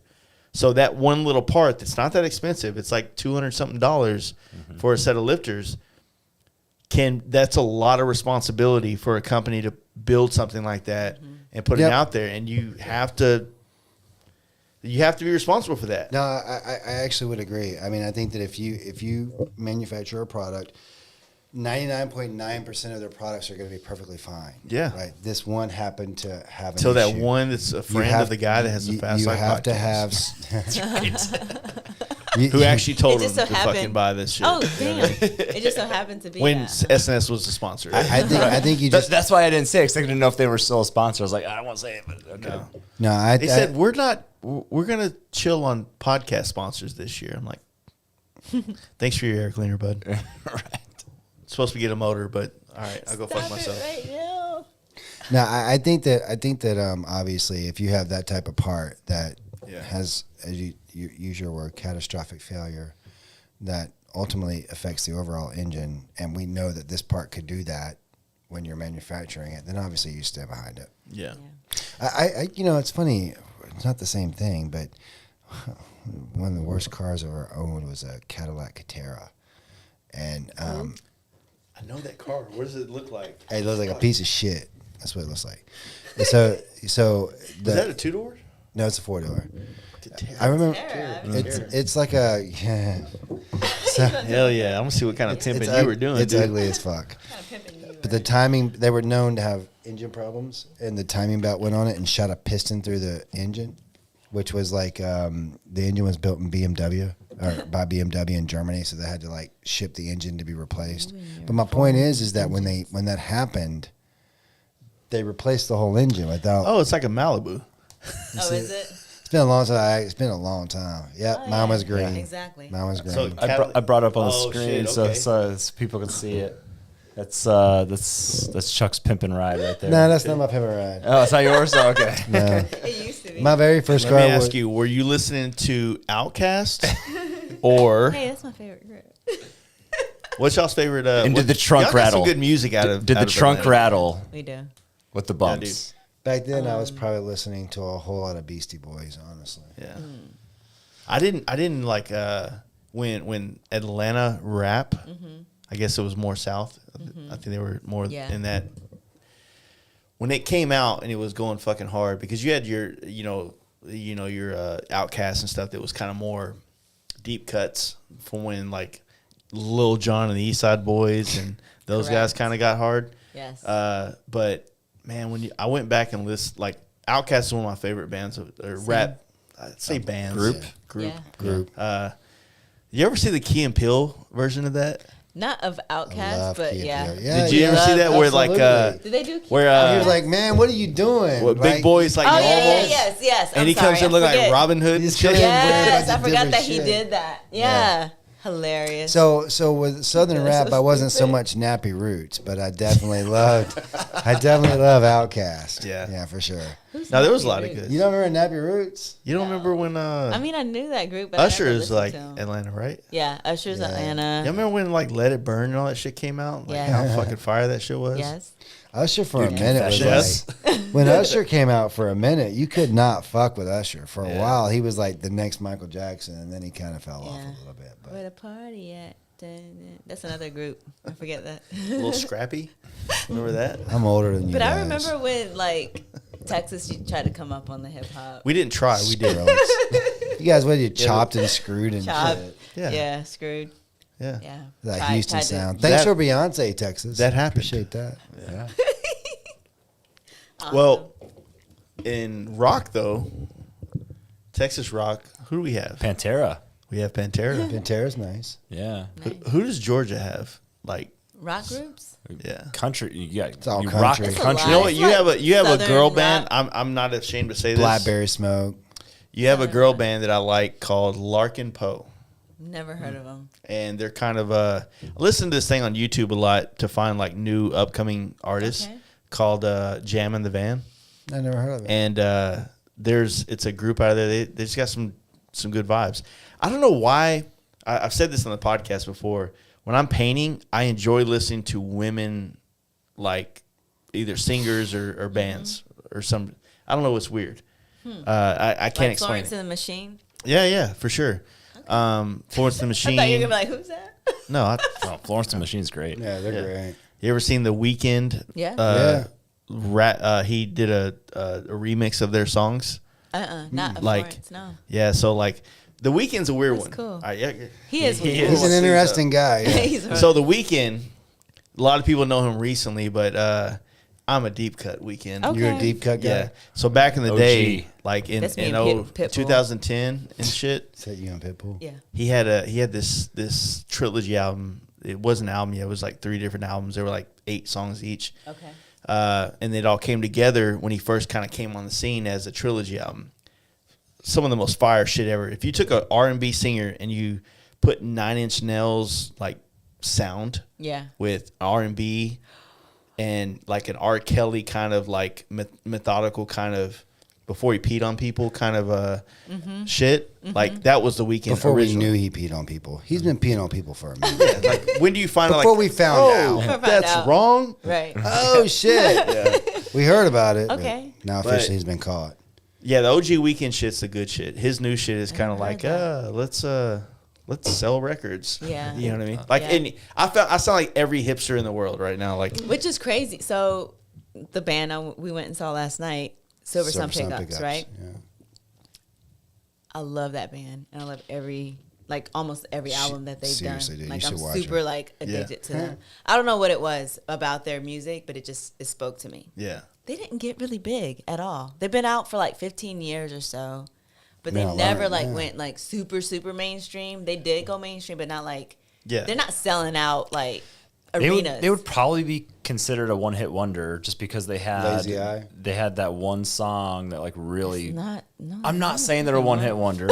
I'm not like. I'm, Don't say that. Yeah, if I you know, don't I watch know. it, You don't she'll say come that. at you. Don't understand. But I'm saying Don't from say like that. the concept of their popularity. No, you're right. it You're was right. like, yes. But you know Yes. what's interesting about that? So we Go ahead. we were talking about this. I'm sorry, we were interrupting each other all over the place. We were talking about this, like, this kind of falls into what I was saying about movies earlier too, a little bit in my head. I didn't say it out loud. Because Basically, you're talking to yourself. right. So, like, Silver Sun Pickups is an example of a band who doesn't need to be big. Exactly. They have their core group of people. Yeah. They will make plenty of money. They will have plenty of opportunity to Yes. be to enjoy their rock and roll That's why I love lifestyle them. with a very unique, Yes. esoteric group of Yes, people. very that, eclectic. Like we went to that band, I was like, we went to that concert last night. I was like, Well, you are sometimes- not me. Sometimes when you get too much fame, like those bands start to change. They do. Like, here's the deal. Like, they all have to change. They have to grow with who they are and make their sound kind of become whatever it is to, you know what I mean? To grow, able right? To like if hit people. if Metallica sounded the same as they did in 81 or 2 or whenever that first album came out, you wouldn't have had some of the most best music ever made from Metallica, right? So, but at the same time, like what I would say about The Weeknd is some of his best music that I love was more that deep cut shit. And you get a couple good hits out of it coming forward, but back then, like every song was like this dude that was hustling, like fucking making art, right? Yeah. And you're like, fuck, I connect with that. Right. Silver Sun Pickups, they have a lot of great songs. I recently got into Cage the Elephant. Okay. Yeah. Right? Yeah. And They're badass. always heard their songs on the radio, but then I started seeing this big ass body of work. I'm like, I fuck with this. This is like my vibe. You know what I mean? And they have a lot of good shit. And I'm like, oh, cool. It's almost like not feeding into the hype when it's there and allowing yourself to discover it naturally. It gives you that like finding music when you get like, we're all the same age in this group. Relatively. Somewhat. Apparently I'm old. When we all find music that's fun to listen to, especially when it's older music. Yeah. Like when you find a band and they have 8 that. albums, and you're Yeah. like, fuck, dude, it's like finding a good TV show that has 8 seasons. Yes. You're like, shit. And you just like hope Yes. this one's good. You know what I mean? We got super heavy into reggae. What, about a year and a half ago? So it was. Was that when you decided to start smoking weed? Stop. So it was. I guess I listen to reggae now. It's like immediate, right? You're like, hey, have you ever tried marijuana? The first time. Bob Marley. Hey, Joe. Hold on. Do you ever watch like Lonely Island? Booyakasha. Hell yeah. Okay, so you remember he did his reggae impression, Andy. Lonely Island? Oh, yeah. Ross Trent. When he's doing I gotta Ross do that Trent, again. you have to watch it. I got their album, but I don't know if I have like every one of their skits. You have to Yeah. watch you have to watch the actual skits, like the music videos. We're going for a record. Oh my god, so funny. But what he was saying was, so my brother, so we went to go visit my dad. My brother lives there too, and he was like, "Hey, you guys are coming in. We have tickets to this Revolution concert. It's like, The Revolution. have you Utah. seen Revolution? Oh. It's actually a group. Oh, okay. So yeah. That's y'all starting a revolution in Utah. I was know. Like, I don't know. That's the place to I start know, it. No, you know? no, they already have their little revolutions going on. But a Rebelution, so it's RE. It's like rebel. Oh, Rebelution. yeah, Okay, that's the name of the group, and they're like from California. Okay. It's some mainstream like reggae type music. Kind of like, who else is in that group? I can't think of any other groups. Stick Figure is another one. Yeah, Have you heard of them? yeah. Okay, so same type of vibes. We went and I was like, oh my. So I started listening to the music before we went, and I was like, yeah, we're going. Like, it's gonna be awesome. Yeah. And we went and we like fell in love. So they actually played a month after we left Utah. So we saw it twice. Yeah, you good? Yeah. And bye, guys. So so we started listening to that and like getting into like the other reggae music. And it's like, it's insane. You can go down rabbit holes with this stuff. Reggae has a vibe. So have y'all ever gotten to lo-fi yet? Yes. I love that Yes. shit. Yeah. And Yes. I love it because it's not like I'm not thinking about it. It just Yes. I feel It's just it. in the background. Yeah. Yes. And so you know, me and my son, he was helping me. We were decorating. We put the lights up today, and It's a nice whatnot. touch. And I he was playing some lo-fi that he found that he liked. Okay. And we were talking, and it's like, it's weird because I really dig it, and I couldn't tell you one person that makes it or Me either. anything like that. Me Like either. it all, it's just the sound, kind of like the way like house music sounds. You know what it is? It's kind of like that. Do you remember that jazz, like old school, like Yeah. the jazz, like jazz, slow moves. Jazz. When you say it that way, it doesn't change the fact that I know or don't know it. Because there's like jazz, like big band jazz, right? Yeah, yeah. And then you got like jazz. Say it like that again. Yeah, it's still the same. Still the same? All right, so, but yeah, lo-fi is like that. I don't know Yeah. any of the artists that are jazz artists, but I know that. I just know I like the Simpson. I like the Homer Yes! when he Lo-fi looks like, hip-hop. Yes. oh, I love it, dude. The Homer I love Simpson it. one. You know what? You know what's crazy? I fell in love with lo-fi, and then I fell in love with listening to Mac Miller. Okay. Yeah. And I felt like his sound Similar. was so much more like, it's almost like some of the newer rap groups that I was never really interested in because I'm a 90s kid or whatever. Because of lo-fi, I started to kind of dig that sound. And so like Mac Miller was like, has been heavy on my fucking shit for the last year. Okay.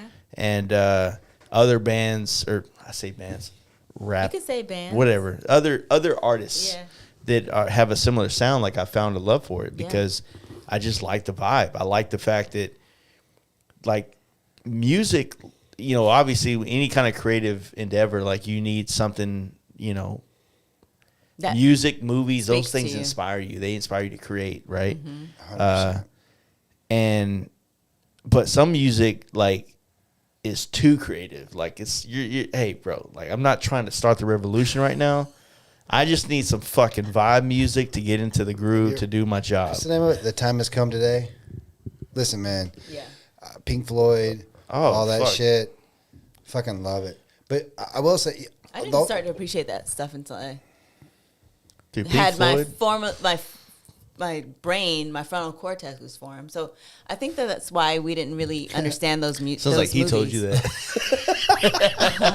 Why? That sounds like something I tell my wife. Like your frontal cortex is No, not. like I'm serious. So I tell my You're kids such a this good wife. all the time. Yeah. He didn't tell me that. Oh, you're good. So that should be it. Yeah. I figured it out on my own. I can do things, guys. No, but no, I tell the kids all the time, like, you're not gonna be able to really appreciate it. Like when I was younger, Outkast was the shit. Like Yeah. that was my band. Legit, that was my band. And now I'm like, that's still my band because I actually am able to understand what they're talking about, Yeah. what they were going through. I had zero life experience to Did y'all be watch able the to resonate with Elvis them. movie? Yes. Oh yeah. What did you Yes. think about it? I enjoyed it. I so liked I it. really liked it. First of all, well, first of all, it's Baz Luhrmann. Baz Luhrmann. I is literally the brought that up director. as one of my favorite directors. That's Baz Luhrmann. I love that But dude. like I knew about Elvis's story before the movie, right? So I kind of knew like what he went through. What I didn't understand, what I didn't realize is that he didn't travel the world, Yeah, that was which is heartbreaking. crazy. Yeah. Can you imagine? You would think someone you grew up that- in like that Tupelo, big. Mississippi, and a No. fucking shotgun The shack. first real star in America. fucking I mean, real, like huge star. real, like super And he astronomical. never famous. went overseas. Never. That's insane. I was That's like, wild. is that true? Yeah, it's pretty wild, man. Yeah, Fuck with me. I know. Yeah, But yeah, I mean, I've told people a lot that like I would have loved to have seen that movie and the Elton John movie Yeah. the way the Queen movie was done. But at the same time, I did enjoy I see what you're saying. the perspective of like that Elvis movie and whatnot. But Different. what were we talking about? We were talking about. We're talking about frontal cortexes. Oh yeah, so like Pink music. Floyd and shit like that. Like yeah. I grew up here, and I was not allowed to like rock music because I went to a minority. Okay. I was a minority in my school, Okay. and I remember growing up. It was like, you know, if you had Nin on your backpack, you got fucked with. Yeah, really. You know what I mean? You got bullied, basically, right? nice. So it was like you don't know Kidding. that? 9 Inch Nails. I know. If you had the lightning strike Metallica on the back, Yeah. and it's crazy because you know what the one album or the one for my generation and whatnot, the System of a Down album, Yes. like broke that down for me to where I was like, I can't take it anymore. I love white music. They What? fucking go hard. Why is it bad? Why It was is it weird. bad? I played basketball growing up. Okay. I was like one of two other. I was one of two white kids. So funny. Played basketball. Yeah. And I was a minority in that situation. I couldn't be like, oh, like. Can't take it anymore. But at the same time, I didn't even try to listen to that type Sure. of shit. My dad, yeah, I loved a little bit of Nirvana. My favorite song at that time, being completely indoctrinated with like rap music and whatnot. If I was gonna say my favorite song was Big Empty from Stone Temple Pilots. It was one of the main songs on The Crow. Okay. Yeah. And I love that movie, but that was like their main song for that movie, The Crow. Mm-hmm. And so I love that. sad. And that was a couple, super. Brendan. There was a couple songs like that where the movie would make the song like connect, right? And I see that happen with my son. Like we took him to see the Batman movie. He now wants to listen to Nirvana and shit like that. Yeah. You know what I mean? Yeah. But Absolutely. yeah, it was weird. Like, I mean, it's just a different dynamic because when I talk to people in this bike community, when they talk about 2000 or 1998, they're talking about listening to, punk rock and rap and this and this kind of different environment that I didn't experience it that way.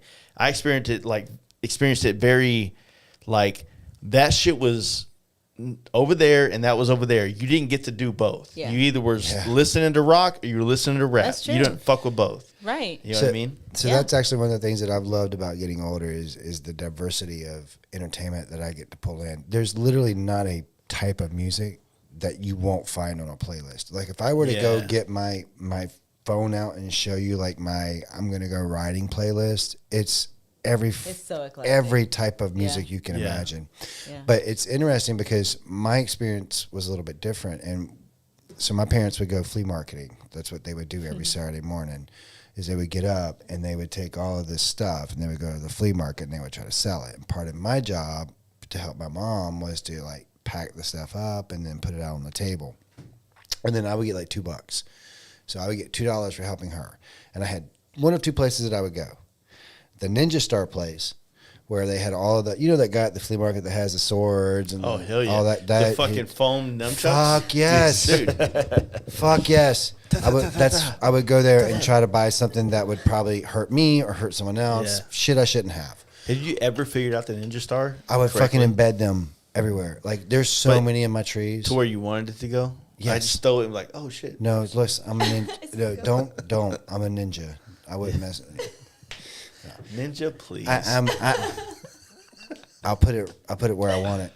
No, or I would go to where they had all the bootleg music. Yeah. Right. So this Saturday I was on a mission because someone had mentioned to me that have you ever heard the Chronic? And I was like, what?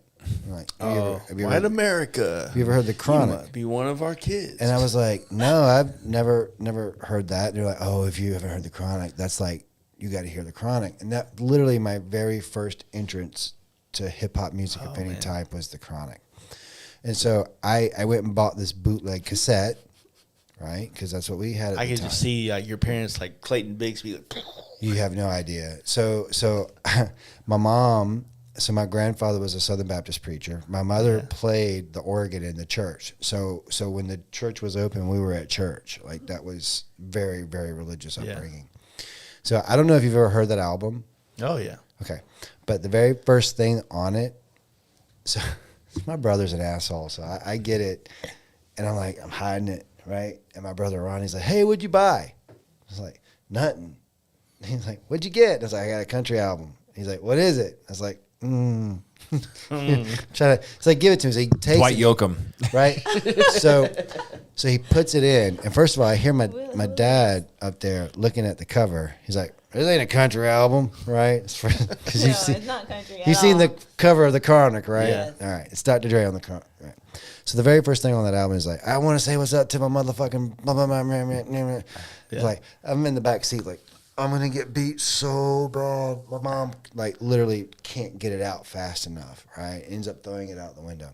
But that was, like, my very first experience. So my whole experience with music was not hip-hop. It was super country, right? And so when I got exposed to that, it literally put me on a path of, like, if this is out there, what else is out there? Yeah. And so I went through all types of music, whether it was, I mean, I didn't know Pink Floyd existed. I didn't know any of that stuff was out there. I mean, we listened to, like, and don't get me wrong, I love it today as going back and looking at it in retrospect. But outlaw country, that's all that we had. that's good. Yeah. George Strait, Johnny Cash, all that. So I didn't have any access or gospel. I didn't have any access to, like, hip hop or rock. I remember hearing "And Justice for All." Metallica won. my favorite album from. It's the very Metallica. first vinyl I ever bought. Yeah. I remember I think I was like 13 when I heard it. Favorite track on that is the one they don't even say anything. It's like To Live Is to Die or some shit like that. It's like just nothing but fucking Really? going hard. There's no fucking lyrics on the whole. To this day, I listen to. I mean, you get into that part, you just can't even talk. You Dude. just I want to talk about how I need more testosterone in my life. So my son got me into watching fucking Stranger Things. Okay. yeah. Are you crying? All like the whole thing in leading up to the whole like fucking like what's the name playing to the whole like shit. It's a Master of Puppets song, isn't Yeah. it? And I'm like I've done so many things in my life to master puppets, but I haven't cried to it. Yeah. Oh, you did. So I'm sitting here watching master like him play this thing. Cause I've watched 4 seasons to get to this one show because I didn't watch the whole fucking thing. Yeah. Right. And I'm like, I'm not gonna cry. I'm not gonna cry. And I'm like, he's gonna die, right? And it just sucks, dude. I need testosterone so bad. it's getting out It of won't hand. help. The older you get, the more you get like The more connected. sentimental you are. It's 100%. He's like, it won't help. It won't You help. know how hard it You'll is just to be you'll just fucking like, hard as fuck around your family. Yeah. "Ugh." Oh, man. I don't even What's like that funny show. about the like Injustice for All album? I wish they would do a remake of that because that was the first album post Cliff Burton, and they purposely like turned down the bass during recording. Yeah. So if like you listen to that album, like you can almost essentially never hear the bass in that because like it was like this thing in their head like between James and Kirk. So I wish they would remake that album and make it more No more thump. well, just more like the proper way of mixing an album. Because actually my favorite is I Had the Beholder on that song or on that album. But yeah, that's It's weird, man. Like I don't think people like when you grow up without access to that type of entertainment and you hear it for the first time, you just don't even understand like that this is to this day I will put that album on and that whole last 2 minutes after they're not singing anymore and they're just going crazy. All I can think about is how and this is one song. One song they play. How long would it take me to get any part of that song down? A long time. for sure. Like, long I don't time. think I have I don't think You I have don't a enough time in my lifetime. life. You don't. You don't. What song? So we were just Any saying, of the Metallica ones. you just yeah, take yeah. you take any instrument that's played on a Metallica song, just one of their songs. Yeah. How long would it take you to be able to play it? Lifetime. 100%. I could. I would just. What about Tool? Have y'all gotten into that? I like Tool. Tool's great Yeah. That's my most favorite band. Is it? by Yeah. far. Yeah. Because the complexity behind what they do too is. Have you seen them live? Yeah. 6 times. Yeah, I've seen them a lot live. Like Once their they got- live show is amazing. I've seen that. I've seen Tool Pussifer 3 times, Okay, which I guess is his side project. that's just Maynard. Yeah, And then a Perfect Circle twice, yeah. along with Deftones and stuff like that. But I took my daughter out of school once when she was 4th grade Yeah. or 5th grade. And I was like, hey, because at the time it was just me and her. No other women around, right? Right.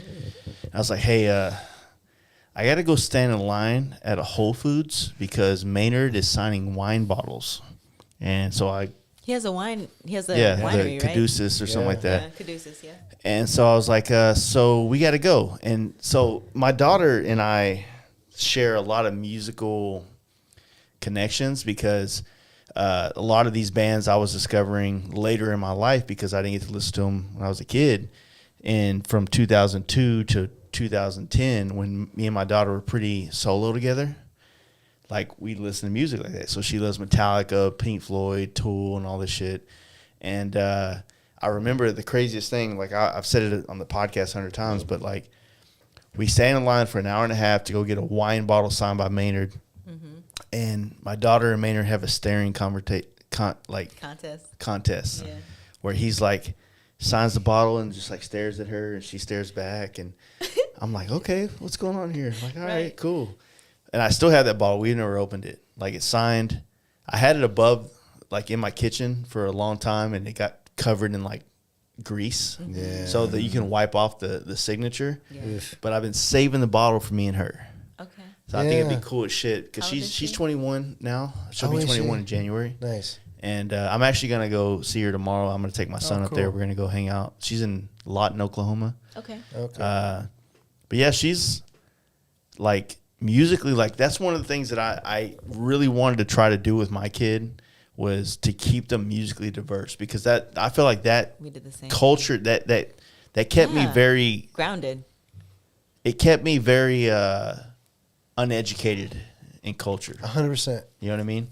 And the more people that I meet in my life, even today, who aren't educated in other or just not diverse in other types of songs, like you find that they don't have an understanding of different cultures at We were all. just talking about that today. Yeah, like, were. just some of the music. Like he said, like if you go on my playlist, it's gonna be a ton of different reggae, rap, hip hop. It's gonna have like old school soul, jazz, like Yeah. even like Parliament. my culture. On my dad's side is I grew up like listening to like rancheros, right? So like the No, I Mexican couldn't. country. Yeah. Okay. Well, let's actually let me clarify. She didn't grow up listening to Mariachi it. band. Yeah, like mariachi stuff. Is it really? Yeah. So in case you guys didn't, But not like crazy, like old school mariachi. Sure. What's the difference? It's a different. See, you don't All even I, know. all I know is what I see in the Mexican restaurants. well, in case you so No, just, I'm good. Well, for In those peace. that Stop it. Tacos, man. yeah.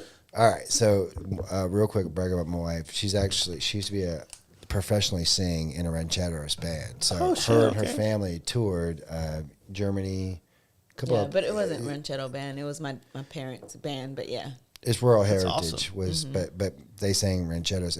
What's funny is I'd heard her sing in English before, but I'd never heard her sing in Spanish.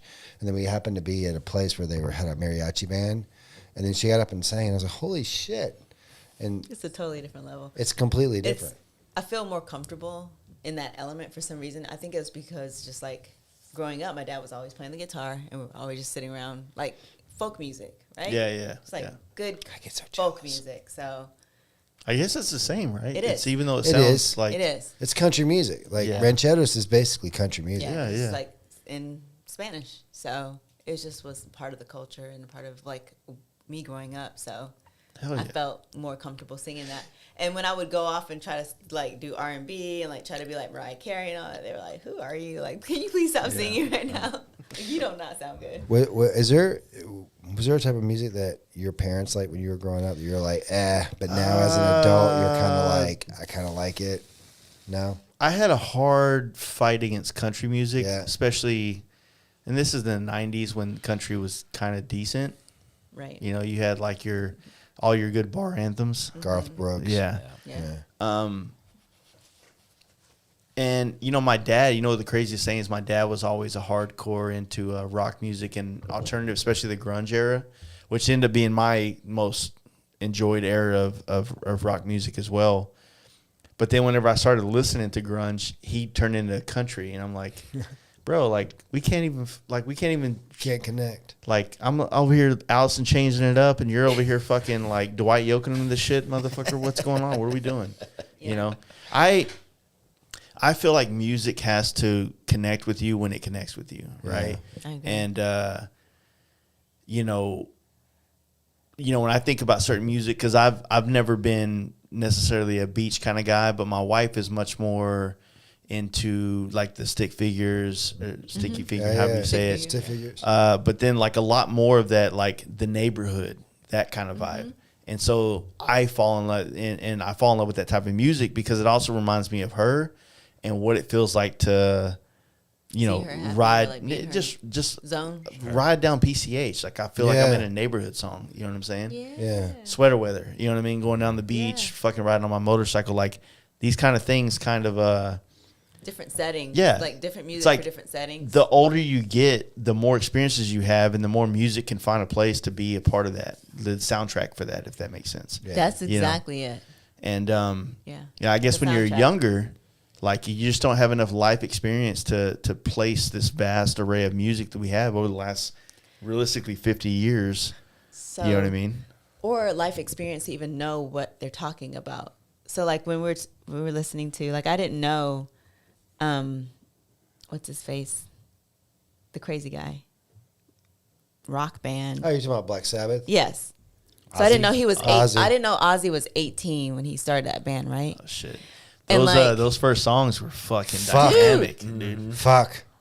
I'm like, okay, you have I played zero the life wizard. experience. I played the wizard for like. But I'm like, you have zero life experience, and you're singing this shit that like That's why I went with speaks to me as a 40-year-old woman. 100. You're tapping into something I've talked about recently with some friends. It was like, when we talk about anomalies in people, like real artists, like, you know, when you look at these people from the, you know, you look at your Jimi Hendrix and your Forever 27 Club, this kind of shit. Mm-hmm. You're talking about someone that tapped into a frequency that someone That's that what it is. age is not allowed to have. Exactly. And it's almost like they got it and they tapped into it and they are not allowed to live anymore. You know, it's interesting because you don't think of them, and I know this is the wrong way to think of them, but like when you think of a Jimi Hendrix or an Elvis or a fucking Tupac, dude. Or Tupac. Yes. Seriously. Yes. you think of them and you recognize that's a human being, right? Yeah. But you don't. But you think of them as a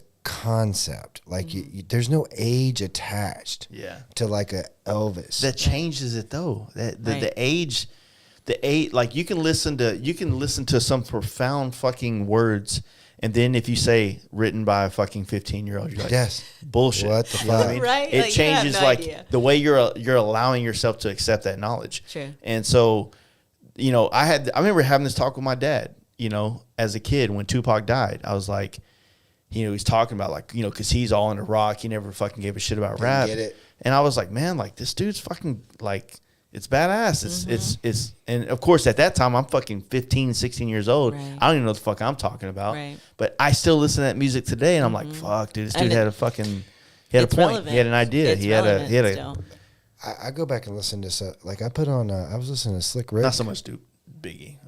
You like Biggie? I like some of Biggie's stuff. No, don't get me wrong. He didn't Why you connect hating really. on I ain't East Coast hating. man? I'm just saying, like, my man ain't fucking a Tupac. No, Yeah, Tupac's I mean, Tupac, lyrical abilities was he just had a top different notch. level. Yeah, it was a different level. But I mean, I think everything's like relative, you know. And like I was saying, like these guys that go into this frequency that it's like, how do you as an 18-year-old know? That's art. And what that is art. And the thing is that we get so inundated with like things that we think is art, but it's really not art. Like obviously it's not hard to make a good song. You're right. Yeah. It's not good. It's not hard. Like you can make a catchy tune, you can do this, you can do this. But how can you transcend generations? And that's art. That's when I can listen to a Leonard Skinner song tomorrow and still feel the same way as my mom might have felt when she first heard that in 72. I think about that shit. That's fucking art. You know what I mean? When I can look at something that, you know, some painter did, like a fucking Geiger or a goddamn Salvador Dali, and I can understand his struggles transcend in today's, like Right. that's fucking art. You know what I'm saying? And I I'll get take- jealous of that shit Go ahead. sometimes. Like we've talked about this before. Like when I heard the Beatles for the first time. Did you barf? No, well, we can get in that Nah, debate, but I fuck it. actually really like the Beatles. But I know that's really cliche or whatever. But my point is that when the first time I listened to them, there's a lot of baggage that comes along with it. Like the Beatles are the greatest, this and this. You hear a lot of other people's opinions before you get to experience them Yeah, for you're yourself. I always think about the people that were, I don't know, in the audience the first time the fucking Beatles took the stage. Yeah. Like, or you were on the Ed Sullivan. Could you imagine, like, the first time, like, someone, like, fucking heard Metallica 1 played live? Yeah. Yeah. Can you imagine being that guy in the crowd? Did you ever hear I don't read books, so I'm going to talk about a book that I read through an audio version. It's okay. From Malcolm Gladwell, and his whole concept is about the 10,000 hours rule. Yeah. Yes. Yeah. And he talked it's, about how what is the that? Beatles, they played together for like Yes. a super long time in a strip club in before they ever outliers. Yeah. Yeah. So yes, I have that on amazing my book. queue. It's amazing book. Actually, Yeah. And you I'm said saying that Gladwell, I'm like, when I say a book, I'm like, it's amazing. Listen. yes, So, yes. I didn't read the motherfucker. It was but good. It was The guy good. who read it was And they great. talk about the Beatles in that situation is like how much they worked together. And when they started touring, they were this well-oiled Refined. machine. You know what I mean? And yeah, I mean, there was They watched. were young too. They were. Think about that shit. Yeah. First time someone goes, "Hey, you know what would be cool? Let's do a 4-part harmony, Yeah. and let's switch the beat up Yeah. So- in the middle. Let's like the a Beatles completely is different kinda- rhythm section." It's kind of dear to us because like our first movie that we watched together was Cross Cross the the Universe, Universe. which is a musical. Basically, it's a story within a story. So they do all Beatles music. Yeah. It's kind of like a musical movie type thing. They set a story to be yeah. to So the it's Beatles music. it's pretty good, but also you feel like the Beatles like very much influenced. So what you have here is you have a rare woman who actually stays up through a movie. Yes. Oh yeah. So that's what I'm realizing because. Do you ever coke or some shit? What are you unicorn. doing? Because No. everything I've ever been passionate about, baby, you gotta watch this. 15 minutes in. I'm a movie buff.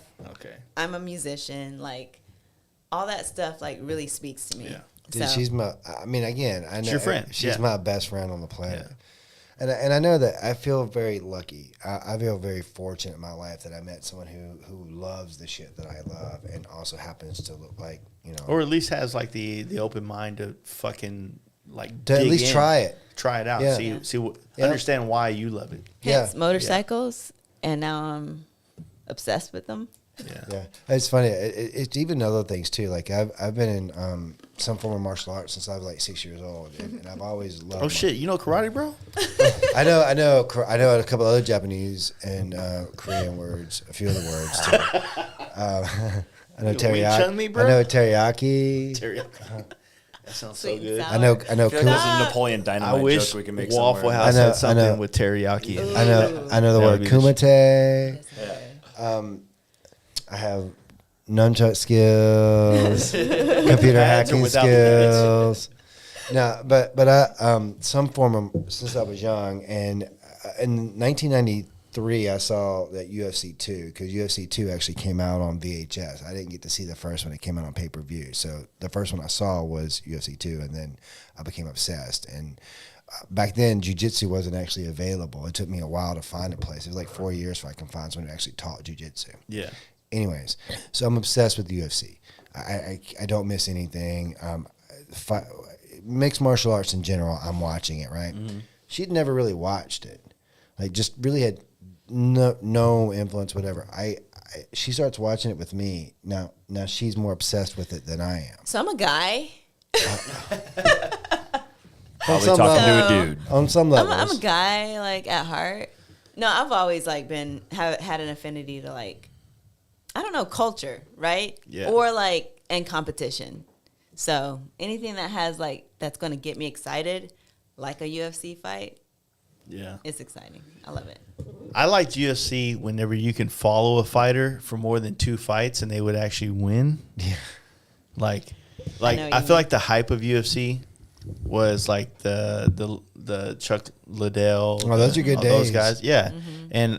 And I found a love for BJ Penn. I like That was my BJ. guy.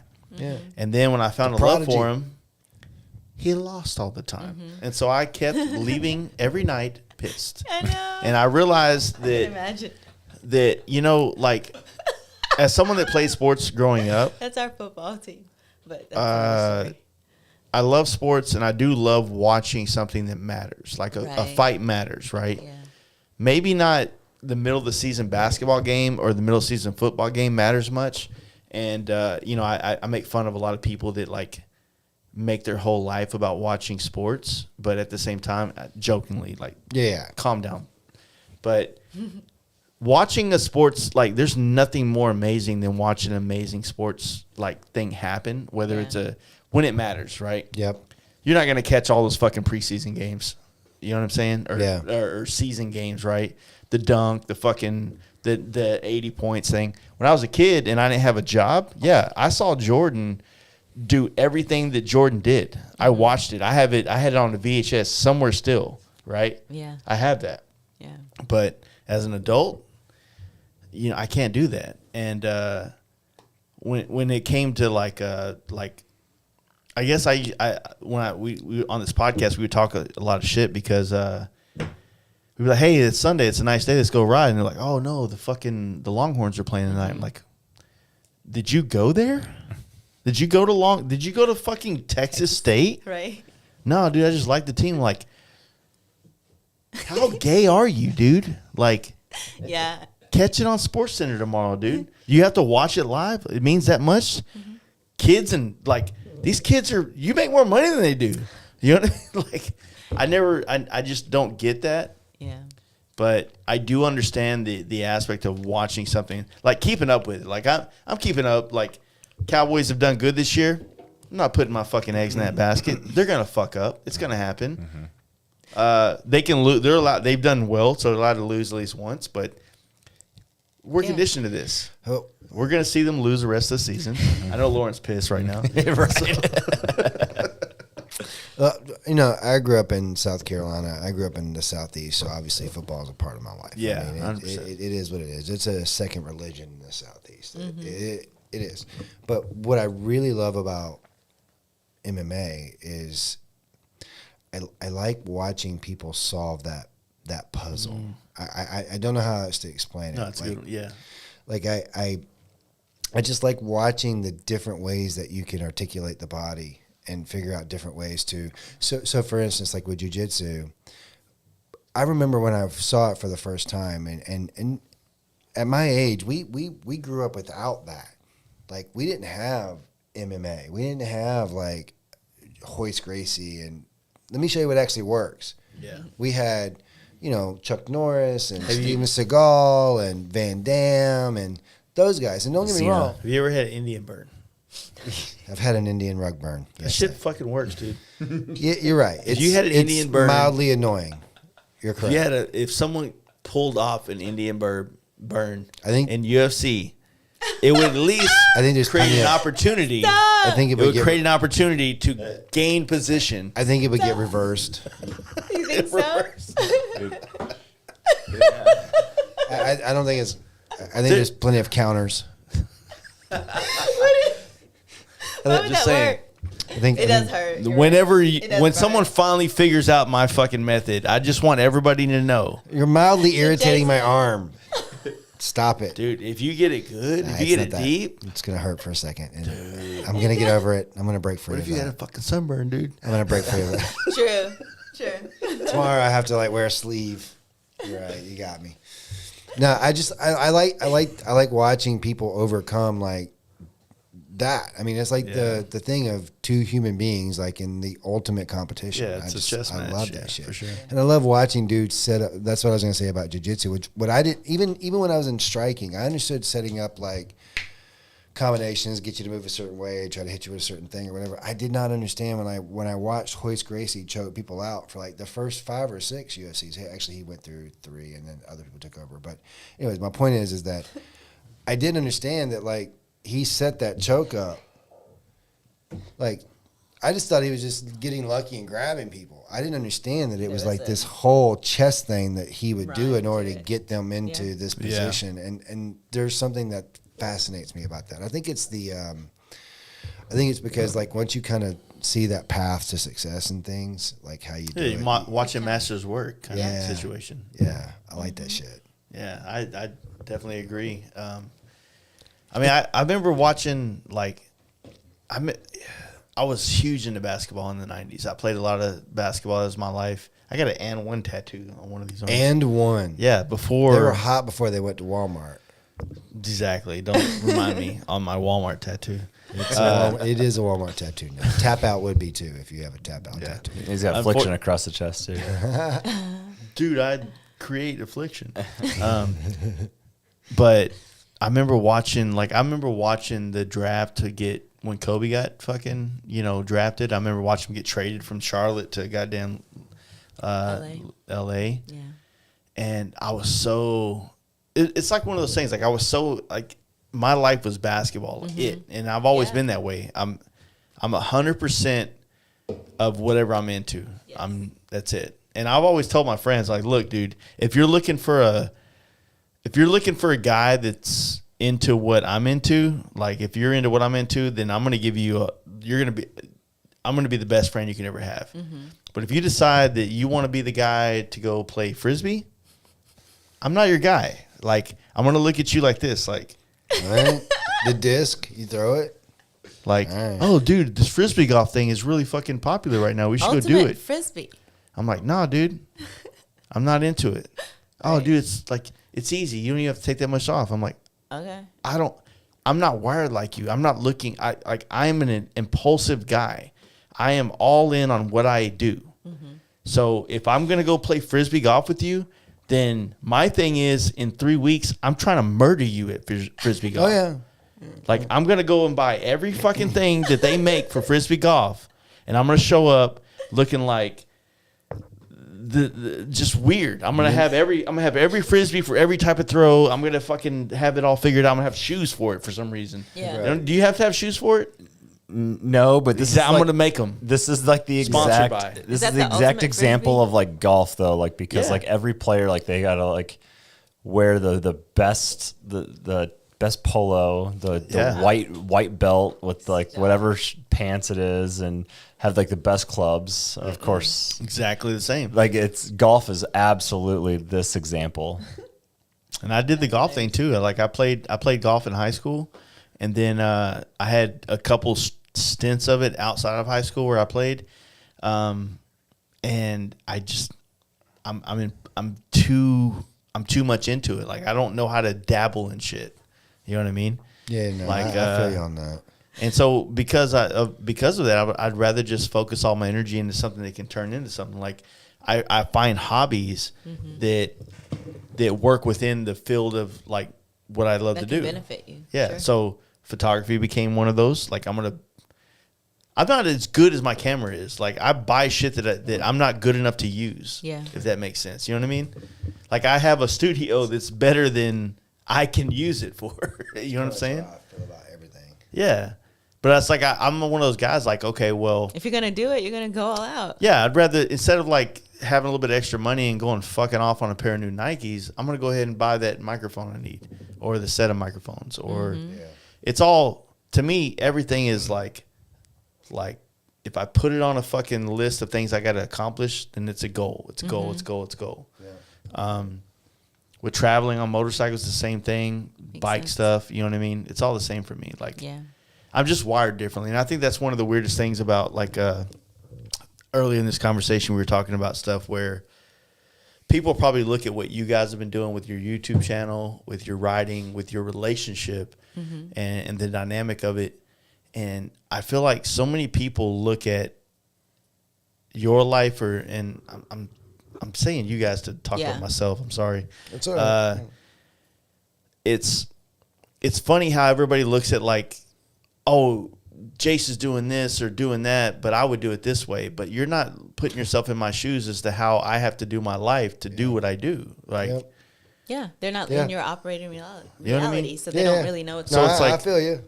so I mean, I'm sure that you guys can agree with that analogy. Yes. Like, there's something that can work with you guys where I'm sure the other women look at you and think like, oh, she's got it made.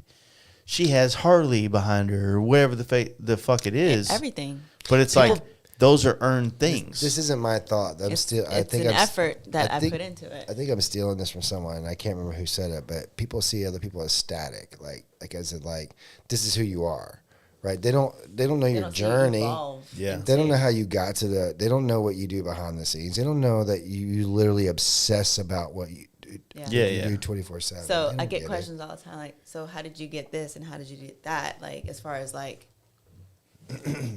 getting popular on Instagram, Yeah. right, or whatever. I'm just who I am, and I'm not even the most popular, so I don't even like use that as like It's not the whatever. goal. It's not. It's not Me about and you're that. in the same boat of that, right? We're in this Yeah. we're in this purgatory of fame. Yeah. It's a purgatory of fame where it's like we have enough clout. followers. Yeah. Where it's like, okay, this means something, Right. but what is it? What does it What does it really mean? It's not 100,000 followers where like people pay you for like legitimate shit. Yeah. It's like this. It's a purgatory. It's where it's like it doesn't mean it means something to somebody here. It doesn't mean anything to anybody here, and it's just competition to everybody here. So it's it doesn't have legitimacy at all. Not at all. It has legitimacy. What the fuck does it mean? Like, I think it means what you want it to mean. Like for me, I want to be fucking rich. I want to be rich too. Well, but wait. I have a job. So I have a job, right? And like we were talking about in the beginning of the podcast, like that's kind of like you put it all. Like I'm passionate about what I do. And that's why I've been doing it for so long. And that's why I've become successful with it. Yeah. I'm successful in that. And I've also had the opportunity to become somewhat successful in this other realm.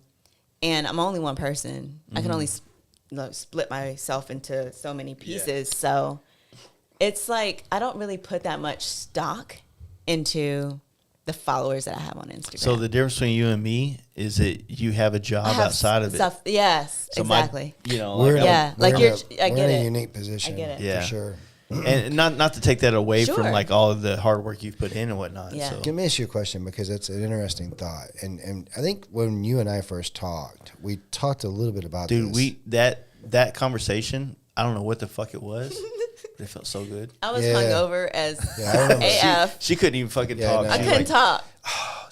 She kept doing Dazed and Confused. Oh man. Yeah, she was tore up. I was bad off. And Nashville. Like, Yeah, don't ever she- go she- for yeah. a 24-hour spin. We get it, girl. In Nashville. She was I was bad. throwing up the next day type of rough. Thank you.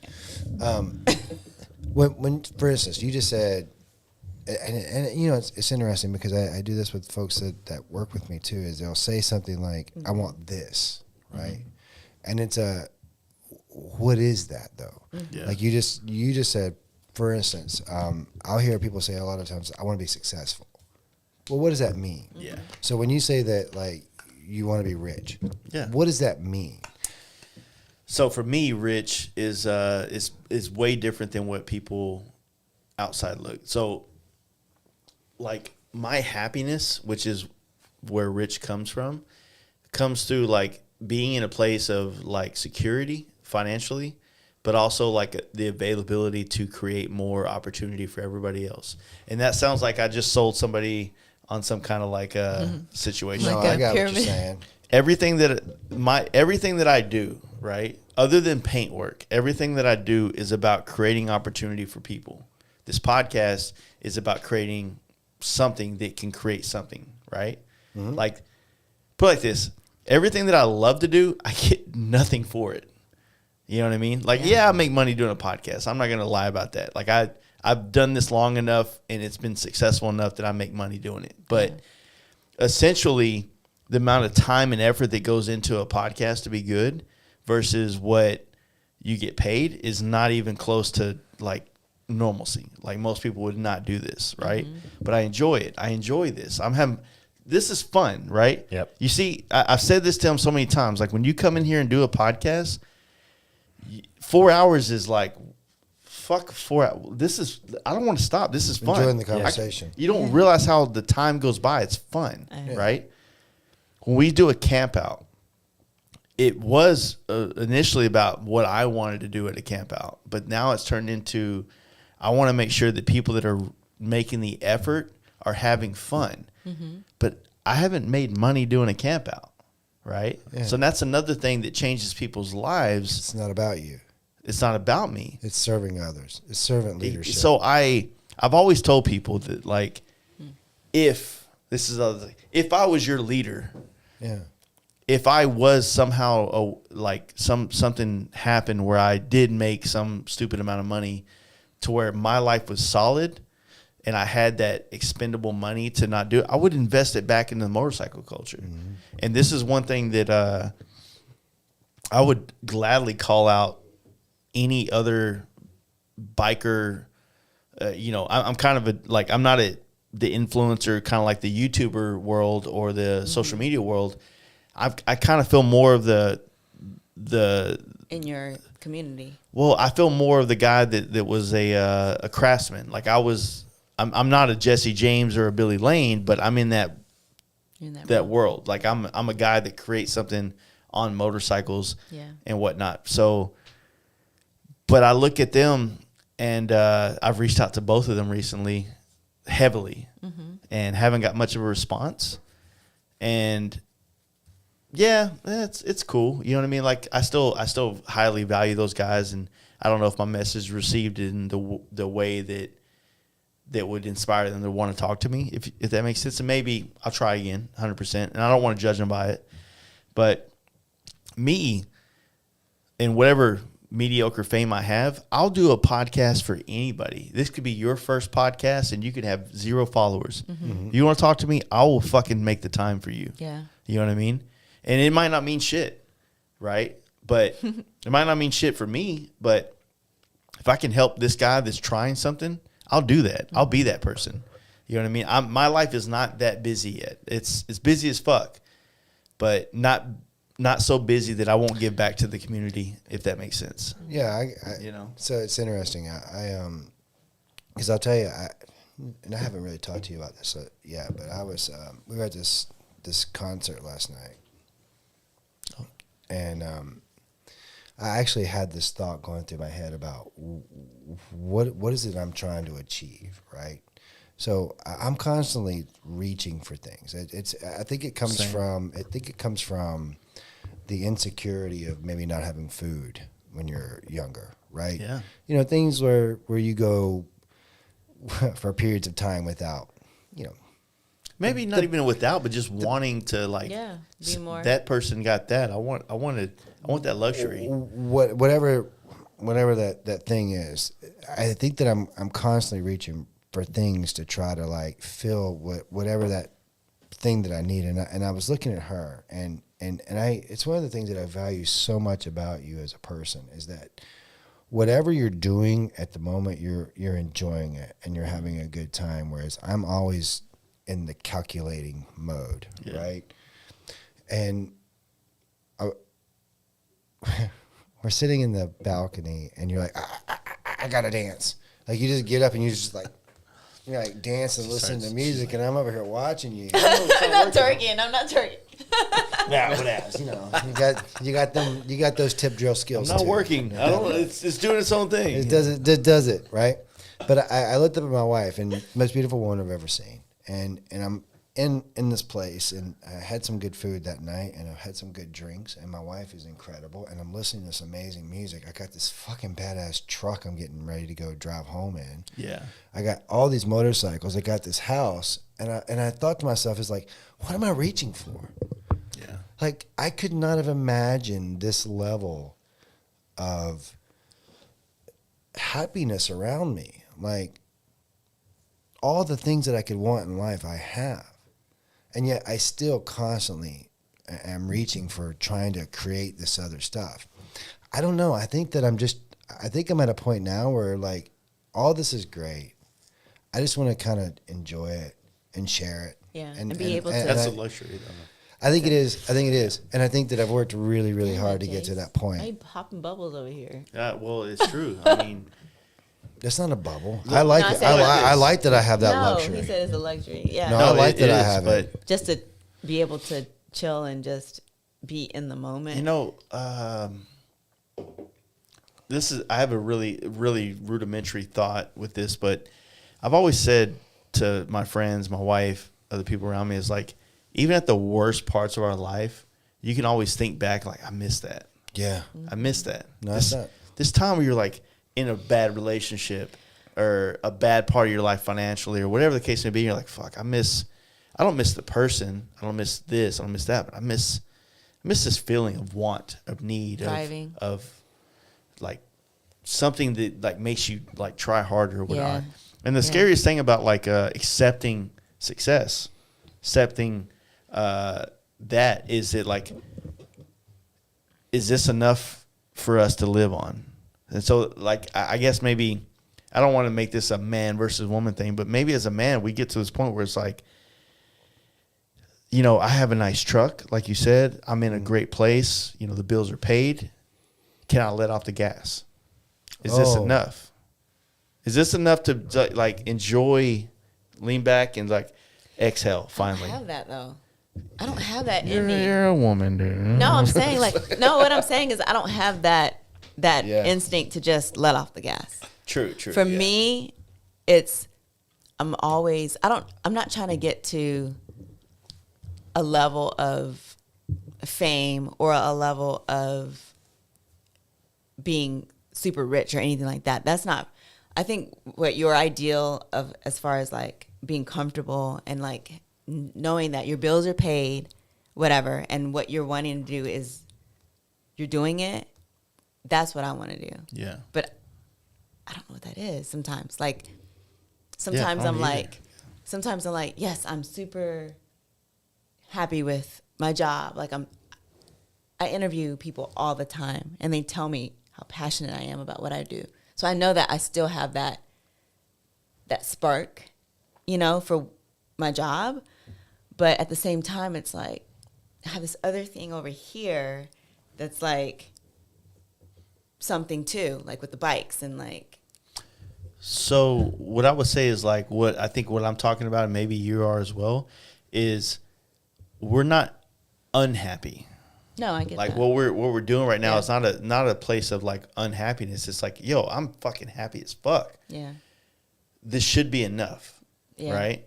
Yeah. And when you think about like when you watch these biopics with these, you know, these artists, whether they were, you know, the Queens, the fucking Johnny Cashes, these things like that, like really creating something amazing in life. And maybe I'm the fucking idiot that's like thinking here, like maybe I'm going to do something that's going to be groundbreaking, right? And I don't think that I'm going to do that, and I'm not necessarily trying to achieve that, but I'm also not like, I'm willing to sacrifice my entire life to achieving the most greatness I can ever do in my life. Does that make sense? It does make sense. So when you put it in that perspective, when I'm thinking about like those artists who did reach those levels, that we know they reached those levels, I don't think they knew that they reached those levels. Same. And that's why I feel like I'm cheating, because I'm like, I'm trying to reach these levels. Yeah. The other thing too, that and this, I don't know how deep we're going on this, but Let's go fucking deep. on a long enough timeline, none of it matters, right? So like think about Michael Jackson, right? Michael Jackson might be. What kind of deep are we talking about here? Yeah, you said deep. You want to go deep? Yeah. I haven't touched any boys yet. No, I don't know how famous you got to get before you got to fondle boys.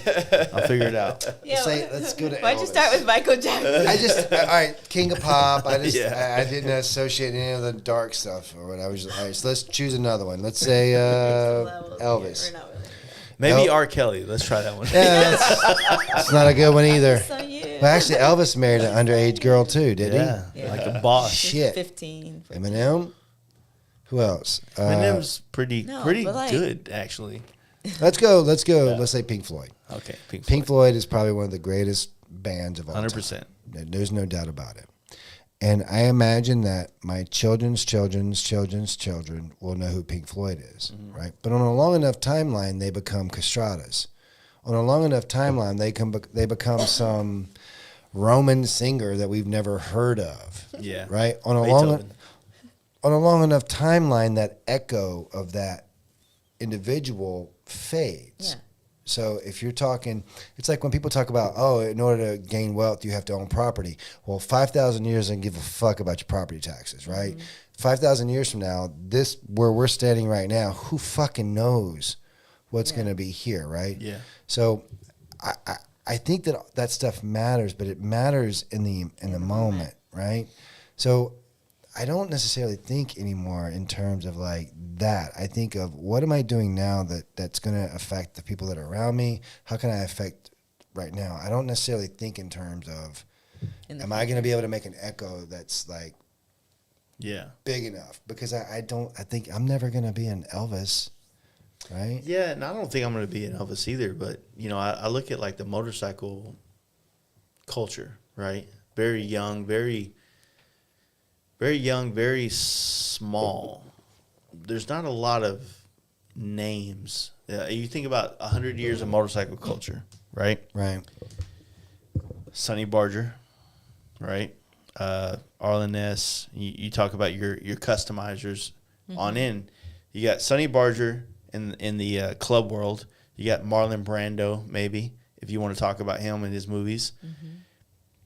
James Dean, not really. I mean, James Dean, yeah, because he had a bike in a movie, but was he a biker? Was he that? I don't think so. Keanu. And Keanu Reeves, yeah, 100%. So you got your Ewan McGregor. yeah, you got your movie culture from like the 90s now. So we're talking about 30 years. Right. Yeah. So true. When you talk about music, you're talking about this vast, deep vat of like, you can Clarence Clearwater. Where the fuck? What? How did I say this? There's so many fucking Credence Clearwater. I'm fucking tripping. I was like, Clarence. I was like, man. I was like, oh shit. Clearwater. Who's Clarence Clearwater? That's that. actually a fucking new name. Write that shit down. Clarence. His real name's Clarence. Clarence Clearwater. But Clearwater. in music, there's just like this. You have to dig so much more deeper to get like to the roots of like people, and I'm fine with being that deep dig for the motorcycle culture. Yeah. Right. Yeah. But I just don't want my podcast. I don't want the effort, my time away from my son right now who's playing Fortnite at my house to be for fucking just a couple views on YouTube. Yeah. I hope that this inspires another generation to listen to your story and your relationship story to make something change in this motorcycle culture. Yeah. And it's not that I'm like it's just effort. It's effort. You know what I mean? And nobody else is doing it, right? Well, there's a bunch of other podcasts. There's a bunch of other people doing it, but they fall short somewhere, right? Yeah. They don't continue it. They don't try hard enough. You said something earlier that I'm gonna. You said something about female painters. What was it that you love watching female painters on Instagram? He was being facetious. I was being sarcastic. I gotcha.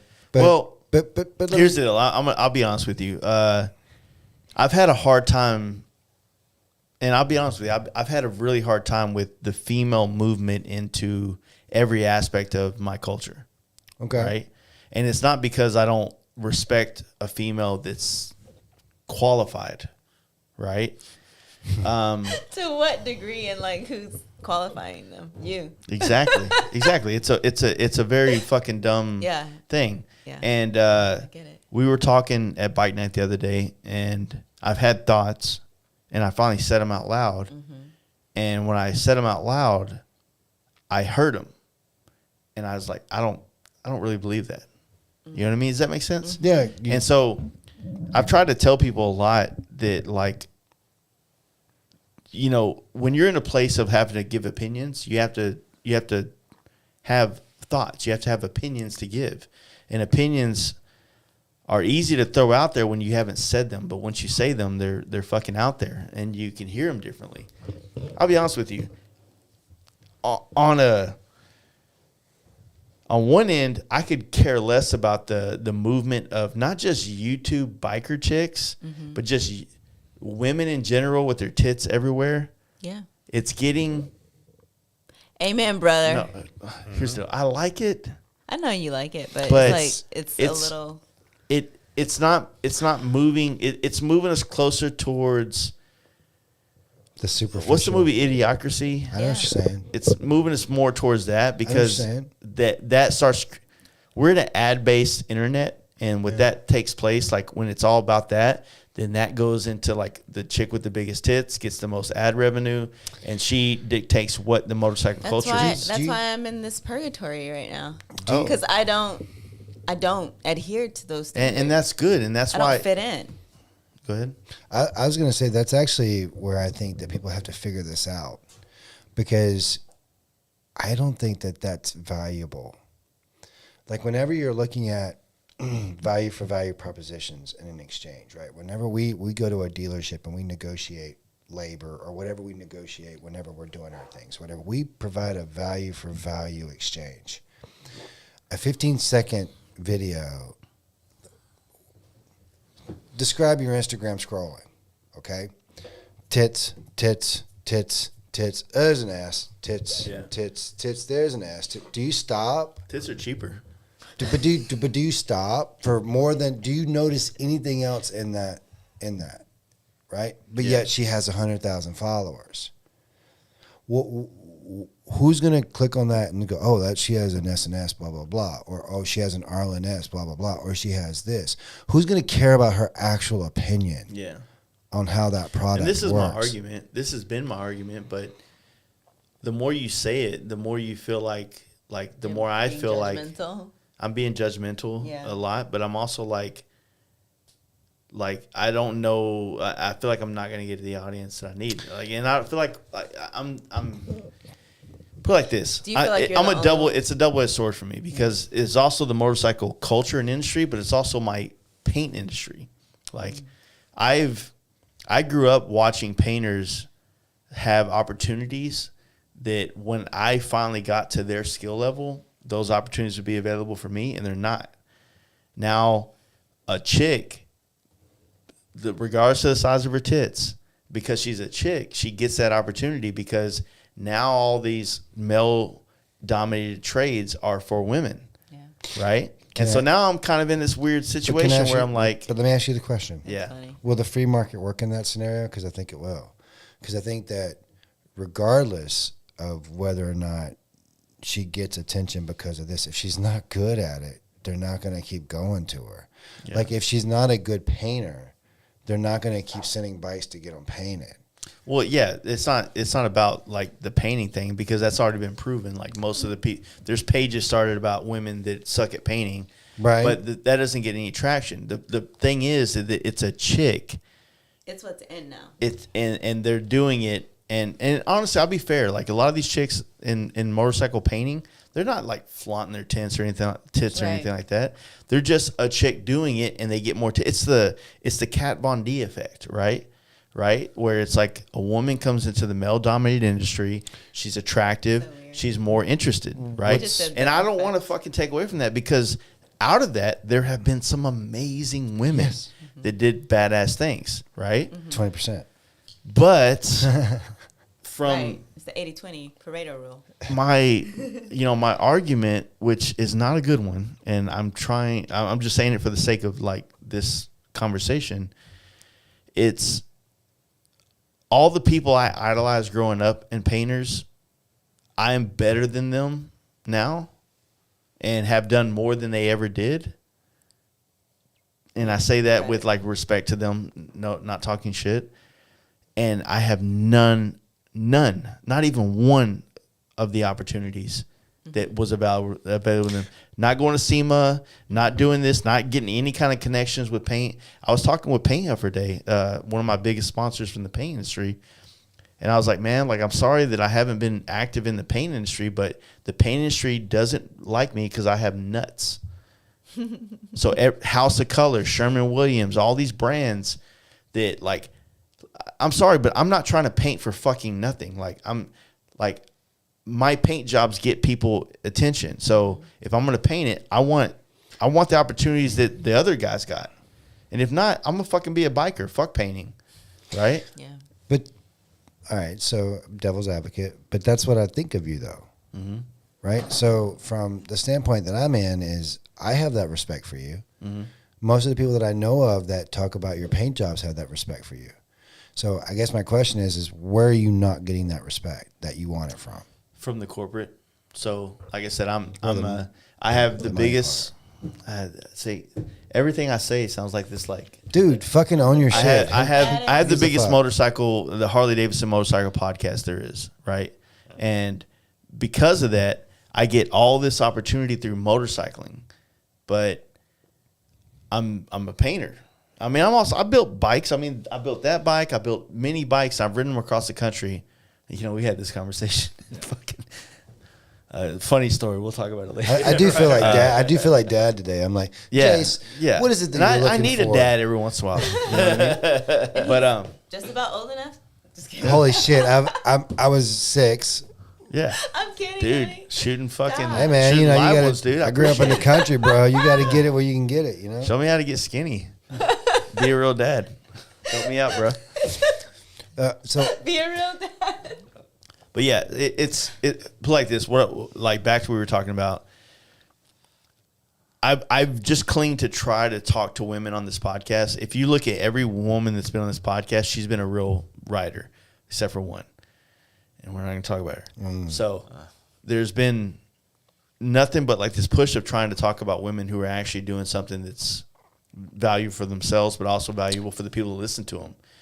I've had so many like women that have reached out, or I've been asked to interview, that have used their social media to more or less promote their tits, and I respectfully try to stay away from it. Not because I respect the hustle. Like, if you got it, show it. If I had a 6-pack, you think I would not show y'all motherfuckers? I'd be in this fucking podcast nude right now, dude. It'd be awkward for you guys, It would be. right?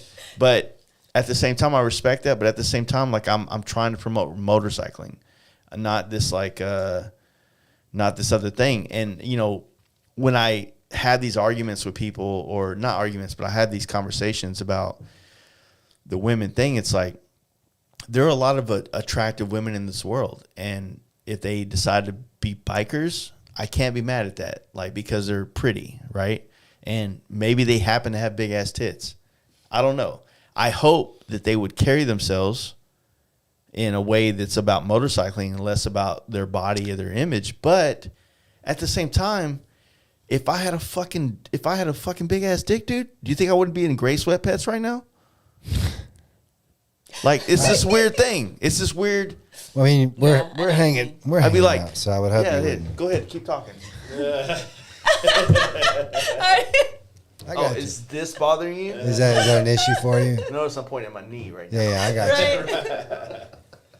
So Notice- it's a Notice weird I thing. made eye contact. Yeah. I was trying Yeah, to. I was good trying to- job. That's an adult thing to do. It's just right. Never look at my knee. No, I won't look at it again. I promise. I looked at it for a second. But you know what I'm saying? Like, it's one of those things where, like, I'm damned if I do, damned if I don't. If I make these accusations, and a lot of people would agree, but realistically, maybe that chick does have big ass tits. Maybe she is riding bikes, and maybe she does turn into a real biker. Maybe she does turn into something that's more tangible. Highly doubtful. Yeah. But like, I'm not the person to say good or bad. Like, good on you, bad on you, whatever. And I hate that I have an opinion, and I hate that, like, I feel like I should say my opinion sometimes No, about no, that. You know what I mean? No, have your opinion. I mean, everybody's allowed. Yeah. No, I think the thing that, like, I don't mean to call you out a little bit, but actually this is a conversation Zee and I had earlier. We were talking about, I've never thought of you as like a female biker. And I don't think that she thinks of herself that way. I think she thinks of herself as a biker first, who happens to be a female. And then that kind of has led to some other things that have helped. Am I inappropriate in that, in saying that out loud? So it is funny. I've leaned into that, you know, before. I'm not going to lie. Yeah. Like, being a female biker, it's something that, like you've said, it's popular right now, right? Yeah. So I've leaned into that before. But the more and more I get into this and just leading women in general, I just don't feel like I need to put myself out there as a lady rider. Like, I'm a person, I'm a human, and I like to ride bikes. Yeah. Like, I'm a rider, Yeah. right? I'm not a female rider. I'm a rider. I just want to be. I don't want to be one of the boys. I don't want to be one of the girls. Yeah, but everybody else in the world is going to classify you, though. Even I if know. you don't want to. Like, I know. Harley's going to, like, pick you because you're a Yeah. female rider. You Yeah. know, the other people are going to follow you because you're a female rider and you inspire them. Yeah. So it's like this weird conundrum where, like, you just get subsequently Yeah. classified in that situation out of your control. And there's nothing wrong with that. Like, lean into it 100%. But never in motorcycling have men and women be pitted against her the way that I feel like they have know. recently. Same. That's That's what actually I'm- kind of that's what what I'm we were talking talking about. Yeah, go ahead. Yeah, like You know? I feel like that is, maybe it's just because it's controversial or whatever, right? So the funny story was like, I don't want to. How can we dance around the whole like conversation about me and Justin with Harley situation? Yeah. The funny story, the funny back end is if like they don't pick me because they want to find a female builder instead of me, or some shit like that. I don't know how to dance around it without like spilling any beans because I don't even know if it's gonna happen. Yeah. Yeah, but basically, there's an opportunity for some things to happen, and a very select few people would get picked for this, but they stated that they definitely want to have like a female presence. Yeah. But in this space that they're talking about, there really isn't anyone. Yeah. And it's like, are they going to sacrifice a true talent The integrity of the actual art. just to have a female just chick? for Yeah. for the representation. And I was gonna be the one they would sacrifice for the. You're the sacrificial lamb. Yeah. The one that Yeah. like has the biggest beef with it. Yeah. Yeah. They're like, you know what? That's why he should fucking respect women. Yeah. I guess I'll fuck myself. Yeah. No, I really do have a lot of respect. I respect hustle, and I respect anybody, like the women that I have had on this podcast, you included. They fucking earn their right to be up here with any fucking person that sits here, myself included. You know what I'm saying? And sometimes, like, I've even had conversations with women on this table that have done things that I dream of doing. You know what I mean? That girl Gogo was on 100 days Across the across the United States, and she came through here in the middle of it. I haven't had a chance to be on the road for 100 days. Like, I Yeah. dream of doing that. Yeah. 100 days? Did she do that really? Yeah. Damn. 100 days on the road on her bike. You know what I mean? So it's like there are a lot of badass people out there. I met this chick, and I can't find her anymore because she's not on Instagram. Rhonda Rides. Older lady. I met her Sounds familiar.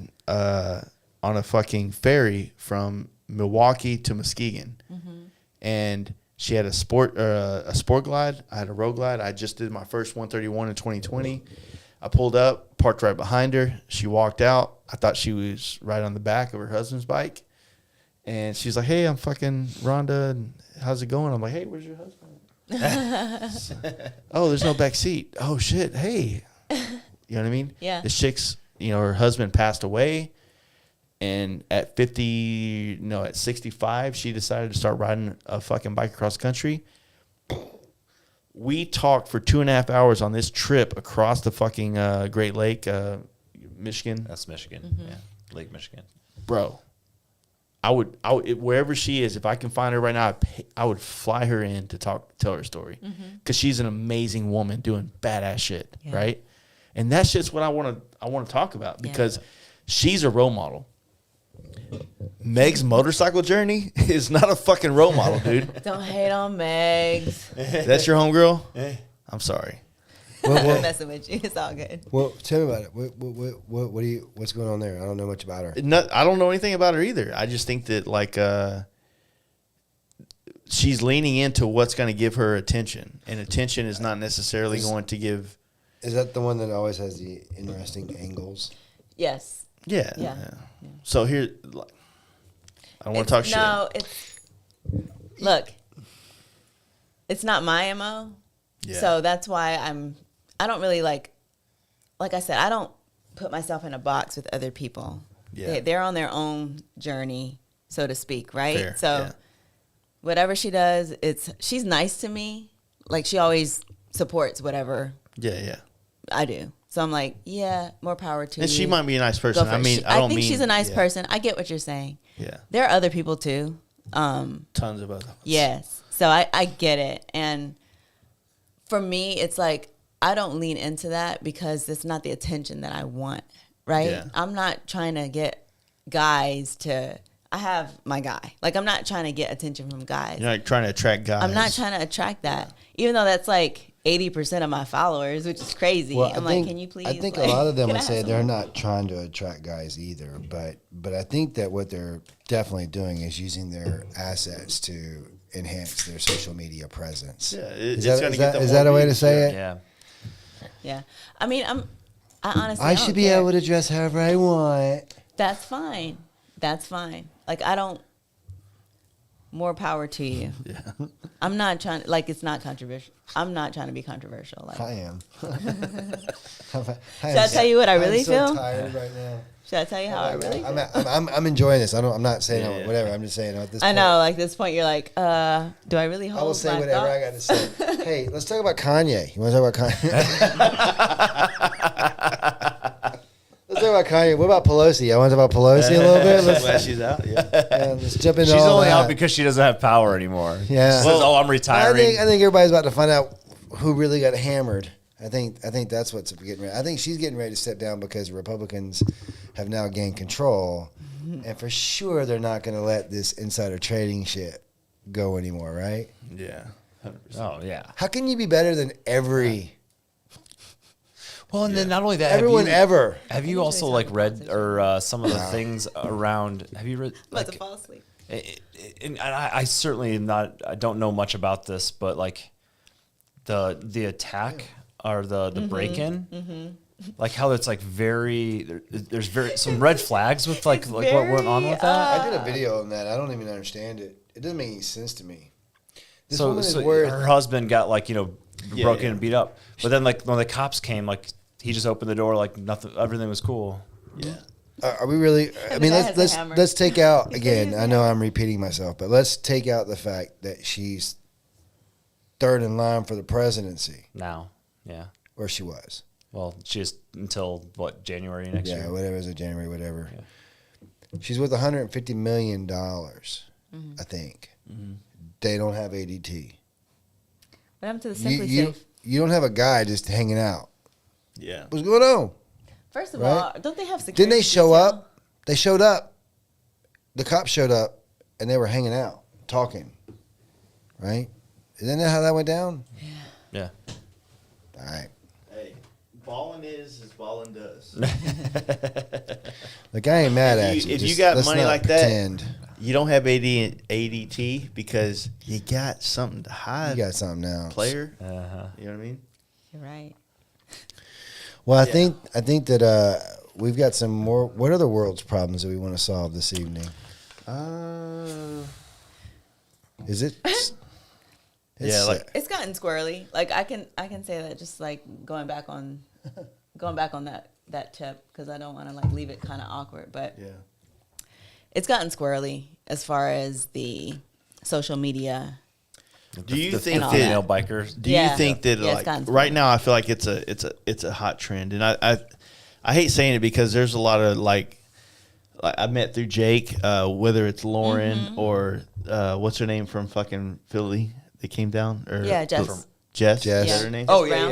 yeah. Yeah. She's awesome. You know Yep. what I mean? Like when you meet these people in person, like you're like, oh, you're awesome. Yeah. You know, but like this whole pursuit of like social media fame is not. It's like, let me put it like this: I've been on Instagram since 2012, right? And I have Yes. said amount of followers Right. because of paint jobs. Right. I do not because of a podcast or anything. The podcast has helped over years, but I'm a painter. Right. It's not my face. It's not me like posing on my bike like, hey, you guys.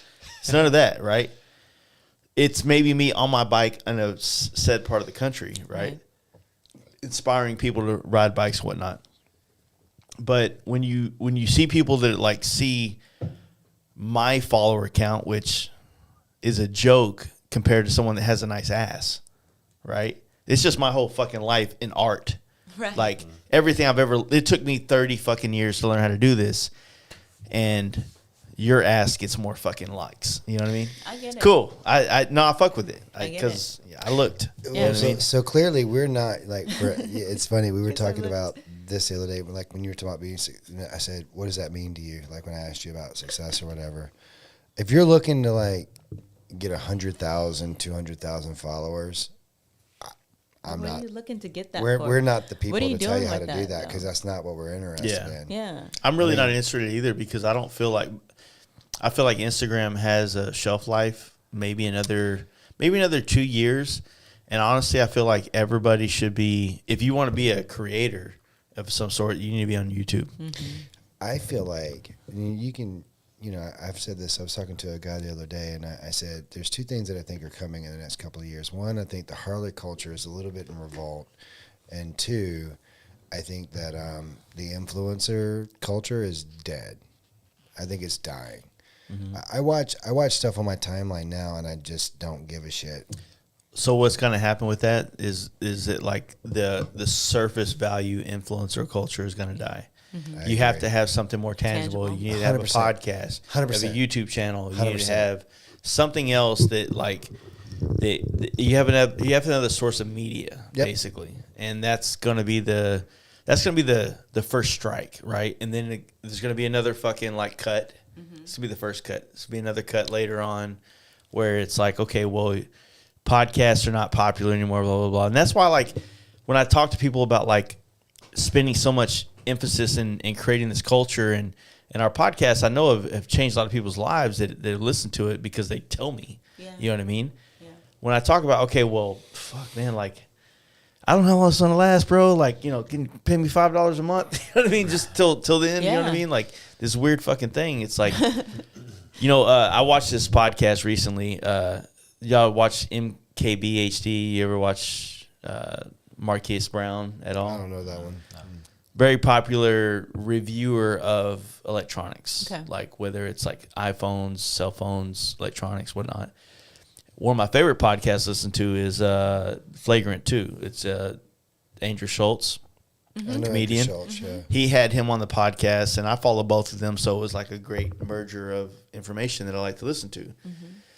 And they talked about the internet, and he talked about how the first version the version of the internet that we're still accustomed to is the ad version of internet. It's the version where we are creating advertisements for people, right? And he said, well, the next version of the internet is the subscription model of version, where it's less about ads, meaning that you don't get the shit for free anymore. If you want it, it costs money. The subscription model. That's what they're doing on Instagram. And that's what's changing, right? And it's not just it's not. I mean, we all turn and Like all at these other newspapers things. and Yeah. it's That's everything. on digital now. It started with OnlyFans, and I say OnlyFans. It's not like buttholes, but Right. it's like the concept. Like we think of OnlyFans, we all automatically think of buttholes, but Patreon Yes, is Patreon. is the same thing. Technically, YouTube is Right. pretty much on the same platform, and so you have these things where like the new internet is going to be based on like, what do you want to watch, and how much money a month are you willing to put into all the things that you Yeah. spend? You spend more Netflix. time watching social media than you do anything you do on TV. Right. Right? So TV, you pay for all that shit. You pay for Paramount, you pay for Netflix, you pay for fucking all these things to watch all your favorite shows, but you spend 7 hours days on your phone for free. Right. That's going to change. Yeah. That's not going to be the same anymore. You're going to listen to 5 podcasts a day and not think that you're going to have to put at least $1 into that motherfucker. Like, get the fuck, be fucking real. Right. You know what I mean? Yeah. And the whole concept when we started the podcast 5 fucking years ago, I say fucking, it makes it aggressive. I'm sorry. 5 years ago, politely.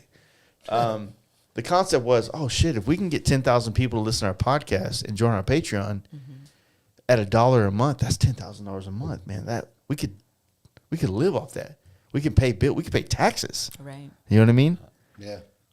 We ain't making that yet. You know what I mean? Not even close. And it's like it's this weird thing where like at first you don't mind, you don't care, it doesn't make a difference to you, but when you continuously go out in the country and you see people's lives changed by listening to the podcast or becoming a part of the podcast by guests, and you're like, fuck, man, I'm glad I helped that motherfucker out. I'm glad Right. they fucking had a great life.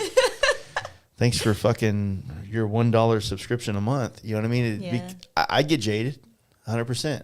I get like, oh, what's your Patreon? What's your name on Patreon? Oh yeah, fuck you then. You know what I mean? You know, Yeah. It's an interesting thing. I think you guys have.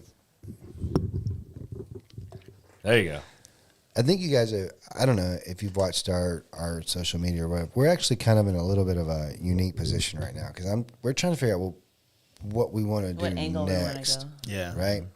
Like, I've got 24 years in staffing. I currently oversee a market that's like $180 million in revenue. I've got a lot of insight when it comes to the staffing world, and so there's this thought that I should take that and create. Content. How do I disseminate that knowledge and experience? Right. Yeah.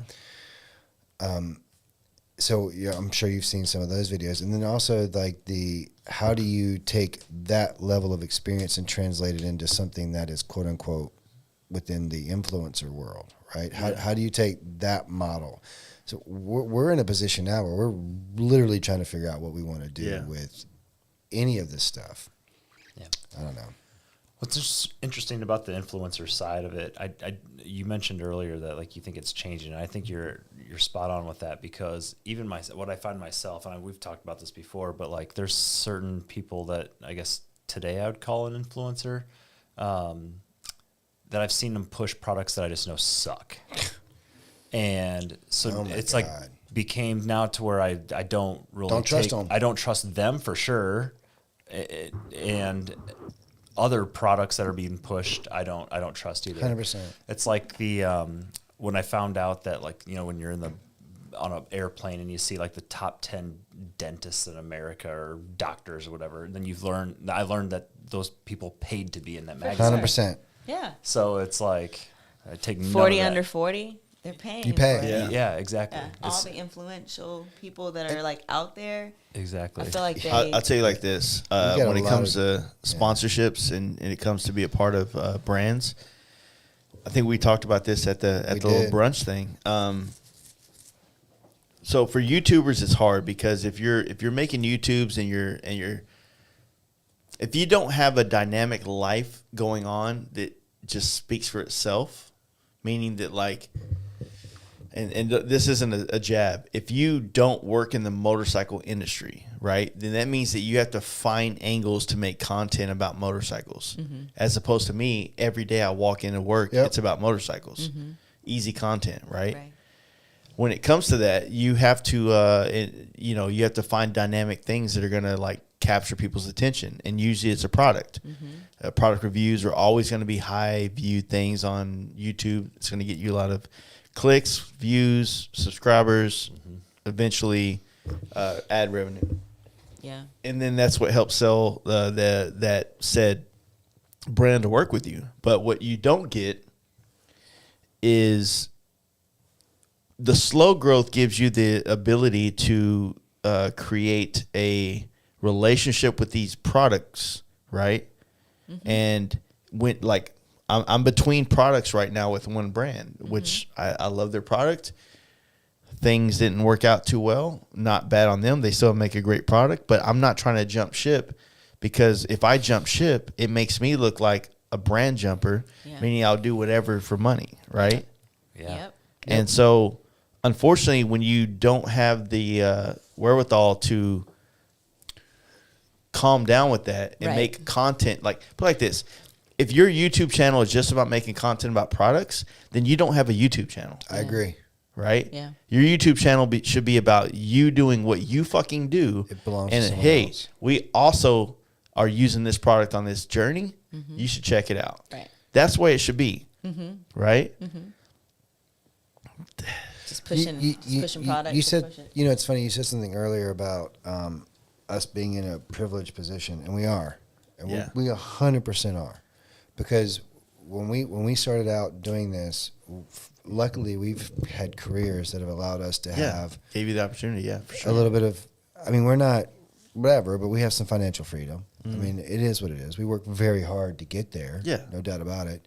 But that allowed us to, when we approached like products, if someone sends us something, we're not just going to endorse it just because you freaking sent us a product, right? Yeah. What effort is that on your part? We actually have to enjoy the product. We actually have to want to use it, et cetera. Yeah.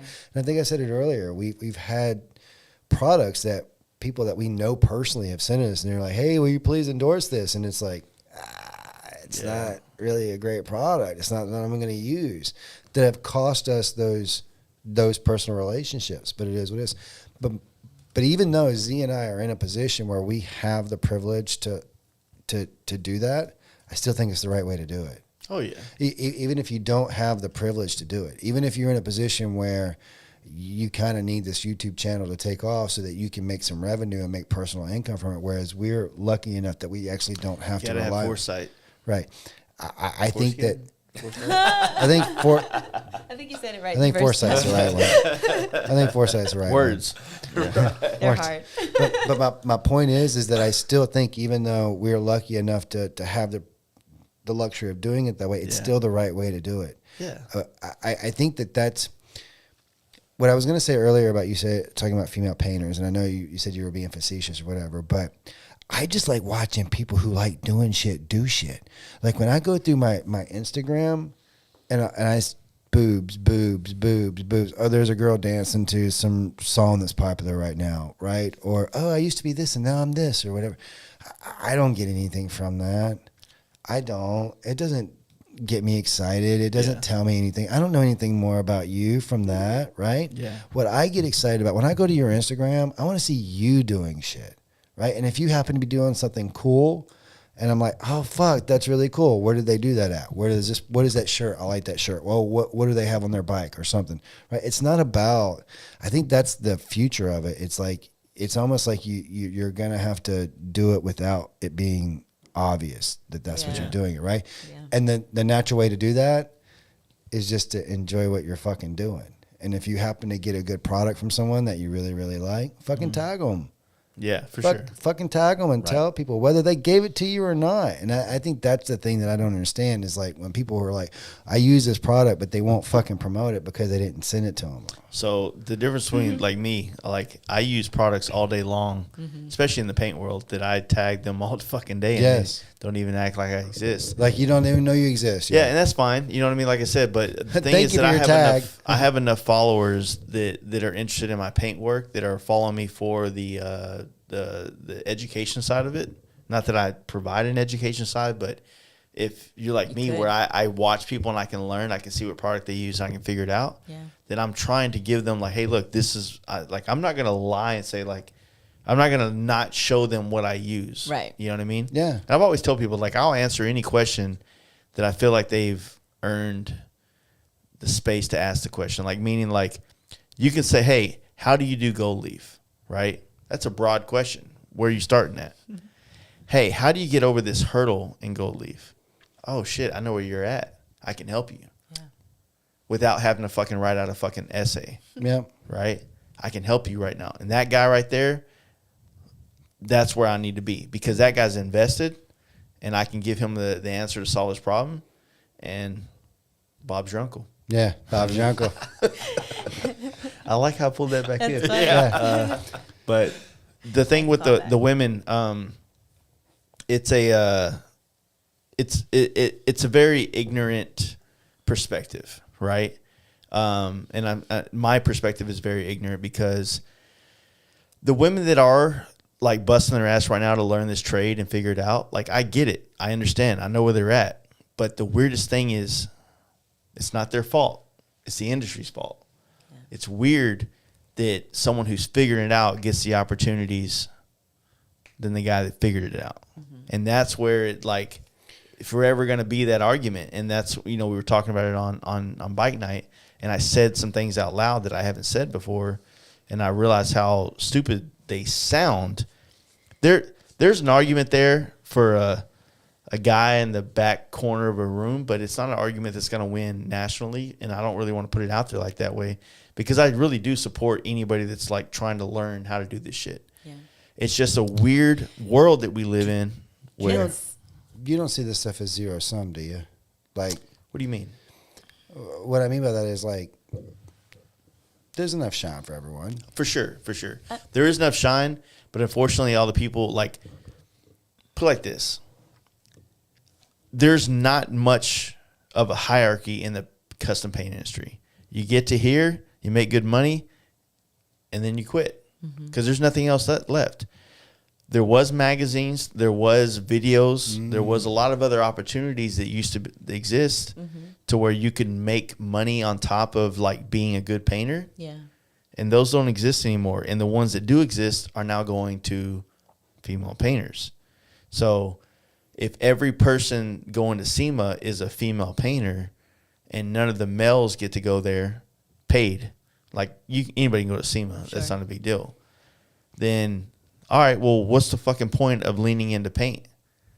Like PBG, House of Color, they're not sending me paint. Yeah. Like the whole goal to get to this level of being a like professional custom painter is to get like some of the fucking like things taken care of where I don't have to buy the paint anymore. Right. Right. Yeah. Like custom paint is a very, very high investment to get paid business. Right. People trip like $12,000 to paint a fucking Road Glide. Yeah. $4,000 in materials, motherfucker. Yeah. Fuck you. Right. Yeah. I'm not a welder where I buy $300 in fucking metal and some fucking gas and glue it together and like I'm a builder. Yeah. You know what I mean? I guess you could say a fucking Justin, I guess, is okay. He got a $50,000 machine and learned a $20,000 computer program, but you know, fuck Justin, right? My machinist. But no, I mean all of it just sounds like bitching, and that's what it is. I'm bitching, right? You're venting. No, it's bitching because this is the world that we live in. Because when everybody was like bitching about the internet, and I was the guy that was making money off the internet, I was like, "Hey, you fucking should have got on board, motherfucker! Like it's your loss." And now I just didn't grow tits big enough. That's the thing. It's like you can't grow tits, right? Exactly. Well, I mean, you could, but today's a little. 3 helmet paint jobs. I have the biggest, nicest tits. You won't even know what to get. I think But I think that's the quote of the night. 3 What? paint jobs, 3 paint jobs. big nice tits. Yeah. It is what it is. I think that we have to evolve, right? I think we're at a dynamic where we've had a couple of Yes. Here's the thing. Yes. The women that have come into the mail trades industry, like Ray Ripple, like they brought some fucking like fire to it, right? So I don't want to discredit that at all, right? I think that the brand, the powers that be up here, they need to be more understanding of like the culture, to know that like you have women, you have males, and you have to be able, you have to be really the ambassadors of like understanding like, that person's good, they deserve to be on this platform, and not because of their gender or not. Like it has to be a like, meritocracy. Ray is building badass shit. She deserves to be in a place where that attention shines on the thing that she does, right? I might not be as good of a painter as I was a couple of years ago when I felt like I deserved this, because I haven't leaned into it the way I was painting 10 bikes a year and 50 helmets a year, and now I do 3 bikes a year and 40 or 20 something helmets a year. So it's not the same. You know what I mean? In all honesty, like I feel like the Ray Ripples of the world should be more pissed, because they're like, is it discrediting their effort when you have a female that is, you know, one not really like doing those types of things, but then they're also, you know, they're either not telling people, or they're, you know, purposely hiding that they're like have a husband, you know, like they don't like like show that they have like the inner relationship. They're purposely like making it look like they're single type of a thing. Yeah. And then having people like get those certain angles type of a thing just to get like the pure like sex sells type of a thing, which whatever it's there. No, that's a good point. Like, the women that don't want to be showing that they're married, that they're in a relationship on social media, because it'll fucking deter Speaking of which, that's kind of like why I'm not as big as It's my fault. I should be. It's his fault. It's his fault. No, but like that's another thing. Like I think that if I were to say, you know, not include you, not to say I'm like not married to you, but if I were to just kind of do my own thing, who knows, right? Yeah. But I think because I do have baggage, Or you know what I mean? People are like, yeah, but the guy's got to go. That's how I like to be described. Yeah. Could you imagine that in reverse? Yeah. Yeah, you know why I'm not popular on Instagram? Yeah. The baggage. If you said that, yeah. You'd be a horrible dude. But you know I'm just kidding. Oh, it doesn't bother I'm totally me. kidding. Word? I'm cool with Say it. word, son? Yeah, that's Yeah. fucking wild, man. It's a weird dynamic that I think It we're is. all. Trying to navigate. Yeah, There's we're. going to be a meme of her with luggage. And it's got my name on it. Yeah. The baggage. I can't, but you can't Z. like, see I'm being facetious over here. Some guy named Chuck. Yeah, yeah, G I and the know, baggage. right? No, it's gonna Totally be kidding time, but Yeah. you know everything that's happening with the thing is that the motorcycle scene, especially the Harley Davidson scene, it's small, right? We feel everything. Every small person is still able to make a ripple across the fucking scene. So it like they get talked about, they get brought into the mix and whatnot. But That's so true. we're just dealing with like the dynamic of men and women coming together in one place to where everybody feels like they're getting the same opportunity. Because the thing is that like some of the men that came into this fold trying to get the opportunity, they've been doing it for 15 to 20 years. And the women have been doing it for 5 or 2 or 1 or 3 months. And that's where you're having people like, yo, this is fucked up. This isn't right. Yeah. You know, and you know, do women sell more Harleys than men, or motorcycles? Like that's gonna be the, I don't know. Like you know, is women riders the only thing that matters to Harley now? So it shouldn't. So we just say men are gonna buy Harleys no matter what. Or does Indian come in and go, hey? Let's be fair. Harley's kind of always thought that. Harley's always had that whole, we have our core audience that's captured type thing. Yeah. Harley's always missed their core customer. Dude, I'm telling you, man, I 100, I get like why they abandoned the V-Rod platform because the piss pirates weren't following it or whatever, but I still just don't. I do not understand how you go, let's just take all this advanced technology and progress and just because these guys don't like it. I'm glad that we were loud enough to help them make a good decision. Why didn't you like the V-Rod? I don't get it. Hilarious. Chuck. That's good. Killing it, Jay. I can't believe it's almost 2:00 in the We morning. done, man? This is good. Is it really? Holy Yeah. cow. Wow. I think this is. I It's think we nailed it. Longest podcast Is it ever. snowing It here? might be. I don't know. I don't know If it is, it's flurrying.